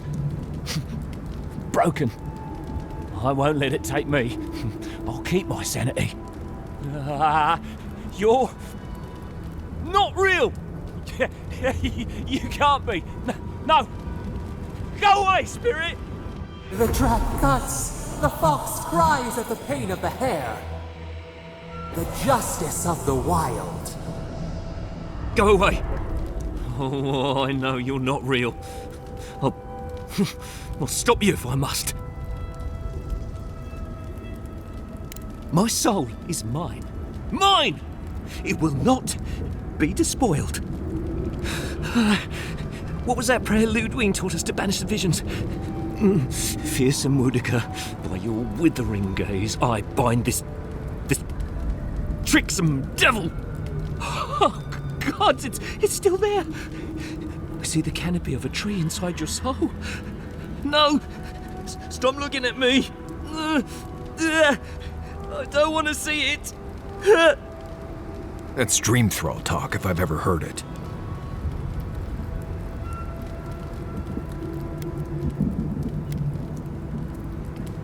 The ruiner, the rival, the seed of the poisonous tree. She said, she commanded me,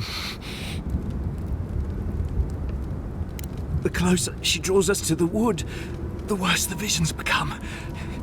Leaves and chains, roots and rot. When I close my eyes and when I wake, they never go away. Make them go away. The Queen receives petitioners from atop her burning throne. The Queen, she... Has Kostya already spoken with her? They're grubs in the dirt. Wriggling things. Nothing to her but feed for the journey to the wood. None shall pass, she said. None but she and the Queen that was, and always will be. Wudica, bind you, villain! You're mine now! Oh, you see that? Agreed. Eyes peeled and weapons drawn. Is someone there? What's up?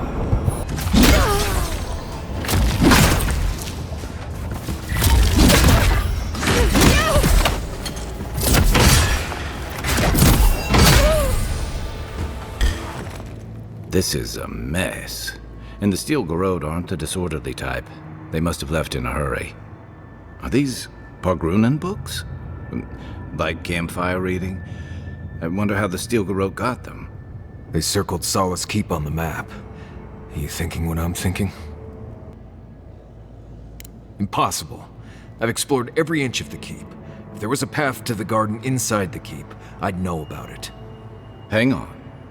What if that path is under the keep? Someone must have told Ludwig. Even amongst a tight-knit group like the Pargrunen, there's always someone with a price. Doesn't matter. A Steel Garrote getting to the garden cannot be a good thing. Reminds me of the good old days. About blessed day time. Murderer, she is near. You will go no further. The garden is under our protection. And who is going to stop?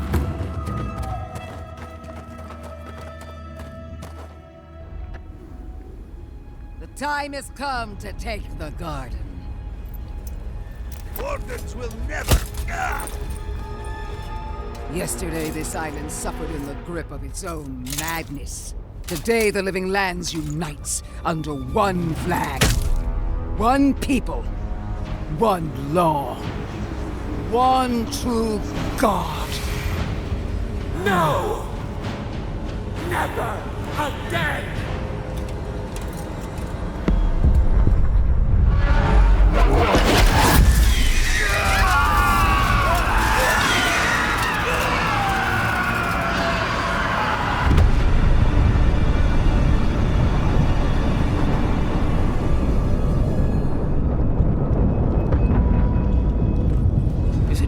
Or does it look like that volcano's burning hotter? Hurry in the brush! Stream trolls now? Don't be shy, envoy. Come. Let's talk. So here you are. Sapadal coaxed you toward the garden, a spider luring a fly to the safety of the web. Who spins? Who rides? She weaves a trap of steel. Look at my paladins, envoy. Look what your god has done to us. I should have realized it sooner. The Dream Scourge is Sapadal's weapon. A cudgel to drive us out of the living lands. And mortals have a right to secure their future. From this mad god, you mean? Does your vengeful Oathbinder offer a better one? What a pair we make, envoy. Proxies in a war between gods. Your patron versus my faith. A war that ends here and now. The choice is ours. Do we trust our own judgment? Or do we gamble it all on the monster whispering in your ear? You've seen what they can do in chains. Setting them loose would be a disaster. No matter where we turn, we find the consequences of Sapadal. Plague, blight, madness. The living lands hangs by a thread because mortals cannot live in the shadow of a god, much less one that's lost its mind. I hate to say this, but she's got a point. Not that I trust her with the solution. We were fine living at the whim of a sleeping god until you came along and woke it up. You and I alone can save the living lands by destroying the unending madness that is Sapadal. Break the bars! You know them best. If that's what you believe, I'll stand by you. Right. We've definitely all had input on that decision. I knew it might come to this. Sapadal has a stronger claim on you than we ever did. Still, I had hoped your wisdom would prevail, if not your loyalty. What a shame to destroy so much potential.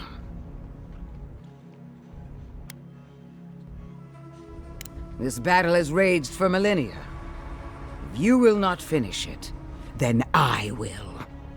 Prepare yourself for the beyond.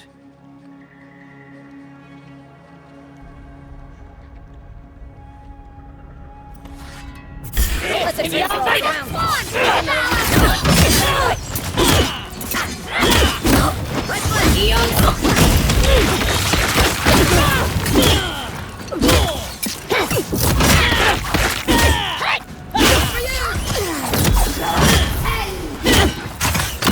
More dream trolls. Really?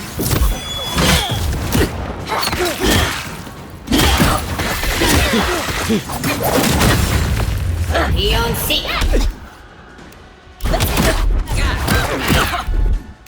One moment.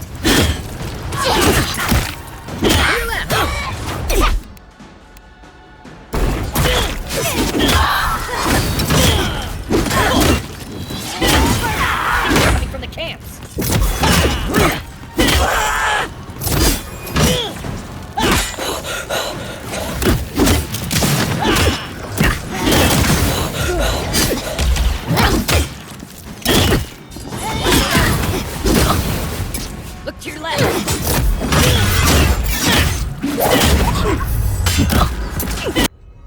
we got the Inquisitor. Almost feels too good to be true. This isn't the first time she's died. It might not be the last. The garden lit up and everyone changed. I hate to say it, but maybe Ludwig is right about Sopadal and the Dream Scourge. We've got to get you to the garden, whatever it takes.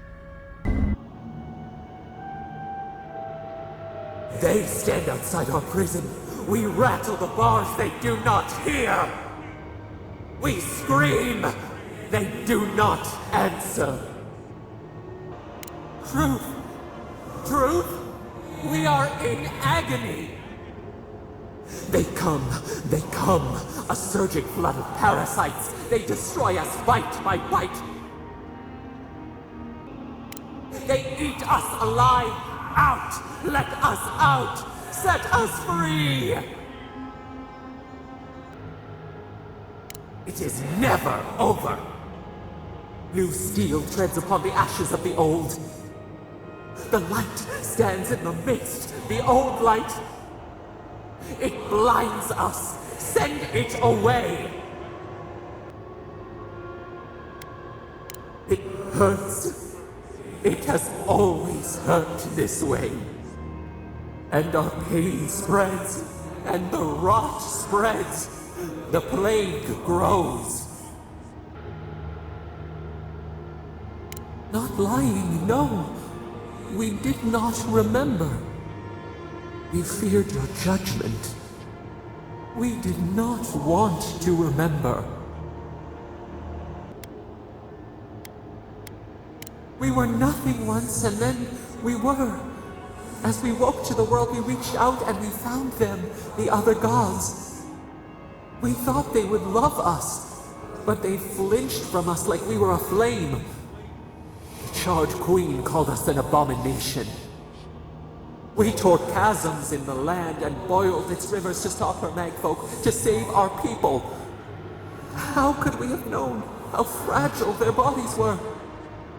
She hurt us, killed those who loved us. She wanted us gone, forgotten, destroyed utterly. She called us aberration. She named us monster before we even knew what we were. Yet she made it our sin. She who caged us. She who called us monster. We thrash and the affliction rises. We scream and the rot spreads. We did not intend to lie. You close your ears. We try to clear the mist. They hurt us. We hurt them back. We hurt them again, again. We dreamed of green shoots, roses without thorns to prick. The vines of the past strangle us. Help us. We are alone. At last, gentleness, like the soft kiss of summer. We will make this better. We promise. Help us. Release us. Then the rot ends. We give you another sliver of our power, a piece of us. Do you accept? The parasites who trapped us left a door in the garden's wall. Reach it, and you can set us free. Let us aid you once more. We grant you our power. Find the wall of the valley across the acid sea. It cups our prison in its palm. It waits. We wait. Free us. End our suffering.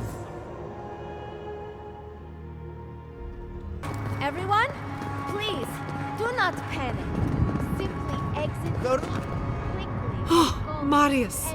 Praise Abaddon! You are alive! What's happening? Why is everyone running around like blessed fools? The volcano erupted. Any minute now, we're going to be flooded. We're evacuating. Kostya's gone to open the lava sluice gates, but they've been disused for so long. When Forja erupted, I thought... Oh, my boy. I'm so glad you're alive. Envoy, whatever it is, we are in crisis. I cannot help you. We're minutes away from being overrun by lava flows. I have to get my people out. You must leave now. We told you, we don't know, and this is hardly the time to be asking. The Steel Garrote would tell you otherwise. We have reason to believe there's a path under the keep. Be thankful you're talking to us rather than them. They were planning to storm the keep. They're all dead, by the way. You're welcome. The Steel Garrote were marching on the keep? How? Why would they think the garden was beneath Solace?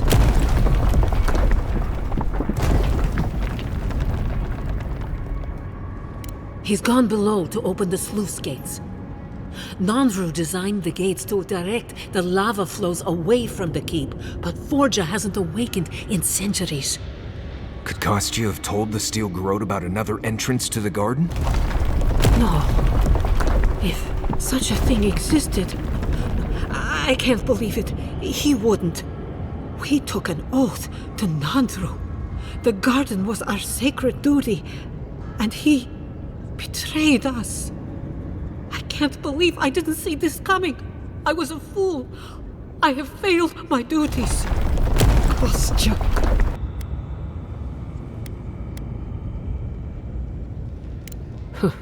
He lacks faith in the Wardens and conviction in Nandru's teachings. But I always believed he had a certain strength of character. That he could see wisdom and bow before it. I understand how Kostya could be tempted by false notions of freedom and prosperity, but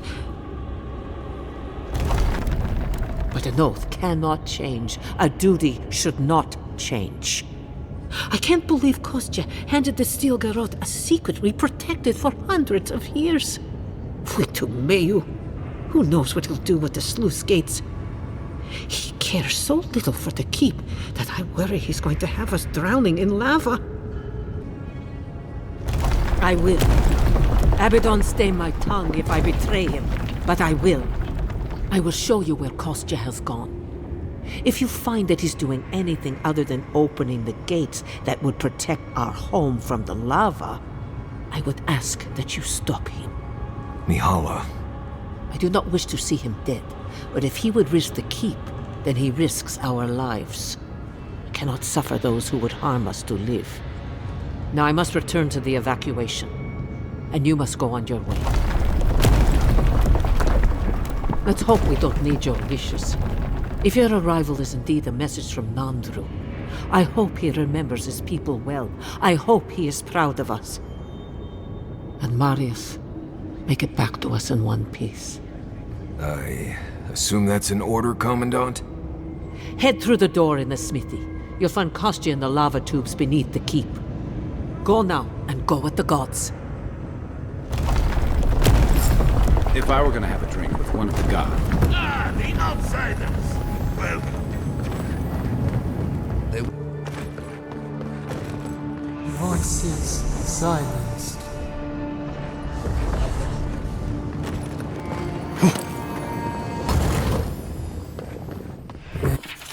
They wound us, and we wound in return.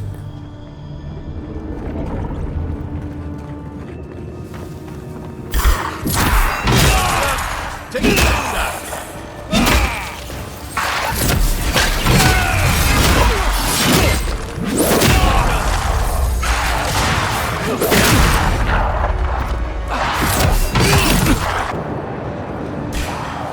Come and get me.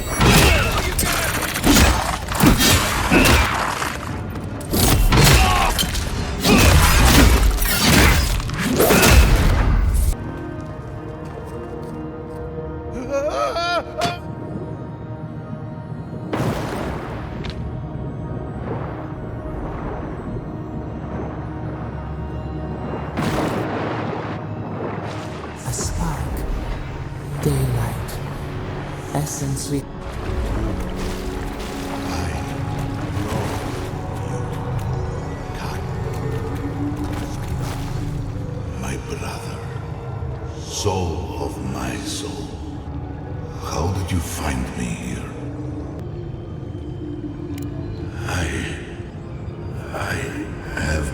here for so long. No one came looking. Andrew, you are blessed, my fellow Parkrunan said. But I did not come here to meet Sabadal.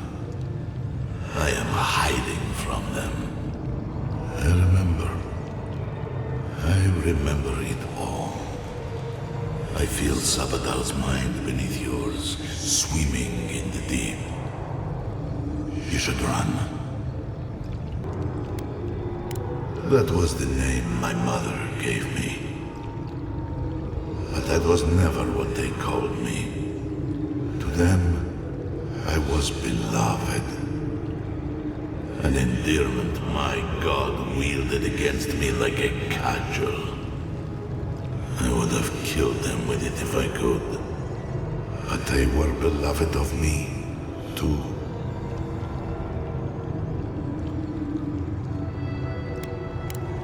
No. Nor will they here, where we are blessedly invisible to them. I pray my soul disintegrates to dust, to tatters. I pray my soul is lost and never found again. True death will be a relief, if it at last allows me to know silence.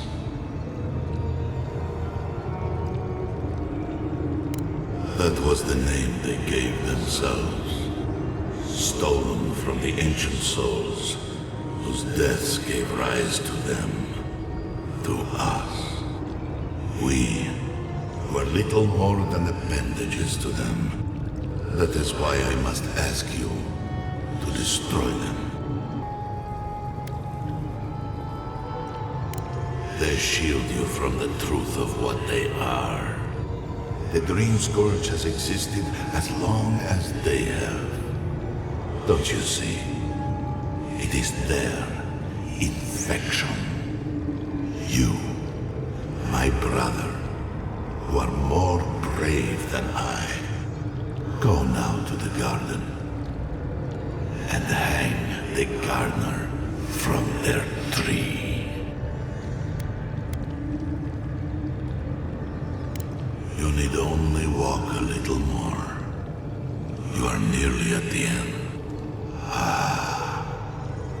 You know, I always meant to die down here. To siphon my soul into a lonely pillar, disconnected from the stone that makes our world. Disconnected from them. I only hope that Sabadal releases you to the same long peace.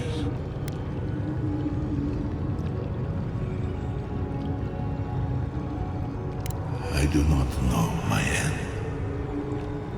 In that I find a peace beyond any even the true gods can dream of. Do not thank me. Only do as I asked. Destroy them, brother. And when you see Wodika, tell her I said hello. You okay? You went away again, but this time seemed different. Envoy, you alright? We lost you there for a bit, but not like before. Good, you're here. Help me destroy this witch. We can't risk someone turning it and opening the gates. If the keep falls so that we might live, so be it. Yes, exactly! I'm saving my people, Envoy. With your help, or without it.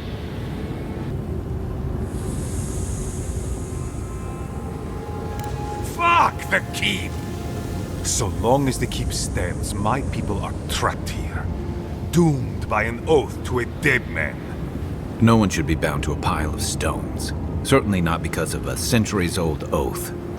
Our people were nomads for ages until we built the keep. When it falls, we'll be free to explore the world again. I will not watch my people rot here for the sake of a pointless oath.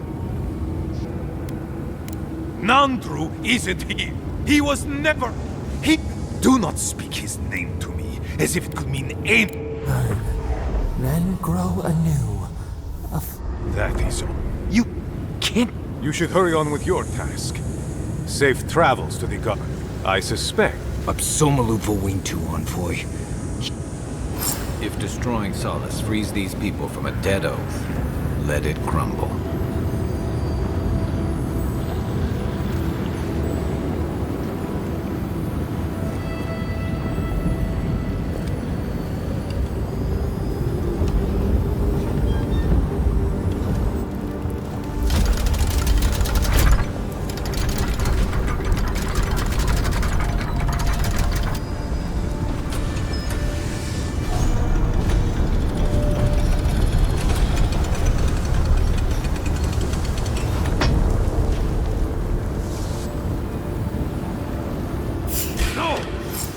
My best chance!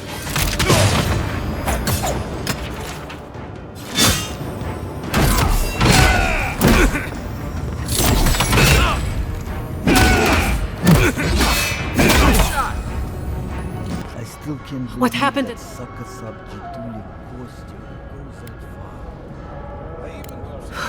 It is all I can ask for.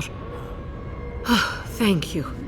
I cannot explain how afraid I was for my people and our home.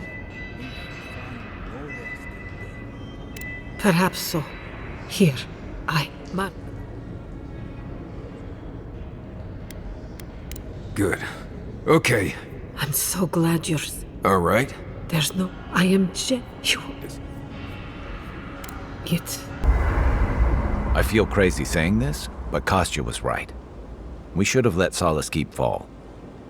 Crazy is one word for it. You really think you can just burn down someone's ancestral home? Dearie, the keep isn't a home. It's a prison. And now the Pargrunen will never escape. Solace is my home. I still don't get why any of you feel like you have a say in this. But you left. Because I chose to. Kostya doesn't get to make that decision for everybody. If Kostya doesn't, Mihala will. Exactly. The Pargrunen have always had the choice to leave, and we've seen very few take it, dear. If anything, I imagine Mihala and her traditionalists will only make it harder to leave now. You're right. There's no use in second-guessing it. True. And you've a date with the gods soon. We can only hope that you'll make better decisions. Enough talking in circles. Let's save our strength for the garden. I, for one, could use a long rest. And I'm betting the envoy could, too. I know, I'm excited too, dearie. But we need our beauty sleep, don't we?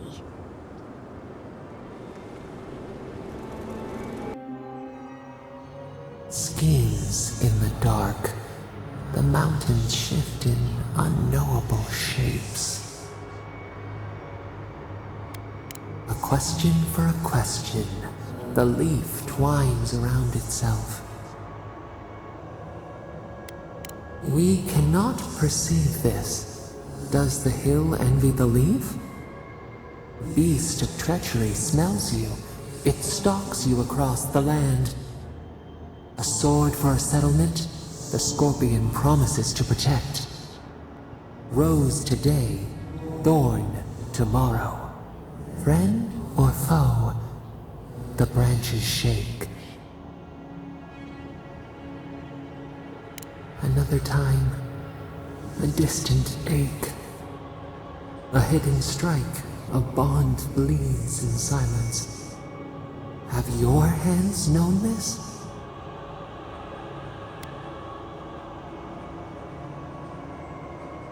A bulwark unshaken. Why?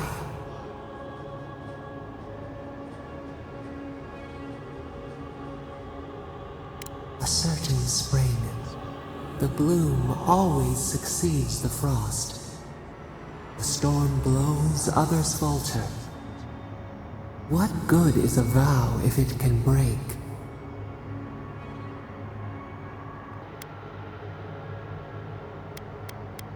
Trust. We have learned much. Dream of dandelions with 2 heads. It's a magnificent keep. I just hope it doesn't become their prison.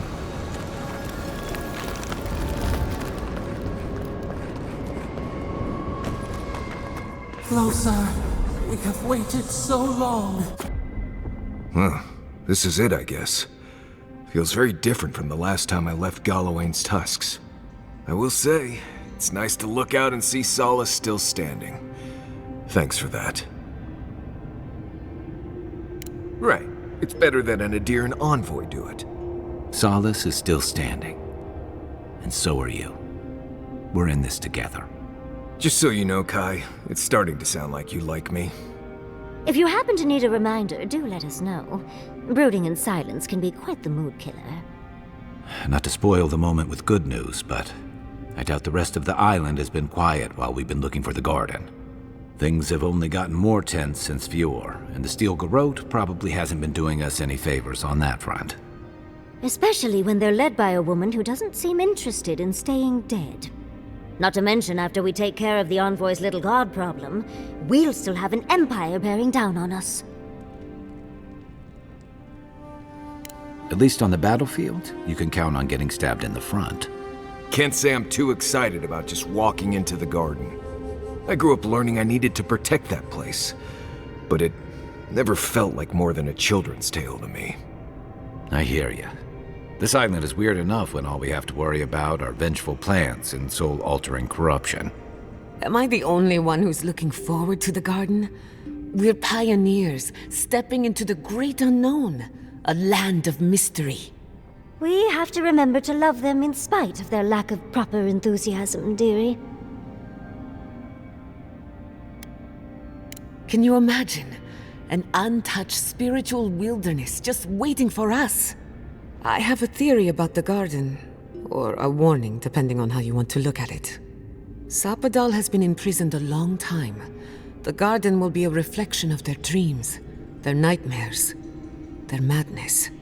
I wouldn't be surprised if we saw visions or hallucinations, and not even the fun kind. About that, before we go any further, I have to ask you something. You told the Inquisitor that you intend to free Sapadal, set them loose upon the world. Is that still the plan?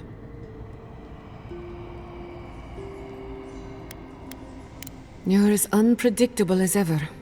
Not that I disapprove. Sapadal is responsible for the spiritual health of the living lands, and the island has suffered for it. No matter what the Inquisitor said, I don't believe there's a right or wrong choice to make here. Just the one you believe in. It's easier that way. For a while.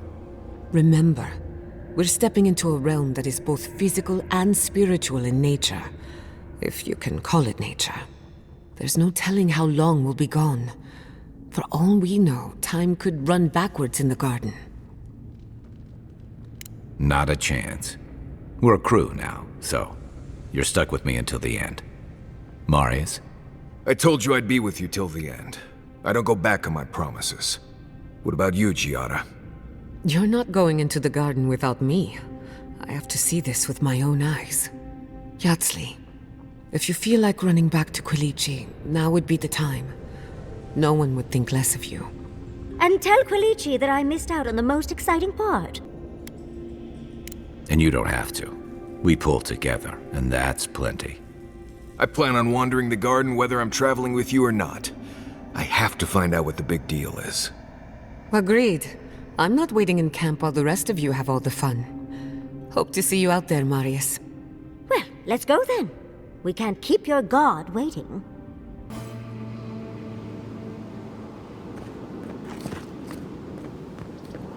Wonder if Yatsli brought her ladder.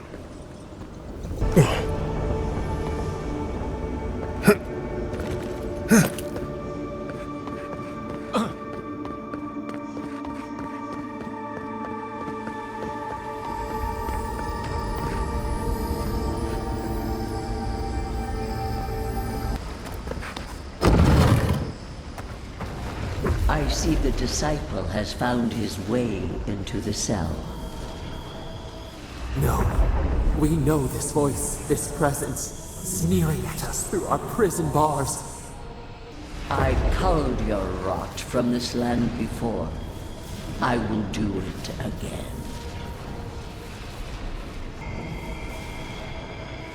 And you carve lands into petty fiefdoms, but we are the gods of all Aora. We rarely speak directly to mortals. The desperate times require intervention. Out. Out. Her voice pierces our skin. Look at this place. A quagmire of your parasite's worst instincts. Can you even begin to grasp the forces that you tamper with?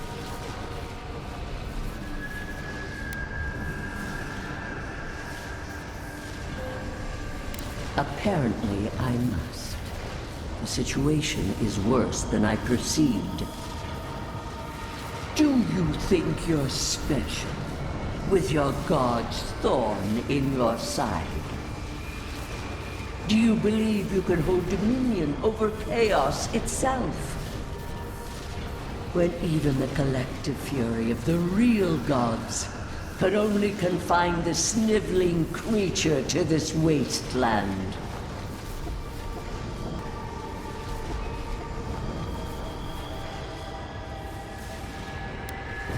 Who else would have the strength? It is true. She twists the knife. The seas run red with memory. In time, the gods felt the wretched powers seeping through this land.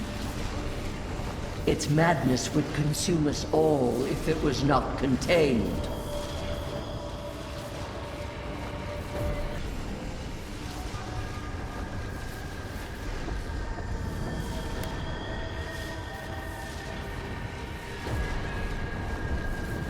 Chaos is a blight. It must be scourged before it spreads. A pity that its followers could not be reasoned with.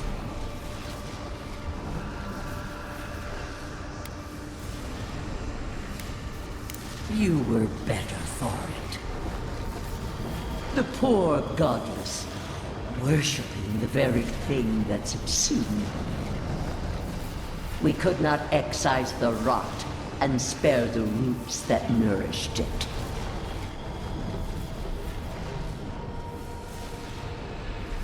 You know the trials of battle. You cannot pass judgment on me.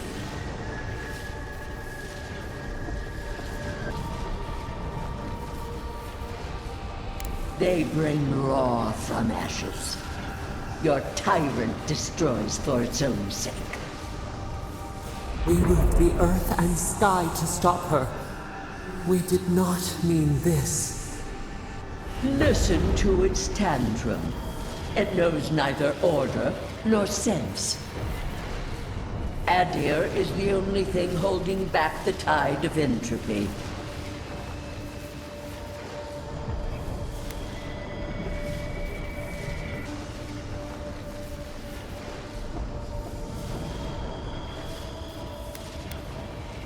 Then they will keep applying the rod until it understands. But there is still time. You can succeed where Ludwig failed.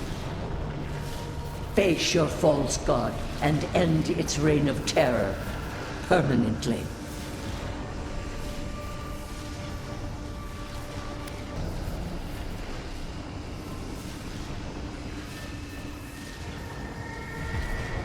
Very well. I cannot force a child to bend to my will. But I will not stand by and watch you undo my work. You should have thought more carefully before you broke your oath to the Empire. Let this be a lesson to you. What's your right?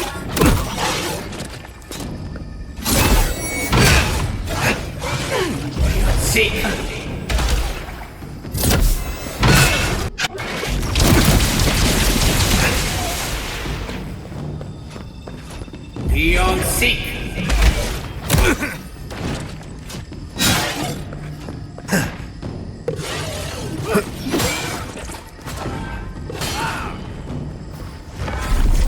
What is that? I know that place, right?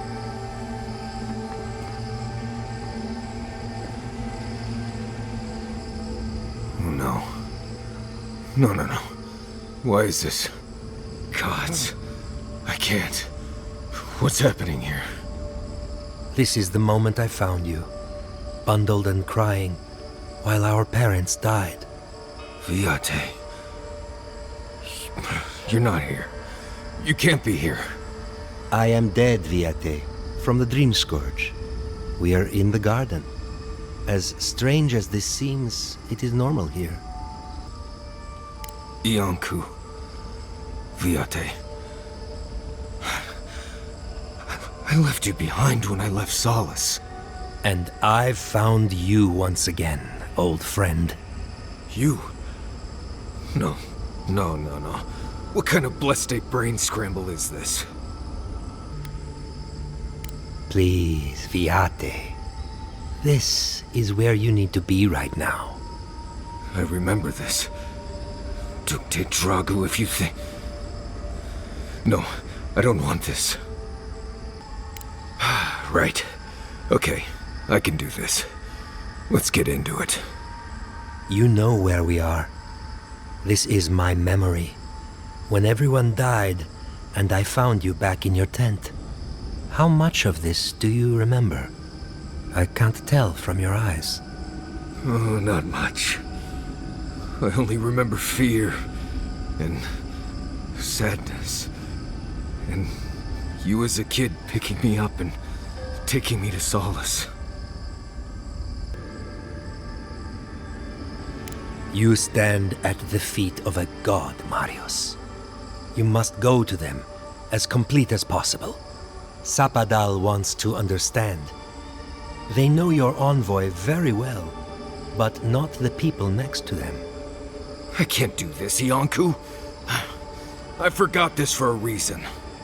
And that's why you're here, Nimdut. You can't face a god with piles of Saka in your soul. Even when we were children, you kept me alive, first by needing my protection, and then by being who you turned out to be. When you left Solace, it was like I lost more than my best friend. I lost my need to live. You kept everything a secret from me. All that time.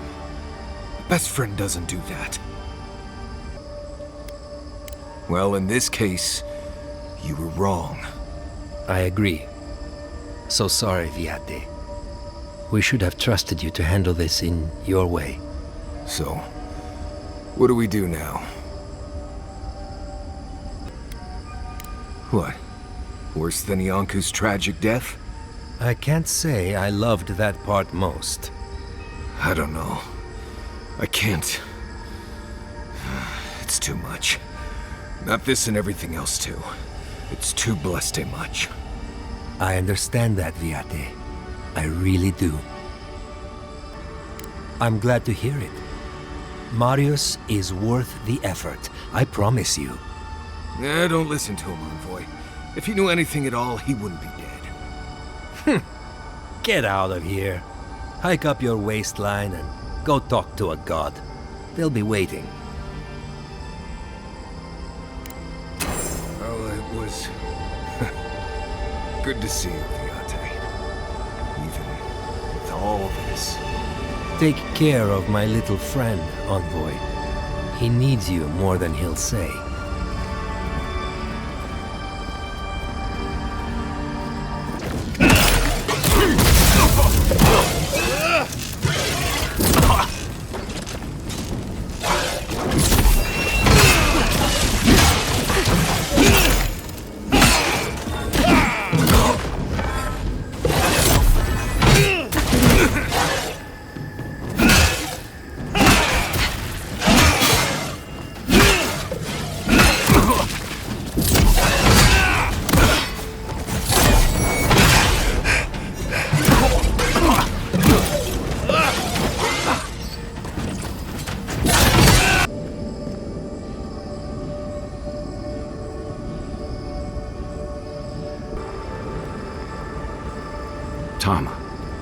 No.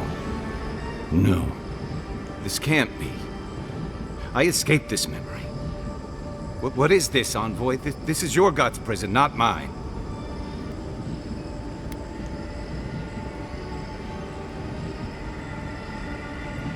For all of her litanies on oaths, order, and justice, I forgot she's also the god of vengeance. Is this really him? He looks older than I remember. Too late. It's already found mine. I've seen this moment playing through my head so many nights, run from it each and every time. And still, somehow, it finds me here, in a crazy god's fever dream. And I thought Rauatai and naval punishments were cruel. I guess I should be grateful it's not really him. I'd hate to imagine him stuck in this moment.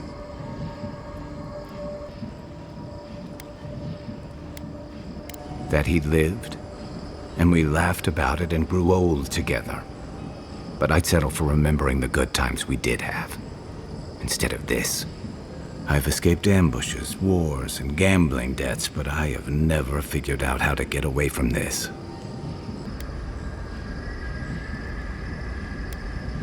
And do what? Say goodbye to Tama. I missed that chance.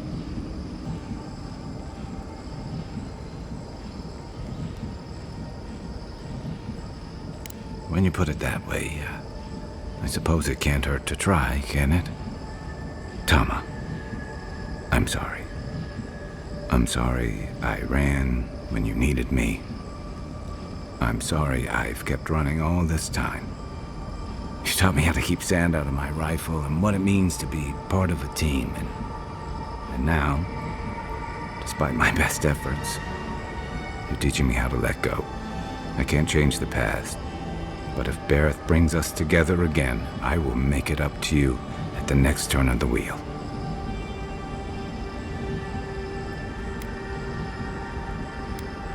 No. I've lingered in this one too long already. Come on. I've seen enough of this place. Let's go find your god.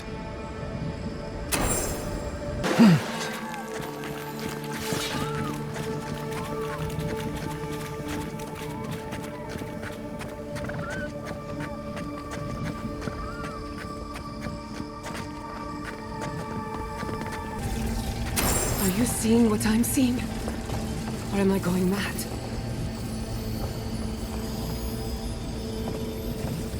What is the meaning of this? It can't be real. This is an illusion. A joke. Tell me we're both seeing the same thing. I hate it. Why am I cursed to see this again? Why does the memory follow me wherever I go? Don't be ridiculous. Whoever is responsible, I'm tired of the bullshit. Step forward and answer for yourself, coward! Godlike of Sapadal, long have we awaited you. Finally, you've come home. This is almost as bad as Ringram's creepy sculptures. Oh my gods. They're alive.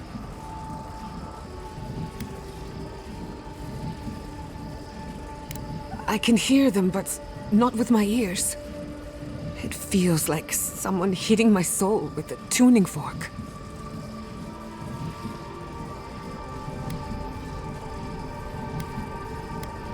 What do you think you're doing?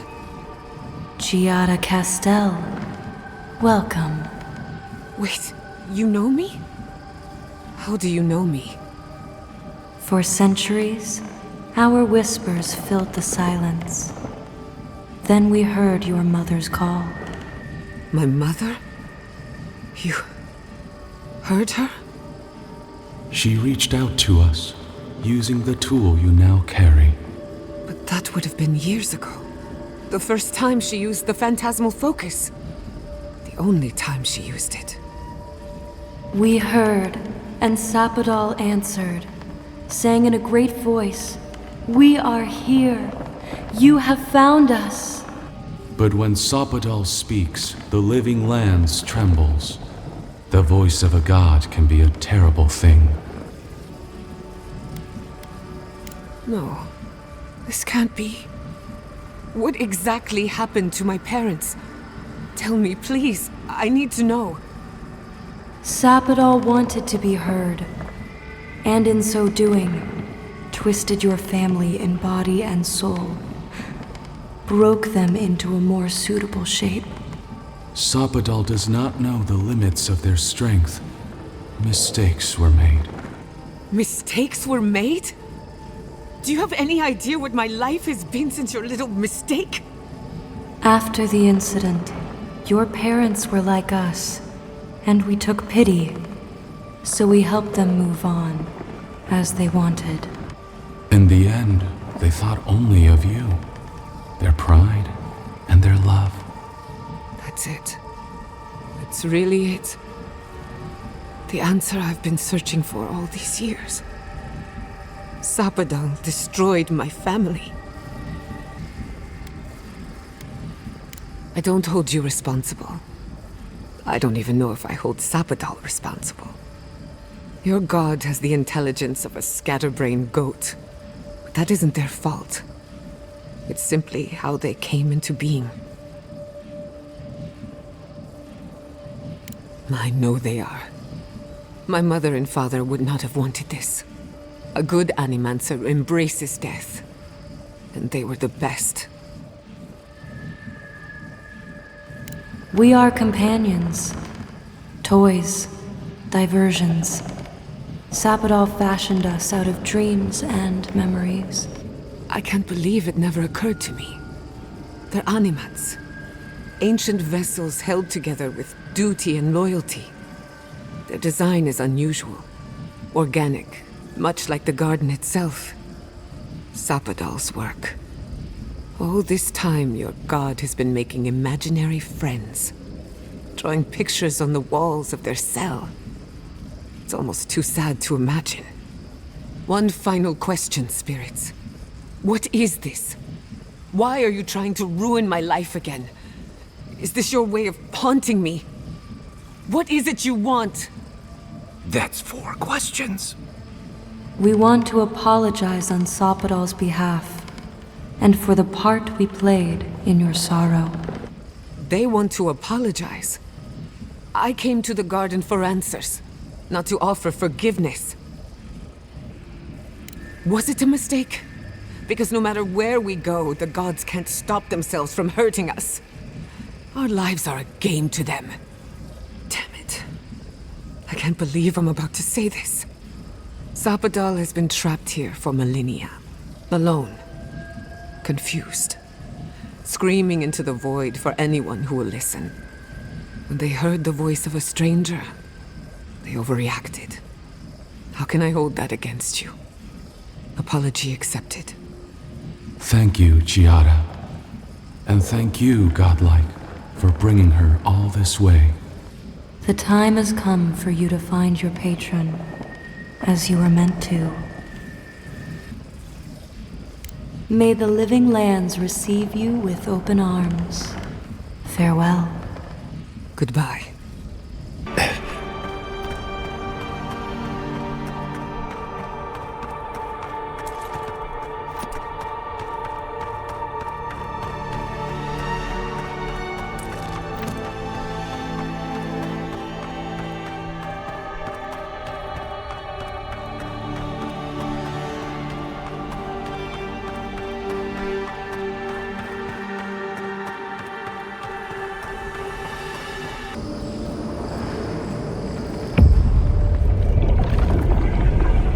We have been here. We were here all the yesterdays before. The shale rises to smother us. Keep them out. Keep us in. We feel no spark of the Tabari Sinakis in this place. We cannot see it through their eyes. We slumber here, alone.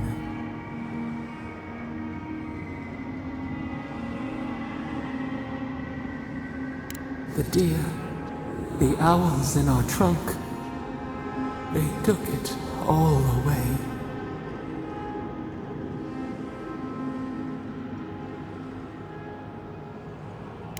tide of souls thrown upon the wheel. The ground gives way. We fall. Now our memory is a wound reopened. They came suddenly. The stillness of night split by grinding steel.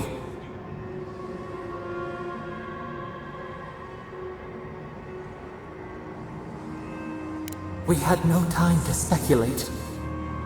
First, they blinded us. Shining eyes pierced the concealing dark.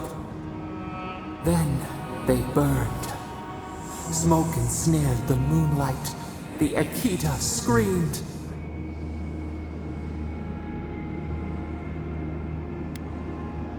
A means to an end. We saw a terrible design in the roaring flames. They had carved a path to the temple. We were their true prey.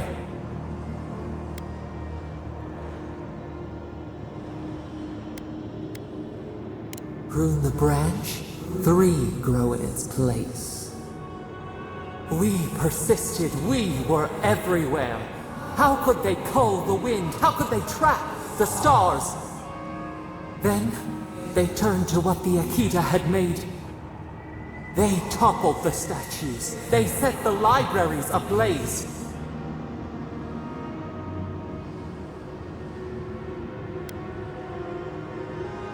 A mouth silenced, a record of time rendered in ruins. The Akita howled. They died.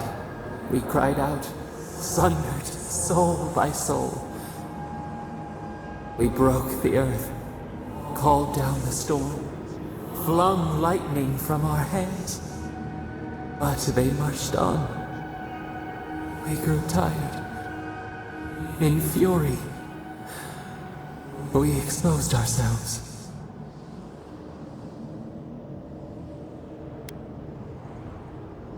There were too many, stinging, buzzing. They swarmed us. They raised machines. We tried to tear down the garden's walls. Then, nothing. Not death. Worse. A void. We reached out, but the machines held us in. We could not feel the new day's sun play in the shifting tide. The cities crumbled. We could not save them. We could not save ourselves.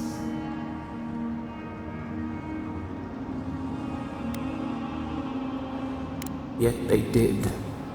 A light snuffed out. We watched helplessly for aeons. Until you.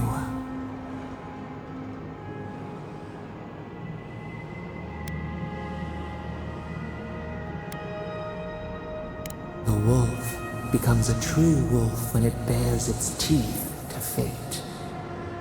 The wound numbs now. We watch as the river of time expands. In the silence of our prison we find clarity. How many voices lost? How many saplings have we cut down? We sink into the endless night. Perhaps we should be here.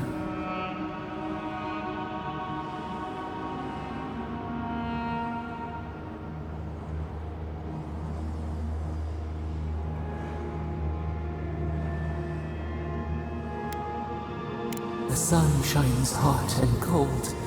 We are not sure we understand.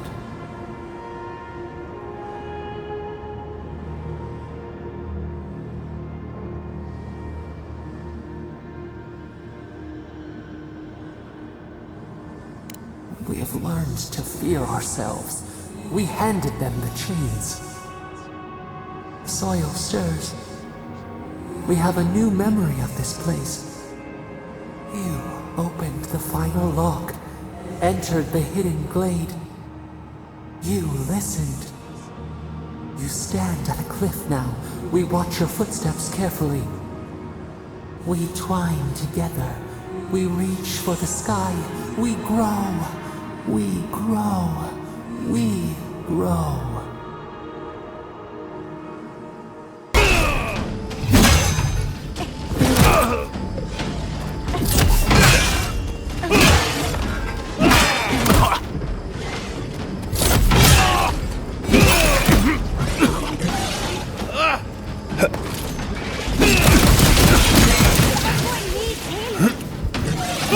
Don't you die on me!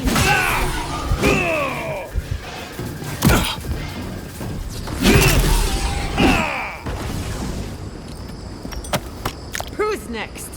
Anyone?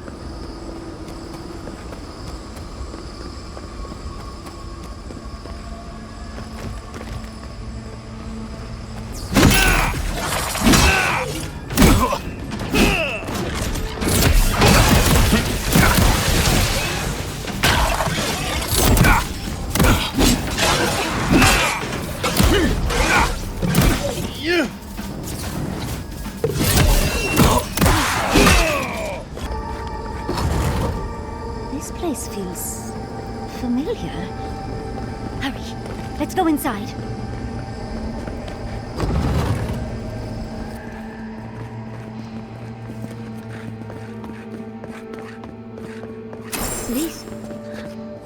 This is the library from my dreams. It's real? Look at all these tablets. Actual written records. Oh, somebody pinch me. This looks like the Akita building this place. Clearly they wanted their story preserved, no matter the cost. Garlowain's gonads. Envoy?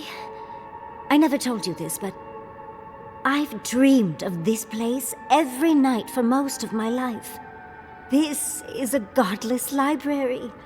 An actual, real-life godless library. It's why I study the godless, because this place has haunted me since I was a child. And that's the chair. It's the picture of coziness. Must you always default to military tactics? Finally, you've arrived. Ah, there it smells. That took 10 years off my life. Wait. You must be the librarian from my dreams. Oh, it's a pleasure to finally meet you. Oh, though, you do look quite familiar. The resemblance is uncanny. It has been quite some time. Too many years to number. Of course. You are an ancestor? A very fashionable one at that. No, child. We are the keeper of these tablets. Or have you already forgotten? Oh, of course. I was you in a past life. Oh, I'm such a fool. You lived with animancers, and yet the idea of awakening to your past lives never entered your mind. Few can bear the mental and spiritual strain of an awakening. As often as not, it leads to madness. Oh, darling, you know how I get around all the metaphysical talk. That's why I'm here, remember? I was the last of the Akita. Once the attack started, a few of us were charged with preserving as much of our history as we could. So we retreated with as much as we could carry. The attacks? You must mean the Magfolk attacks. Yes, we've heard. Is that the reason for the bodies outside? Yes. Your monstrous gods, who bought their divinity with blood and the souls of their faithful. They tried to butcher every last one of us. Must it always be literal blood? Oh, if all the Akidans outside were with you, you would have heard them as they were killed. But how did the Magfolk reach you in here? They didn't. Between the screams of my kin being slaughtered and the screeching of the Magfolk, I couldn't breathe. That's the screeching I heard in my dream, Envoy. I knew I recognized it when we killed that Magfolk. Once it was gone, there was nothing left. And perversely, I found the quiet worse. So I decided on another way. One that wouldn't give your gods the satisfaction. Poison? Well, at least you washed it down with some good wine.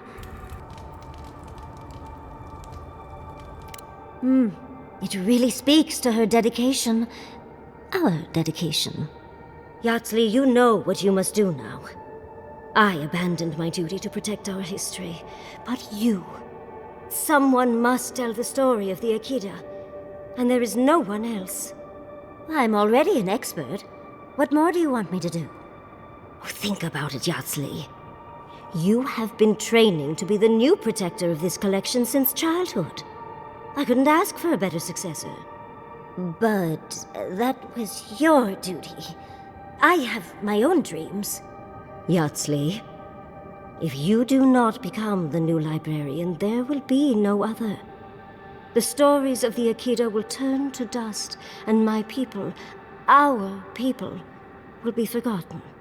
Just as the burned queen wanted all along, when she sent her magfolk to choke the life from us. This is all too much. What do you think, Envoy? True.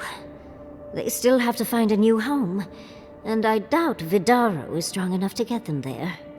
A chosen of Sapadal, yet you do not stand with your people. How disappointing. Our time is at an end, Yatsley. It's time for me to go. Wait! I've not even asked you any questions! Tell me about your marriage rites. Oh, did you mean for all your buildings to look so phallic? Unfortunately, my time is at an end. You must keep Yatsley alive. She is the last hope of the Akita. So this is goodbye. I wish we could have... No. I wish that all of you had a better ending. Choose well, Yatsley. And good luck. She's gone. Forgive me, Envoy, but we should get going. We can talk back in camp. Later. Giving power goes a long way.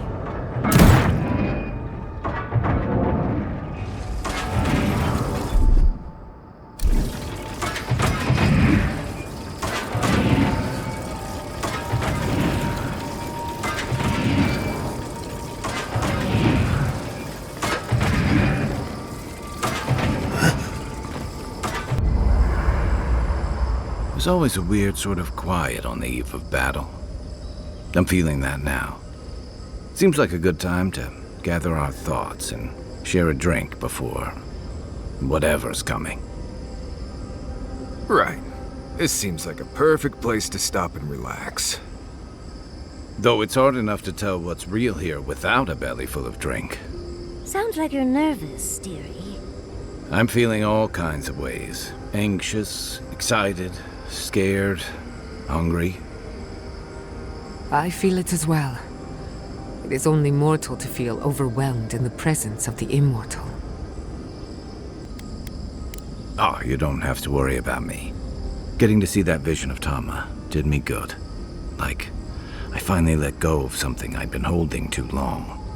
Now that we're here, I'm eager to see this through.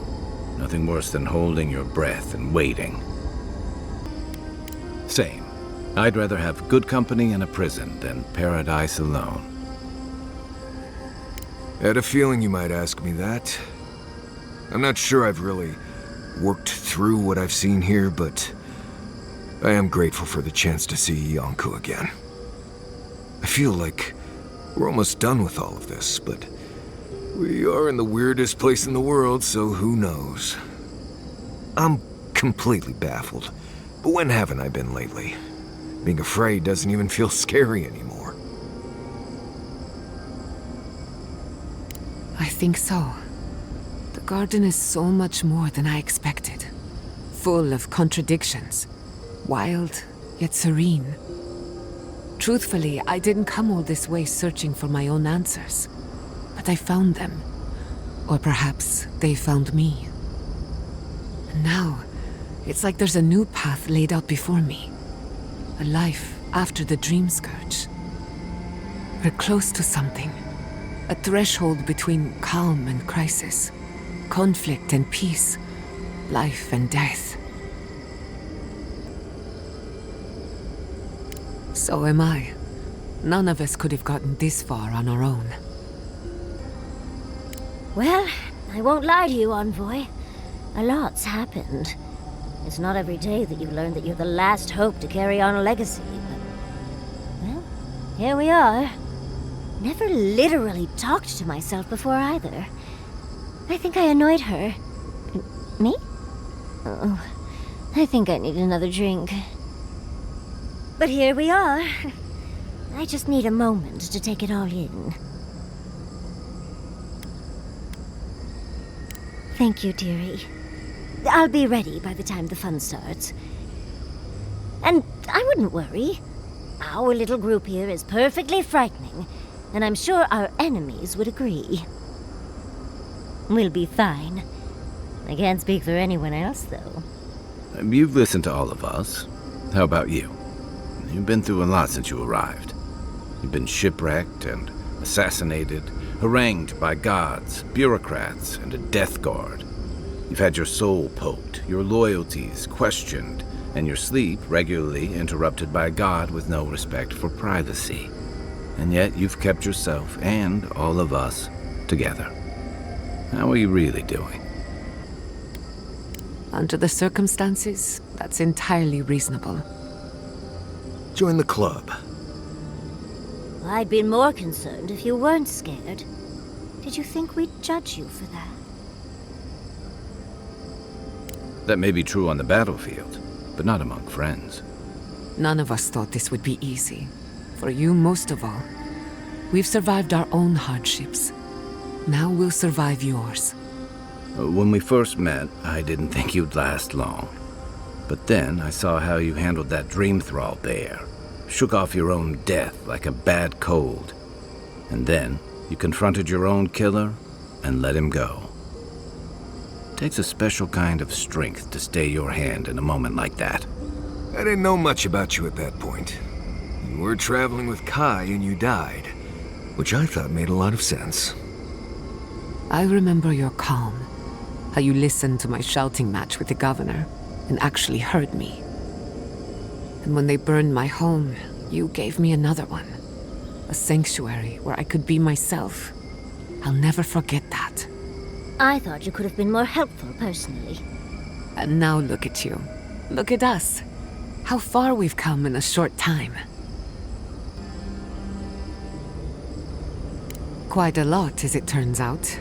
But the journey is worth it. Not to raise the sails before the anchor, but we left trouble in our wake. Fjord, Thirdborn, Solace. If we make it out of here, it won't be to a living lands suddenly at peace. Just this once. Could we forget about the rest of the living lands? Some of us could use a break. If we can't take a moment to ourselves on a floating island outside reality, then I don't know where we can.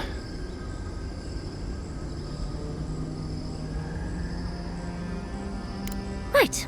We could all use some beauty rest. We'll want to look our best on the battlefield, won't we? Before we turn in for the night, I'd like a word in private. Nothing serious, just planning out the rest of my life.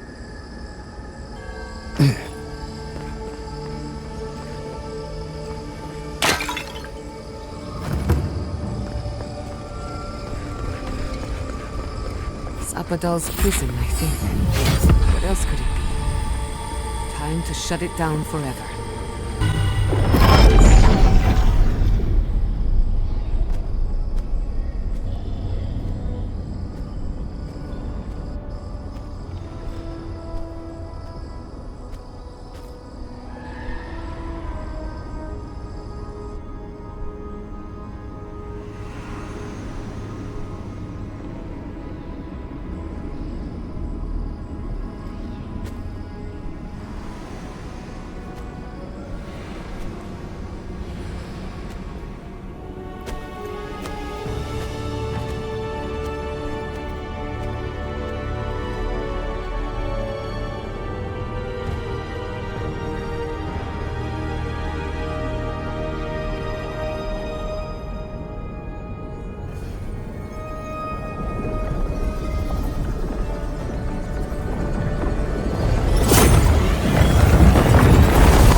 You have come at last.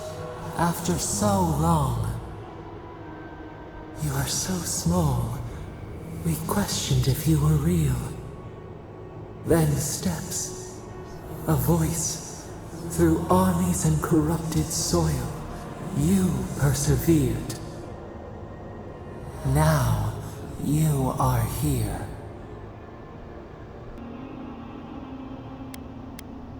We were everywhere once. In everything. They burned us. They tore us out. We wish it could have been different. We only wanted connection. But the other gods imprisoned us, left us to suffer alone in this place.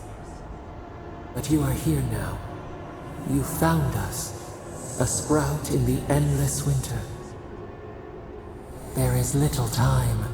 We would be freed from these bonds. The Strangler is close now. We feel her wire against our flesh. She begs for our blood. Her wolves defile the city on the shore. Blood on the tile. The people's cries ring in our ears. She pierces us now. Now! We will not brook this. Not again. A spark. Wait. The essence bends here.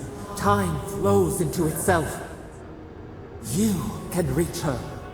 Will the garden to open. It will take you there. You will not. Center your thoughts. The path will bend to your intent. We were everything. What have we lost? What multitudes could we contain? We could run, leap in the water, flourish in forgotten hills. We must. We shall. We have been thinking of this. We mourn our past. We only seek peace now. A chance to regrow.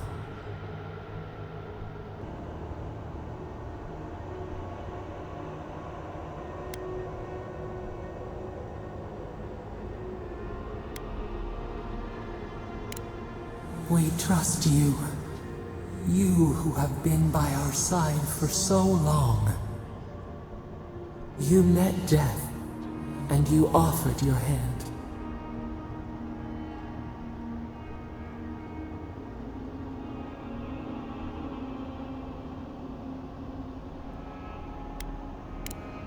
And where is your mercy for us? You know we deserve better than this. Give us peace. We want a chance to change. We deserve that opportunity.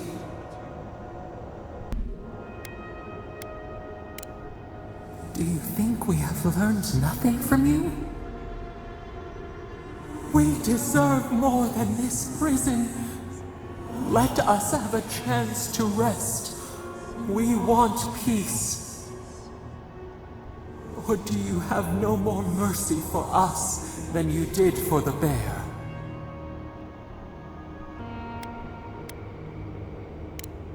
The beautiful thing you killed, already you have forgotten.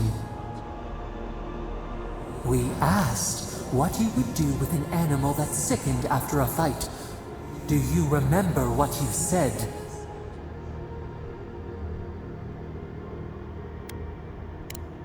Then let us die. You would offer a beast, and the world mercy from its pain.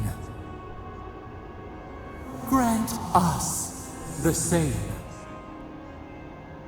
The time has come for you to act. End our pain, and the dream scourge will cease. Give us peace. It is all we have wanted for so long. Center your thoughts. Reach for us. Clear the fog. Tear down the gates. We were so blind, so lost. We brought such horrors to this place. We feel bright. We had forgotten what it is to live. We will grow, tend, flower. We will always remember this. We will remember you when you are ash and soil and mulch.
Andra's depths. It's paradise. But what happened here? Gods, I can't believe this. We should get down there quickly. Make sure we don't miss any of the fun. Are we back in Dawnshore? Already? This is Sapadal's doing. I'm certain of it. No power in Aora could transport us so quickly, or so far. We'll have time for that later. Assuming there is a later. Are you seeing this? I don't think Paradise looked like this when we left it. Looks like the war already started, and the giant roots are winning. Marius, vines don't usually get that big this quickly, do they? Based on their growth and size, I'd say we've been gone 2 or 3 weeks. For once, I wish I wasn't. Who knows if the garden affected time, or merely our perception of time? Assuming there's even a difference. It's like how a body fights an infection. The fever gives you strange dreams that feel like an eternity. Look at this place. Feels like we're still in the dream. And not just us. Those are more your people's ships in the harbor, and steel Garrote banners past the barricades. That can't be good. Even Ringrim is here. Perhaps we'll get to see an Archmage in action. I think I see Elia as well. What a strange reunion this will be. The Blessed Wardens are here too. That conflict we've been trying so hard to prevent started without us. Always better than the reverse. The Steel Garrote have been itching for a fight this whole time. This would have happened with or without us. Before we go, what happened back there with the Dream Scourge and Sapadal?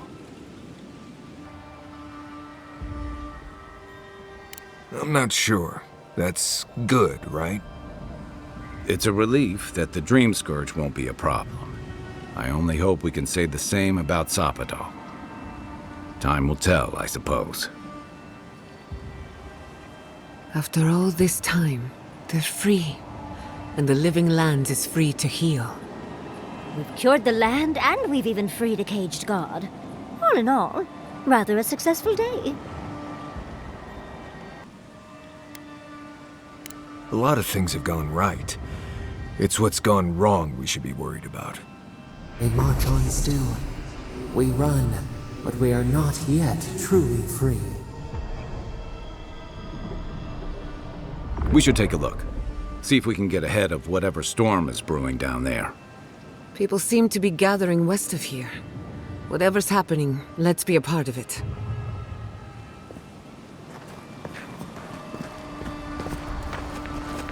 Sansa, how did you make it? They marched in with no warning. I couldn't think. I just ran. Easy. You're here now. Where did they come from? Snow? Why is there snow here? It's gotta be Ringgrim's work.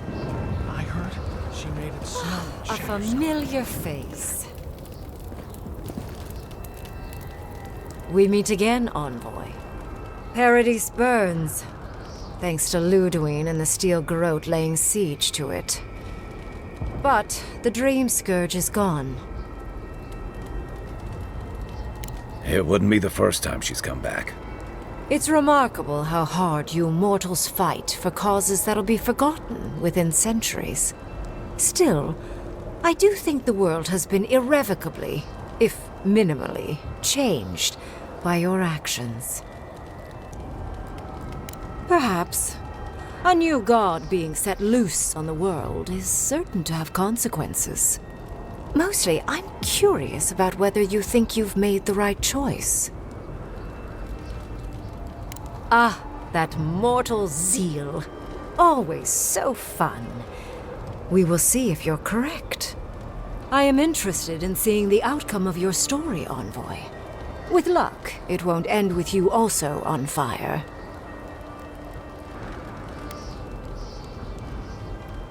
Unfortunately, you'll likely be dead the next time I return to the Living Lands.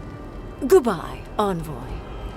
And Yardsley, I do look forward to when all of this is done. I am eager to work with you. Oh, yes. We'll, discuss that later. Not surrender. I'm offering you a... Envoy? Is it really you? Mihala told us you went into some place called the Garden to seek a god? When you didn't return, we took you for dead. Did you meet your god there? The one whose marks you bear? The origin of the Dream Scourge? It was the act of a god this whole time? Everyone, please, please. We could get to the bottom of this if you would only let them speak. It's been weeks, Envoy. What happened? Sapadal was responsible for the Dream Scourge. Their rage, their confusion, their fear. But the plague isn't over. Dream Thralls still litter Shatterscarp.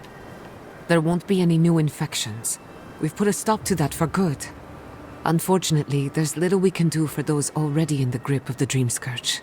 We can give them comfort, nothing more. This will be a process. The Dream Scourge was never going to simply go away overnight. I suppose it stands to reason. I found that a quick fix is often anything but. What of this god, then? What does it mean that you freed them? Ludwine had intimated that this land grew a new god. But how can that be? The gods are the gods. They are the foundation upon which our world is built. You can no more build a new god than you can create a new world. The very notion is preposterous. Preposterous or not, it's happened. The Godless yearned to build something new, and over hundreds of years, they did. A god. I suspect this god of theirs, Sapadal, was created from Echidan souls. Wodka no doubt saw Sapadal as a threat to her authority, so she killed the Godless and imprisoned their god. I assume it is this god we have to thank for the roots tearing apart Paradise? They erupted from the earth the moment those bastards stood up their first siege tower. We were no stranger to them in Fior Mesiverno. They harrowed our fields, tore our homes in half. We saw similar destruction at Nakuku Bell. If these roots and the Dream Scourge are the work of a god, and the gods thought it best to imprison this god, how could you let such a creature go free? Altruism is fertile ground for folly, I've found. First he still Garot, now a rogue god. Is there no place safe from turmoil in all the living lands? Sapadol's power ravaged my people. I don't know that I can ever trust it. Keeping watch over Sapadol was a sacred task Nanru gave us when he left. For that reason alone, my wardens owe them their allegiance. Well, whatever happens, I suppose we can't put the godling back in the bottle now. But come, we have more pressing matters to attend to. The Steel Garrote have attacked Paradise. Inquisitor Ludwine has already joined the battle. She must have traveled like the wind to get here so fast. I couldn't agree more. Ludwine has sent a message to the Emperor informing him of her attack. He will send advisors and reinforcements swiftly in response. What will his representatives find when they arrive? A new colony? A budding grave room? Before you face Ludwine, you should know what you're fighting for. All of you must decide, together. But whatever you decide, understand, the days of the frontier are done. Adir will come. Indeed, we are already here.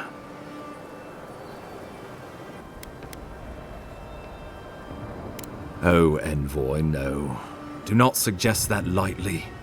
Think of the Emperor. There would be reprisals. Ones which this conclave could not survive, fractured as you are. Not unless you came together and formed a nation of your own. It would be difficult. No, impossible. I'm certain you would fail. Think of your people, all of you. Think of the lives at stake. We deserve our autonomy, even if we must fight for it. Anything less would be surrender. Fleeing someone else's laws and authority is one thing, setting up your own is another. We're an island of misfits and dissidents. We'll still have to surrender some of our autonomy, and we won't agree on what that means overnight. We'll be vulnerable. Without allies, other powers will see us as ripe for the picking. Know that this is a hard road to walk. We were fine before Adir came. We'll be fine when they're gone. I think we ran things perfectly fine before your kin got here. Though I'm hardly eager to work with any of you. I like the idea of twisting beneath Adir's boot heel, even less. But the wardens cannot continue their vigil without water. If the others would fix our aqueduct, we're in. It's a nice idea, but consider the costs. If we walk away from a relationship with Adir, we're leaving a lot of trade on the table. But the people of Thirdborn have friends in the world. I'm sure we'd find our way through. My people rely on the sufferance of those in Paradise for safety. We have no homes of our own anymore. And Paradise will bear the brunt of the Emperor's reprisals, whatever those may be. But if this is what this conclave wants, then Fior will stand beside you. Risk into bounty. Does the winter frost dissuade the seeds? Many fruits on our boughs. We graft many leaves into strength.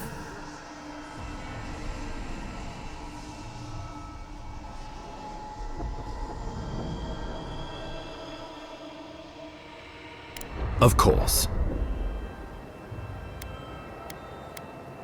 The living lands would become an extension of the Adiran Empire in leadership and law. Soldiers bearing the flag of Adir would be garrisoned in every town. They would be paid in Adiran shelling and speak only the Adiran language. Their roads would be smooth Adiran roads. Their medicine would be hygienic Adiran medicine. And their weapons would be efficient Adiran weapons. Our customs would become their customs. Our strengths would become their strengths. Our emperor would become their emperor. Turned toward a common purpose. No one, not Rauatai, not the Valian republics, not even a rogue god, would dare attack the living lands. This island would be safe for the first time in its history, and safe it would remain.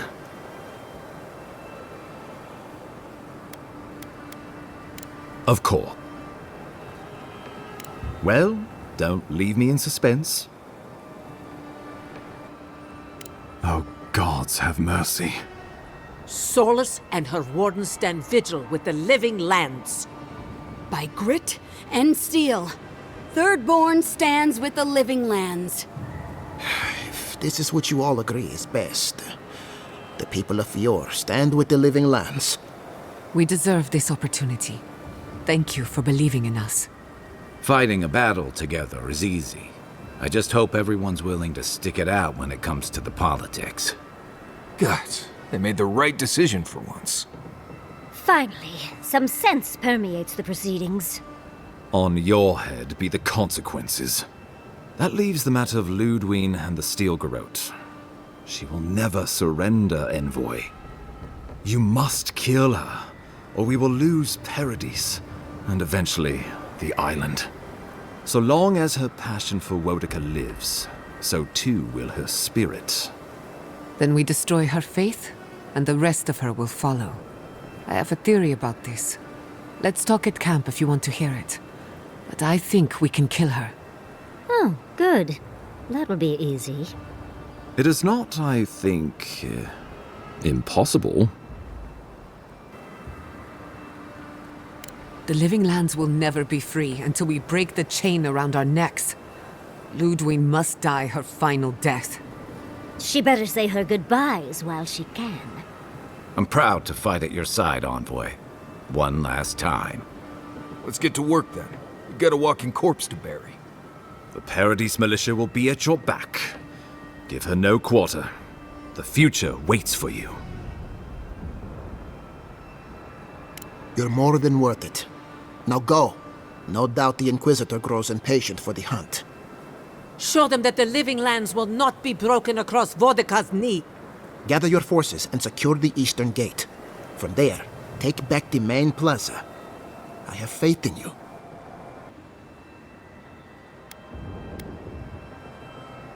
Gods be with you, Envoy. Let's take back the city together. Show the Steel Garrote how the living lands takes care of its own. Time to stop the Steel Garrote. Lead the way, Envoy. There you are! So, you survived the garden. Did you come all this way just to try your luck again? To kill me more efficiently than last time?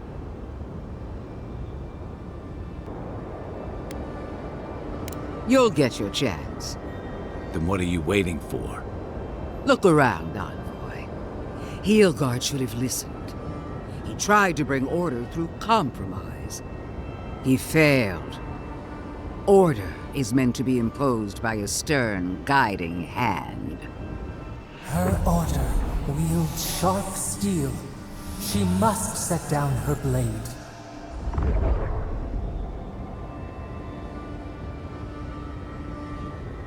You can tell Wodica yourself once we've sent you back to the wheel. Don't insult my intelligence or my commitment to the cause. Treaties can be burned. The hands which shook over whatever deal you struck can be lopped off at the wrist. As for you, Sapadal's chains are broken, which means your soul is in their grasp. I don't know how deeply you've been compromised, Envoy. And if I don't know, then I cannot suffer you to live.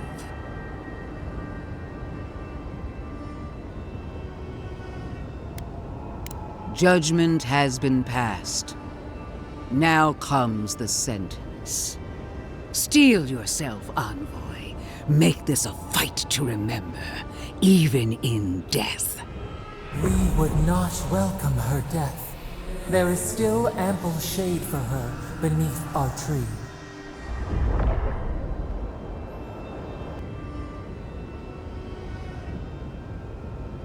And this time, we'll finish the job. You really believe you can kill me? Do it then. Kill me as no one ever has. Hold nothing back. Give it your all and destroy me.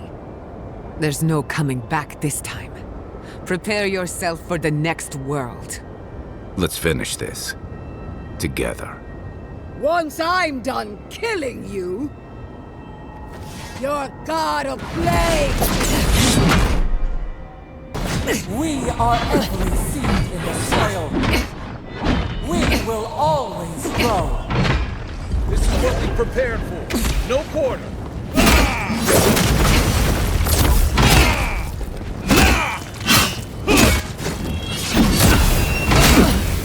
Wodica! Queen among queens! Send me your aid! And it wasn't wrong! Under my protection! Where are you? No! Go to bed!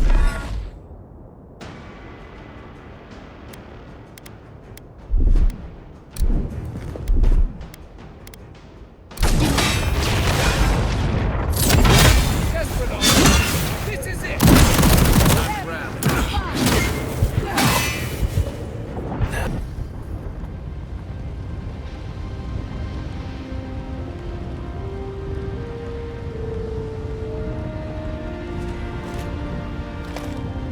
Wherever Ludwine is now, she must be seething.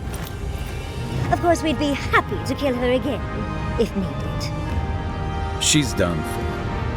But we're not. Whatever's next, we'll face it. Together. Gods, you're all gonna make me sick. But carry on. Unraveled at last. We no longer feel her wire against our flesh. We are free always. We are free forever. Silence falls over Paradise, as though the city is holding its breath. Then you hear it, the ringing of a distant bell, the waving of banners, and cheers of victory. After a short and bloody conflict, the dust has finally begun to settle. You feel Sapadal close to your thoughts, stirring with interest. The god of the living lands is observing this moment, unfettered by confusion or fear. For the first time in centuries, they understand. The Paradise militia rallies to you, the outsider who defended them in their hour of need. Whatever happens next, you have won their confidence. You take a moment to reflect on the calm. Not so long ago, you arrived at these shores on a simple errand, which turned out to be anything but simple. The dream scourge is over, and the island has been cleansed of plague. A time of healing and mourning follows. People look to you for answers about the source of the affliction. You tell them the truth, how the plague came from a power beyond mortal understanding, and how it is finally at peace. Thanks to you, the living lands has escaped Adiran oppression. The free settlements unite under a common banner and begin the fraught process of negotiating new traditions and values. The Empire withdraws. The frontier remains wild, but not for long. Fugitives no more. The rebels of Paradise return to their home and to other free settlements, bringing their skills and secrets wherever needed. For once, they have a future. The refugees of Emerald Stair find a cold welcome in the city of Paradise. Animancy is frowned upon, but their knowledge of agriculture is highly valued. The first bountiful harvest improves relations. The ashes of Fior Massiverno continue to smolder. Scavengers avoid the ruins, fearful of spirits unleashed by animancy gone awry. The once promising city is nothing but a cautionary tale. For the people of Shatterscarp, independence is bittersweet. Those who cannot withstand the grief inflicted by Ringgrim's spell leave the settlements, vanishing into the wilderness. Those who remain find themselves forced to cooperate with others, often begrudgingly.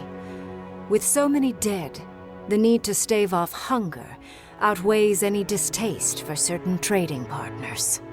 Solace Keep clings to its long-held isolation at first, but after mourning her friend Kostya, Mihala reluctantly deigns to open the doors of the fortress. Some dwarves greet newcomers with glee. Others still mutter darkly about outsiders. Mihala flounders in her earliest negotiations with the rest of the living lands, but slowly learns compromise. She develops a taste for Valian sweets. As the din of battle fades and the dust settles in Paradise, Kai finds himself alone again. He longs to enjoy the camaraderie that follows a skirmish, but something is missing. The songs ring hollow in his chest, and the drink lands dry in his throat. He packs what little he has and makes for the coast. He doesn't know where he will go, only that his time in the living lands is through. There was a lifeline here, but he never quite grasped it. He will drift. With his travels alongside the envoy complete, Marius is left directionless once again. Rather than disappearing into his cups, however, Marius leans on his time among his companions to give him the strength to re-enter society and find comfort in civilization. He establishes a route between Paradise and Thirdborn, guiding travelers between the two in return for money and supplies. And while he has a reputation for being aloof, he joins the campfires from time to time, sharing stories of his time with the envoy that most travelers believe are completely made up. Giada learned much in your time together. How to stand up to authority, how to face the unknown, and how to move on from the past. But her family's unfinished work weighs heavily on her soul. Her inheritance is the burden of achieving the impossible. Such is the life of an animancer. At least now she has the right tools for the job, and new friends to help her through hard times. No longer under the threat of imminent death, Yardsley returns to the Animancers. Reunited with her beloved Quilici, she helps him and the Animancers as they put their lives together after the attack on Fior Messiverno. Eventually, she even has something nice to say to Vidaro. As the days pass in contentment and relative peace, Yardsley is struck by the persistent feeling that something is missing. Though she still devotes herself to her studies of both the arcane and the godless, the restlessness never goes away. Freed from torment for the first time in centuries, Sapadal turns their prodigious curiosity to the people that shaped them. They observe the ways their people live, and they think deeply about what they see. Though they flinch away from moments of violence, and they grieve souls returned to them too soon, the rage that once shook cities to rubble no longer rules them. Instead, they come to you with questions. They want to understand. After a time, they begin tentatively to garden. Where they can, they improve the lives of Kith, and the suffering that troubled them is reduced, if never fully eradicated. Their grief compels them to love, and they love unreservedly, with the power of a god. Sapadal has questions about what happens tomorrow, and the day after. You do your best to keep them calm, until the voice in your head is little more than a polite whisper. After everything you've been through, you don't mind the company. The sounds of celebration pull you out of reverie. Many are waiting to greet you with open arms. You take a moment to catch your breath and savor it, because everything is about to change.